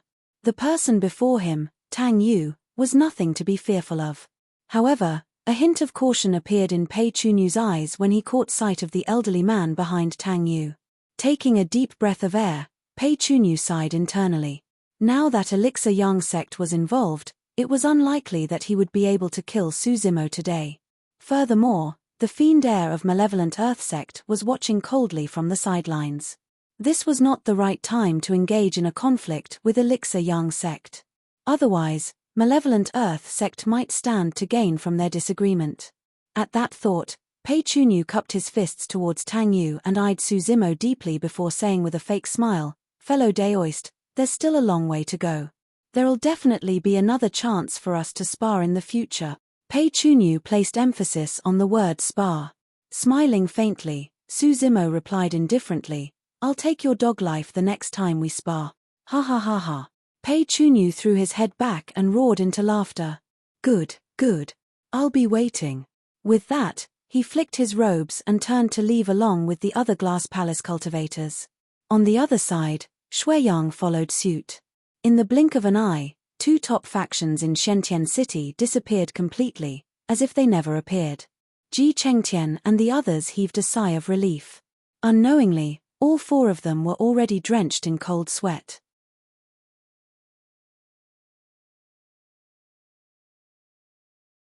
Chapter 380 Elixir Pool Sect. Chapter 380 Elixir Pool Sect. On the long street, the remaining desperados fled in all directions, unable to resist. They were no longer a threat. It was also fortunate that Tang Yu had returned. Otherwise, another bloody battle would definitely break out if Su Zimo took on demon form, and the consequences would be unimaginable after everything spiraled out of control. Tang Yu took out some elixirs from her storage bag and handed them to Ji Chengtian and the others. The four of them did not decline. Even though they also had healing elixirs in their storage bags, their effects were definitely not comparable to those from Elixir Yang sect. When it was Su Zimo's turn, he merely took a glance and shook his head gently, choosing not to take them. "What's wrong?" Tang Yu asked confusedly. "Your injuries aren't minor and these elixirs will help your recovery immensely. Don't worry, Elixir Yang sect's elixirs are definitely the best in Tianhuang mainland." Tang Yu was not wrong. The elixirs she took out were all of decent quality at superior grade. However, Su Zimo stuck to a principle ever since he started cultivating. He would only consume perfect-grade elixirs. The reason was because perfect-grade elixirs had pure medicinal effects without any impurities. Su Zimo would not be tempted by supreme-grade elixirs, let alone those at superior grade. He smiled and declined politely without explaining. While Su Zimo seemed like he was severely injured in the battle with more than 30 wounds and blood covering him from head to toe, in reality, his foundation was unharmed. His organs were perfectly fine, as were his tendons and bones. In just a short while, Su Zimo's wounds were already starting to heal and had stopped bleeding. Given his terrifying regeneration capabilities, he could recover in just a few days. Shentian City could be divided into 4 generic districts. The east side of the city was occupied by Glass Palace, west by Malevolent Earth sect and south by the heretical doctrines. The cultivators in the north side were messier. Originally, the 4 mounted bandits were the strongest apart from Elixir Yang sect and Thousand Crane sect. However, the 4 mounted bandits were dead and most of the desperados were buried on the streets, with only a minority that managed to escape from Shentian City. Worn out, injured and filled with the stench of blood, it was most likely that those desperados wouldn't be able to last a single night outside before they were devoured whole by the various ferocious beasts and ancient living beings out there. With the 4 mounted bandits gone, the north side of the city was now controlled by Elixir Yang sect and Thousand Crane sect.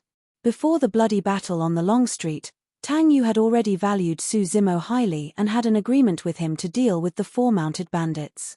At that point of time, this agreement seemed fanatic and irrational. But now, everyone realized that Elixir Yang sect had benefited massively. They managed to recruit somebody like Su Zimo who was both strong and possessed terrifying potential without losing much resources. Furthermore, the 4 mounted bandits were destroyed. It was killing 2 birds with 1 stone. 10 days later. City's north, meeting hall of Elixir Yang sect. By now, Ji Chengtian and the others were almost healed up and Su Zimo had completely recovered a couple of days ago. Su Zimo's group of 6, Tang Yu, Uncle Liang and a cultivator of Elixir Yang sect's battle hall, Yang Jun, were gathered. Everyone, The reason why I gathered you guys here is to discuss information about an ancient ruin. Tang Yu said in a deep voice, since I've requested for your help, I'll divulge everything I know without holding back any secrets. Su Zimo's group nodded, all of them could sense Tang Yu's sincerity. During this period of time, Elixir Yang sect provided a considerable number of high-quality elixirs to help Ji Chengtian and the others with their recovery. In truth, this ruin is related to a major sect back in the ancient era named Elixir Pool sect. It was clear that the sect had something to do with elixir refinement through its name alone. Indeed, Tang Yu continued, Elixir Pool sect was extremely famous back in the ancient era and was the foremost elixir refinement sect in Tianhuang mainland. The founder master of our Elixir Yang sect was an elixir refinement master back in Elixir Pool sect. Su Zimo's group felt their hearts skip a beat when they heard that. If an elixir refinement master of Elixir Pool sect could create a sect, Elixir Yang sect, that turned out to be one of Tianhuang mainland's 4 unorthodox groups, one could only imagine how strong Elixir Pool sect was back in the day. The ruins of Elixir Pool sect are extraordinary. Tang Yu said with a grim expression, not only will there be a large amount of elixirs within, there will also be many elixir recipes that have been lost. Su Zimo nodded silently. Many things have been lost through the times from the ancient era till now. The reason why the Meridian unlocking elixir was so precious was because its recipe had been lost for a long time. One could only imagine the outcome of finding the recipe of the Meridian unlocking elixir in the Elixir Pool sect ruins. Of course, apart from elixir recipes, in the ruins of some sects, there's also a chance of obtaining their inheritance if one is extremely lucky. These inheritances are much more precious than elixir recipes. However, the probability of that happening is extremely low, unless one has a token from Elixir Pool sect and can obtain the sect's recognition. Tang Yu chuckled bitterly. However, if elixir recipes can be lost from sects from the ancient era, there's no way tokens can remain. The mention of that had Su Zimo's heart skipping a beat. Instinctively, Xiaoning looked towards Su Zimo with an odd expression, wanting to say something but stopped. Su Zimo lowered his head and pretended not to see. In truth, the both of them thought of something at the same time. The mysterious elixir furnace in Xiaoning's possession. Ever since they entered the ancient battlefield, it had been giving off unusual reactions. That was also the reason why Su Zimo brought Xiaoning in this direction. Now that they knew more about the Elixir Pool sect ruins, it was only natural that they would relate it to the elixir furnace. However, this was an extremely sensitive issue. A man's wealth was his own ruin by causing another's greed. Now that there were so many people, they would naturally attract trouble if it was revealed. Even Elixir Yang sect might become a threat to them. Xiaoning was naive and revealed an abnormal reaction right away without thinking much about it. However, Su Zimo knew about the dangers of the cultivation world and did not meet with Xiaoning's gaze, merely shaking his head subtly. Smart as well, Xiaoning retracted her gaze and remained silent. Even so, someone noticed Xiaoning's reaction. The battle hall cultivator standing behind Tang Yu, Yang Jun, raised his brow and asked suddenly, "You seem like you have something to say about the inheritance of this sect, fellow Daoist Xiaoning?" "It's nothing." Xiaoning panicked a little after being exposed. Tang Yu frowned slightly and suddenly said, "Xiaoning, did you want to ask if there's a recipe for elixirs that can extend one's lifespan in the Elixir Pool sect?" "Yes, that's right." Xiaoning nodded hurriedly. With a gentle smile, Tang Yu said tenderly, "Don't worry, there's definitely a recipe for something like that in Elixir Pool sect. However, we might not be able to get our hands on it. Something like that depends on fate." "Oh." Xiaoning nodded and replied. After Tang Yu's interruption, Yang Jun looked at Xiaoning with a confused expression and did not press on, merely assuming that he thought too much. Su Zimo raised his head and swept his head, glancing at Tang Yu subtly. At that moment, she was looking at him deeply. Her eyes shimmered like the surface of water and she had a fake smile. What a powerful woman! Su Zimo sighed internally.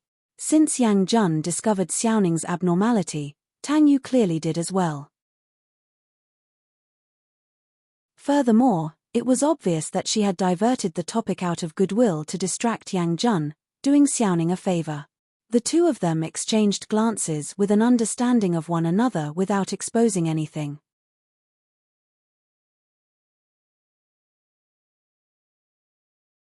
Chapter 381, Saber Mountain Spirit Sea.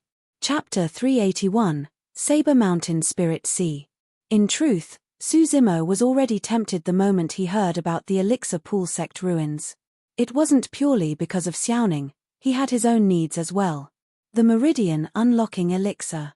More than that, it was for a perfect grade Meridian Unlocking Elixir. After hearing Tang Yu's introduction of Elixir Pool sect, Suzimo was even more certain that they would most likely find perfect grade Meridian Unlocking Elixirs in the Elixir Pool sect. Tang Yu said, of course, for a sect as large as Elixir Pool sect, there will definitely be many other treasures. In fact, we might even find gems like carnate spirit weapons. Suzimo pondered for a moment. I'll do my best to help Elixir Yang sect get the ruins. Furthermore, I won't want anything else. However, I ask for a perfect grade Meridian Unlocking Elixir. Yang Jun could not help but burst into laughter as he looked at Suzimo with a mocking gaze. Perfect Meridian Unlocking Elixir. What a daring demand. Who do you think you are, huh? Who are you? Suzimo glared at him. Proudly, Yang Jun declared, I'm Yang Jun, a cultivator of Elixir Yang sect's battle hall at 7 Meridian Foundation establishment. Also, don't think that you have the right to negotiate terms with Elixir Yang sect just because you've killed 2 7 Meridian Foundation establishment cultivators. Suzimo, let me tell you, without us, you won't even be able to get close to the main hall of Elixir Pool sec. Yang Jun. Tang Yu glared at him and said sternly. Harumphing, Yang Jun did not continue, merely crossing his arms and scoffing coldly.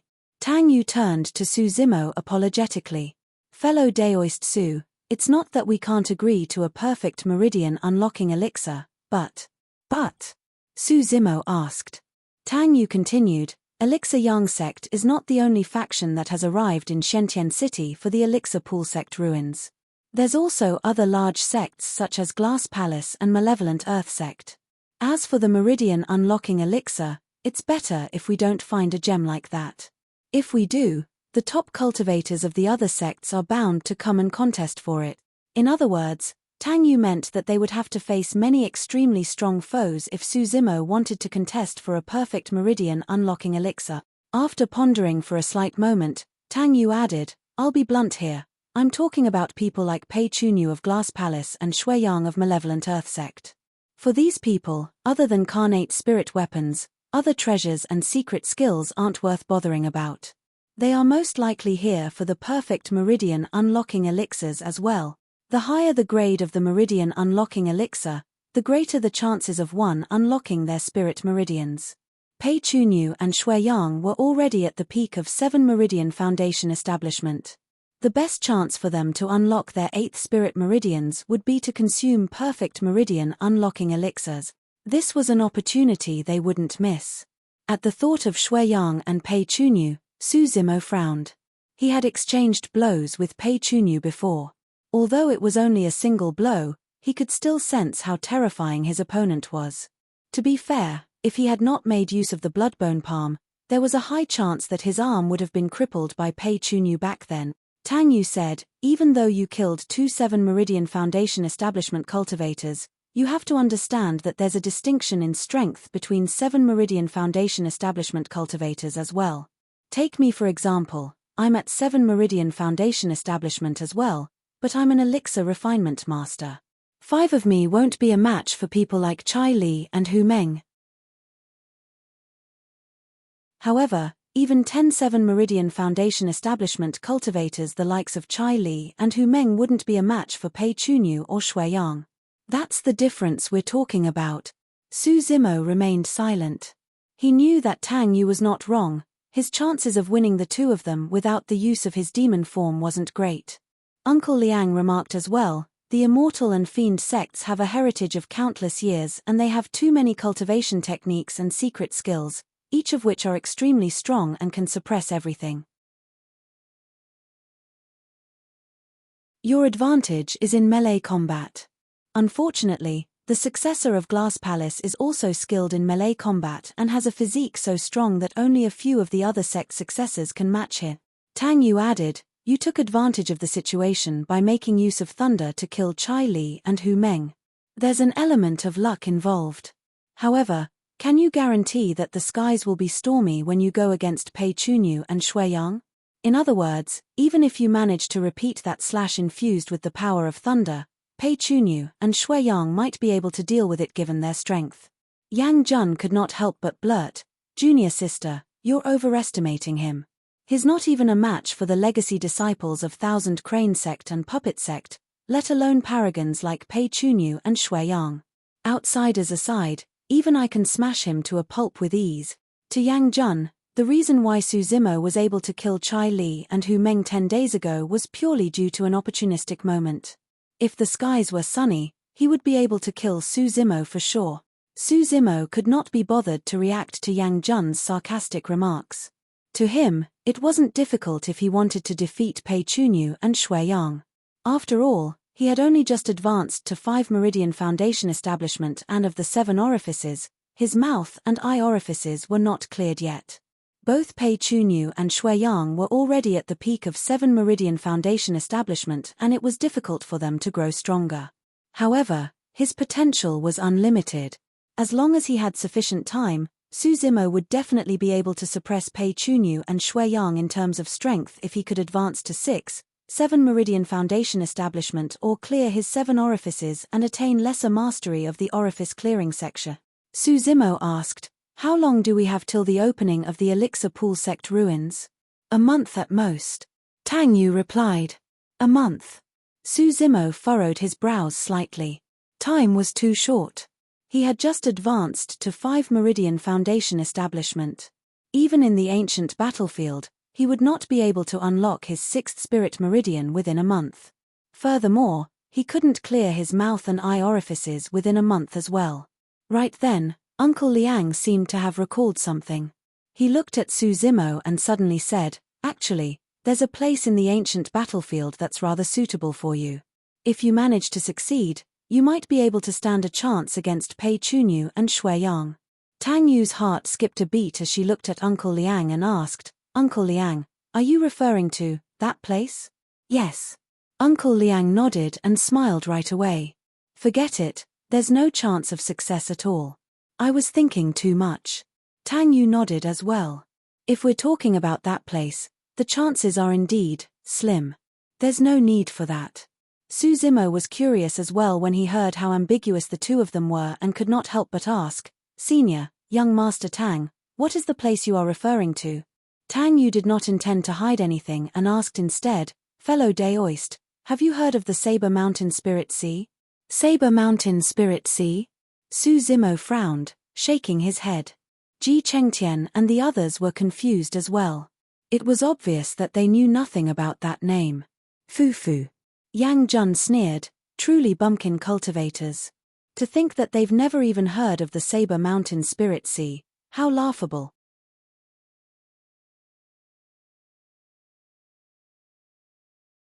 Chapter 382 Legend of the Saber Emperor.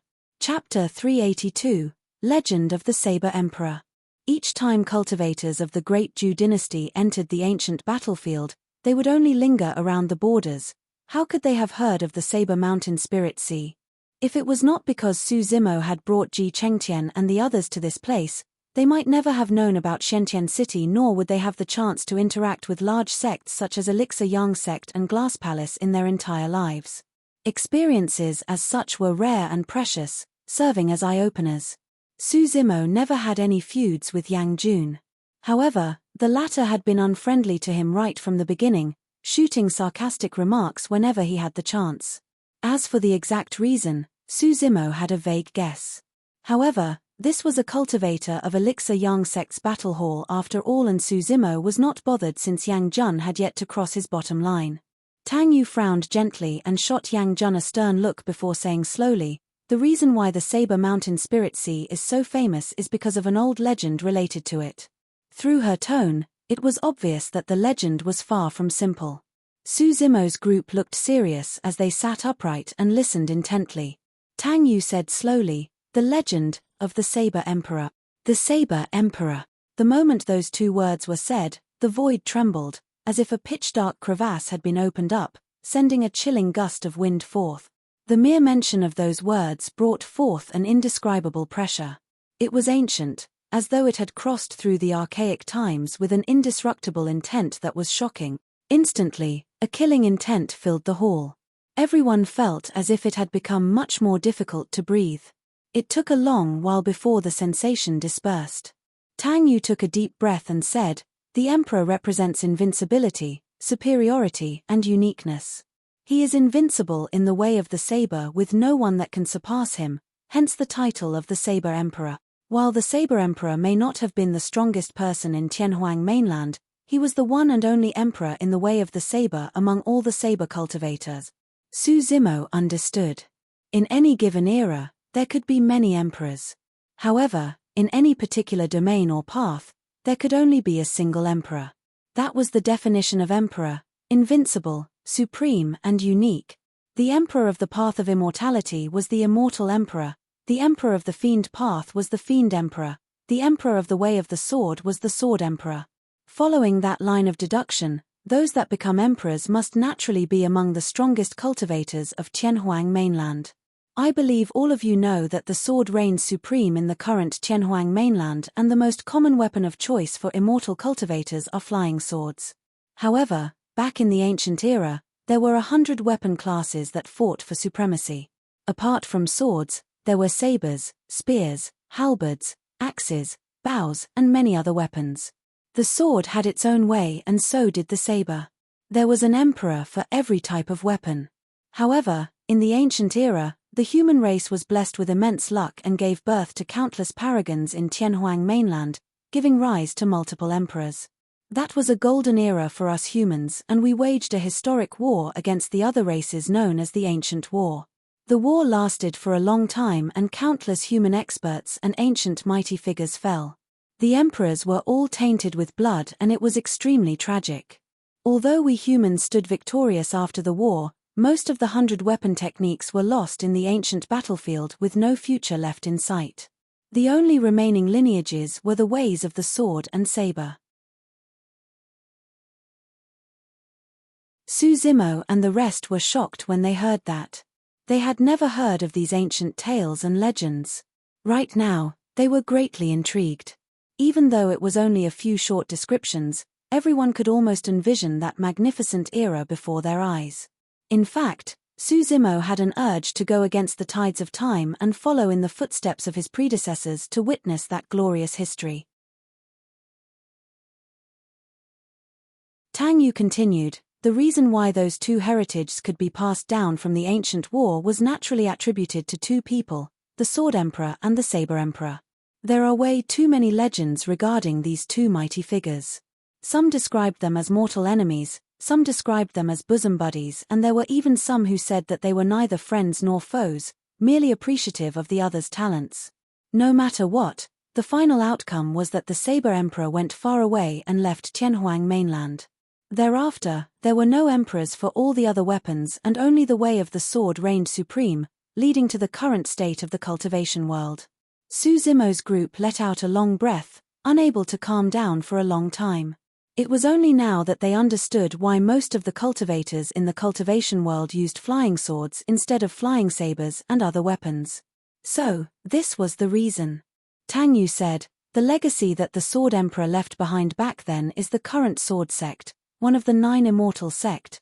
Su Zimo was secretly impressed. Originally, he thought that super sects such as the 9 immortal sects, 7 fiend sects and 6 Buddhist monasteries only earned their title as the strongest factions of Tianhuang mainland due to their ancient lineage and strong foundations. But judging from the situation now, all of those sects had shocking background. For example, of the 9 immortal sects, Sword Sect's founder master was the Sword Emperor of the ancient times. In fact, he was someone that influenced the future of the world such that the way of the sword was supreme in the current cultivation world. After a moment of silence, Su Zimo suddenly asked, "Where did the Saber Emperor go?" Tang Yu smiled faintly. He traveled far overseas and found a lone island in the ocean, leaving his legacy there. Su Zimo's heart skipped a beat as he blurted, "One of the two islands." The top factions of Tianhuang mainland consisted of the 9 immortal sects, 8 demon races, 7 fiend sects, 6 Buddhist monasteries, 5 heretical doctrines, 4 unorthodox groups, 3 aristocrat families, 2 islands, and 1 palace. That's right. Tang Yu's eyes flickered with a hint of admiration as she nodded. The legacy left behind by the Saber Emperor is one of the 2 islands, Divine Phoenix Island. The successor of Divine Phoenix Island rarely steps foot onto Tianhuang mainland. However, each time one of them does, they would definitely be unrivaled paragons that are bound to create waves in the cultivation world. Su Zimo lamented. From this perspective, the Saber Emperor did not lose back then. The legacy left behind by the Sword Emperor is one of the immortal sects, and the legacy left behind by the Saber Emperor is one of the 2 islands. In terms of reputation, status, or strength, the island is not weaker than Sword Sect. What does the Saber Mountain Spirit Sea have to do with the Saber Emperor then? Su Zimo asked. Tang Yu explained, it said that when the Saber Emperor left Tianhuang mainland, he left behind a legacy, the Saber Mountain Spirit Sea in the ancient battlefield. While the Saber Mountain Spirit Sea truly exists, there has never been any cultivator who has obtained its inheritance for thousands of years. Countless paragons have been produced in this period of time, but all of them ended in failure. Gradually, the Saber Mountain Spirit Sea became a legend that no one believed in, until, with a slight pause, Tang Yu continued, around 1,000 years ago, a monstrous cultivator appeared in the ancient battlefield. Although he was not from one of the super sects, he had frightening combat strength and could compete against all the legacy disciples of the various major sect. It was said that the person managed to obtain the Saber Emperors in the Saber Mountain Spirit Sea. Su Zimo frowned slightly and asked, the Saber Mountain Spirit Sea still exists after that person obtained the Saber Emperor's inheritance? I don't know the exact reasons why, but it indeed still exists. Tang Yu nodded. You're considered as a saber cultivator as well, and the Saber Mountain Spirit Sea is suitable for you and can help your strength grow rapidly. Naturally, there's a prerequisite, and that is for you to obtain the inheritance of the Saber Emperor.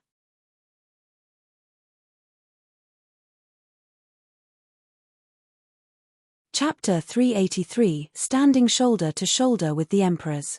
Chapter 383, Standing Shoulder to Shoulder with the Emperors.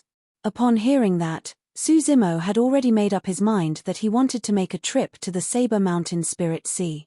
Even though Su Zimo had made use of sabers up till this point of his cultivation, he knew nothing about saber techniques. He merely relied on the power of his bloodline as well as his physique strength to slash widely. Thankfully, he cultivated the mystic classic of the 12 demon kings of the great wilderness, making his skin coarse and flesh thick. Agile as an ape, he could pounce like a tiger, sprint like a horse, rise like the wind, land like an arrow, and be tough and nimble at the same time. Coupled with the assistance of his spirit perception, he could evade danger without even seeing it, and thus, it was quite rare for him to be disadvantaged. However, Su Zimo knew very well that if he were to meet a top-notch expert, his opponent would be able to easily find the openings of his saber technique and take him down, even if the latter's strength could not match his. Therefore, even if there was only a 1 in a million chance, Su Zimo wanted to head over and give it a shot. When he saw that Su Zimo was moved, Yang Jun sneered at the side. There have been countless cultivators who have been to the Saber Mountain Spirit Sea before. Many of them were paragons that were far beyond their contemporaries. However, there has only been a single person who has managed to succeed through the thousands of years. Does a country bumpkin such as yourself, who have never even heard of the Saber Mountain Spirit Sea, think that you are befitting of receiving the Saber Emperor's inheritance? Tang Yu was already displeased at how Yang Jun was targeting Su Zimo repeatedly. It was only after she noticed that Su Zimo was calm and had no reaction that she became slightly relieved. Also, there's one more thing I have to remind you about. Tang Yu said deeply, I don't know much about the Saber Mountain Spirit Sea either. After all, there has already been someone who received the Saber Emperor's inheritance 1,000 years ago. As such, you might end up making a wasted trip. It's all right. Su Zimo smiled calmly. The many legends that you've told me about are truly fascinating. In the ancient war, dragons, and snakes rose together with the emperors in that golden era. The only regret I have is that I wasn't born back then to stand shoulder to shoulder with those emperors, leaving my name through history." The moment he said that, the hall went silent. Everyone watched with shock and slightly agape mouths. The verve of this man! How much verve was required for him to state that he wanted to leave his name through history by standing shoulder to shoulder with those emperors? The fact that such a statement was said by a Foundation establishment cultivator was truly ridiculous and arrogant. For some unknown reason, Suzimo was not filled with passion or unparalleled pride when he said those words, merely looking extremely natural. However, it felt as though the green-robed cultivator before them was truly qualified to stand shoulder to shoulder with those emperors. Even Yang Jun, who had a grudge against Suzimo, could not spout out a single sarcastic remark at this moment. He wouldn't have dared to repeat Suzimo's statement personally, worried that bad luck might befall him from the unknowns. Even for the emperors that have fallen for countless years, their dignities could not be sullied. Uncle Liang looked at Suzimo deeply. Initially, he had underestimated Suzimo. However, at that moment, Uncle Liang's previous impression of Suzimo disappeared entirely. Suzimo did not notice the strange expressions of everyone around him, merely immersed in his own emotions. Shaking his head gently, he lamented, "Time is merciless through history." Be it the Sword Emperor or the Saber Emperor, both have already passed on along with those eras, leaving only their legends. Since there's no longer a chance to witness the majesty of the Saber Emperor, I might as well head out to the Saber Mountain Spirit Sea. Even if I can't obtain the inheritance, I can relive the glory of the past in the ruins to make up for the regrets in my heart. Tang Yu nodded. "Since you have already decided, I won't stop you. However, you have to return to Shentian City within the month to help us contend for the Elixir Pool Sect ruins." "All right." Suzimo nodded. Right then, a cultivator of Elixir Yang sect strode in quickly and greeted with cupped fists. "Young Master, Feng Manman of Thousand Crane sect requests an audience." "Sister Manman?" Tang Yu pondered for a moment and shifted her gaze. It paused on Lung Ru for a brief moment before she nodded. "Invite her in," she explained to Suzimo's group. The four unorthodox groups have a pretty good relationship. Sister Manman is the commander for Thousand Crane Sect's expedition this time round, and I've known her for many years. Right then, a woman in a long white robe strode over. With a curvy and voluptuous figure, her steps were nimble and her black silky hair was tied in a bun, exuding a mature and dignified aura. Her features were exquisite and very beautiful. On the woman's waist, apart from a storage bag, there was a pink paper crane that was really pretty tied to it. Tang Yu walked over and smiled. "Sister Manman, come on in." Feng Manman glanced at Tang Yu and chuckled.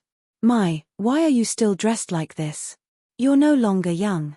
"I'm used to it," Tang Yu blinked. "Xiao Yu, I'm not going to beat around the bush. I'm here for someone." Feng Manman did not waste time with any small talk. "For her." Tang Yu glanced at Lung Ru. Feng Manman smiled. "I can't keep anything from you." "Me?" Lung Ru was slightly stunned. Feng Manman nodded with a gentle gaze. "I can see your talent in talisman crafting and can't bear to bury it, so I'm here to invite you to join Thousand Crane Sect. What do you think?" Lung Ru loved crafting talismans and indeed wanted to join Thousand Crane Sect. However, she did not expect the latter to come knocking. Furthermore, she could tell that this Thousand Crane Sect cultivator was truly sincere. Right then, another Elixir Yang sect cultivator headed in and greeted with cupped fists. "Ying Zi of Puppet Sect requests an audience. One of the 5 heretical doctrines, Puppet Sect. Let him in." Tang Yu raised her head. Not long later, a muscular man strode into the hall wearing linen clothes. He had short hair and looked honest, grinning with cupped fists the moment he entered. "Greetings, fellow Taoists." Tang Yu whispered to Suzimo, "This man is Ying Zi, the commander of Puppet Sect for this expedition." Suzimo nodded. "Young Master Tang, I'm here today because I wish to invite someone to join our Puppet Sect. I wonder if that's all right." Ying Zi went straight to the point. "Oh." Tang Yu smiled and asked, Who is the one who caught your eye? Ying Ziyi pointed to Shi Jian, who was drinking tea dully at the side. Him. Shi Jian was confused and looked dazed, not understanding how he was chosen. Ying Ziyi grinned. This silly fool is not bad. He suits my taste. Ha ha ha ha. Little Fatty could not help but burst into laughter.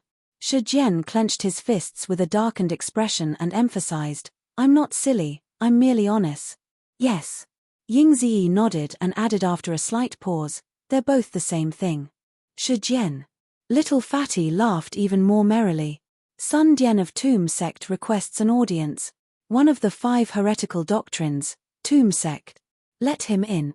Before long, a pale-faced cultivator entered the hall. He had a monkey-like mouth and his eyes darted around, lighting up when they caught sight of Little Fatty. Sun Dian blinked repeatedly towards Little Fatty. Curious, Little Fatty leaned over. The two of them, one fat and the other skinny, ran to a corner and mumbled. Little Fatty nodded repeatedly with burning eyes and smacked his lips like a starving wolf. When he saw that, Su Zimo smiled gently. He felt happy for Lung Ru and the others. Su Zimo was not the only one who made a name for himself and was recognized by many other cultivators in that battle on the Long Street. The other 4 were as well. When they made the decision to return to Shentian City, it was with the understanding that they would meet with a great disaster and die. Who would have thought that it would have turned into a great opportunity for them today instead? Fortune and misfortune were interdependent and it was nothing more than the cycle of karma. You're tuning in to the Celestial War YouTube channel. Don't forget to subscribe and join us on this journey to catch the most captivating stories.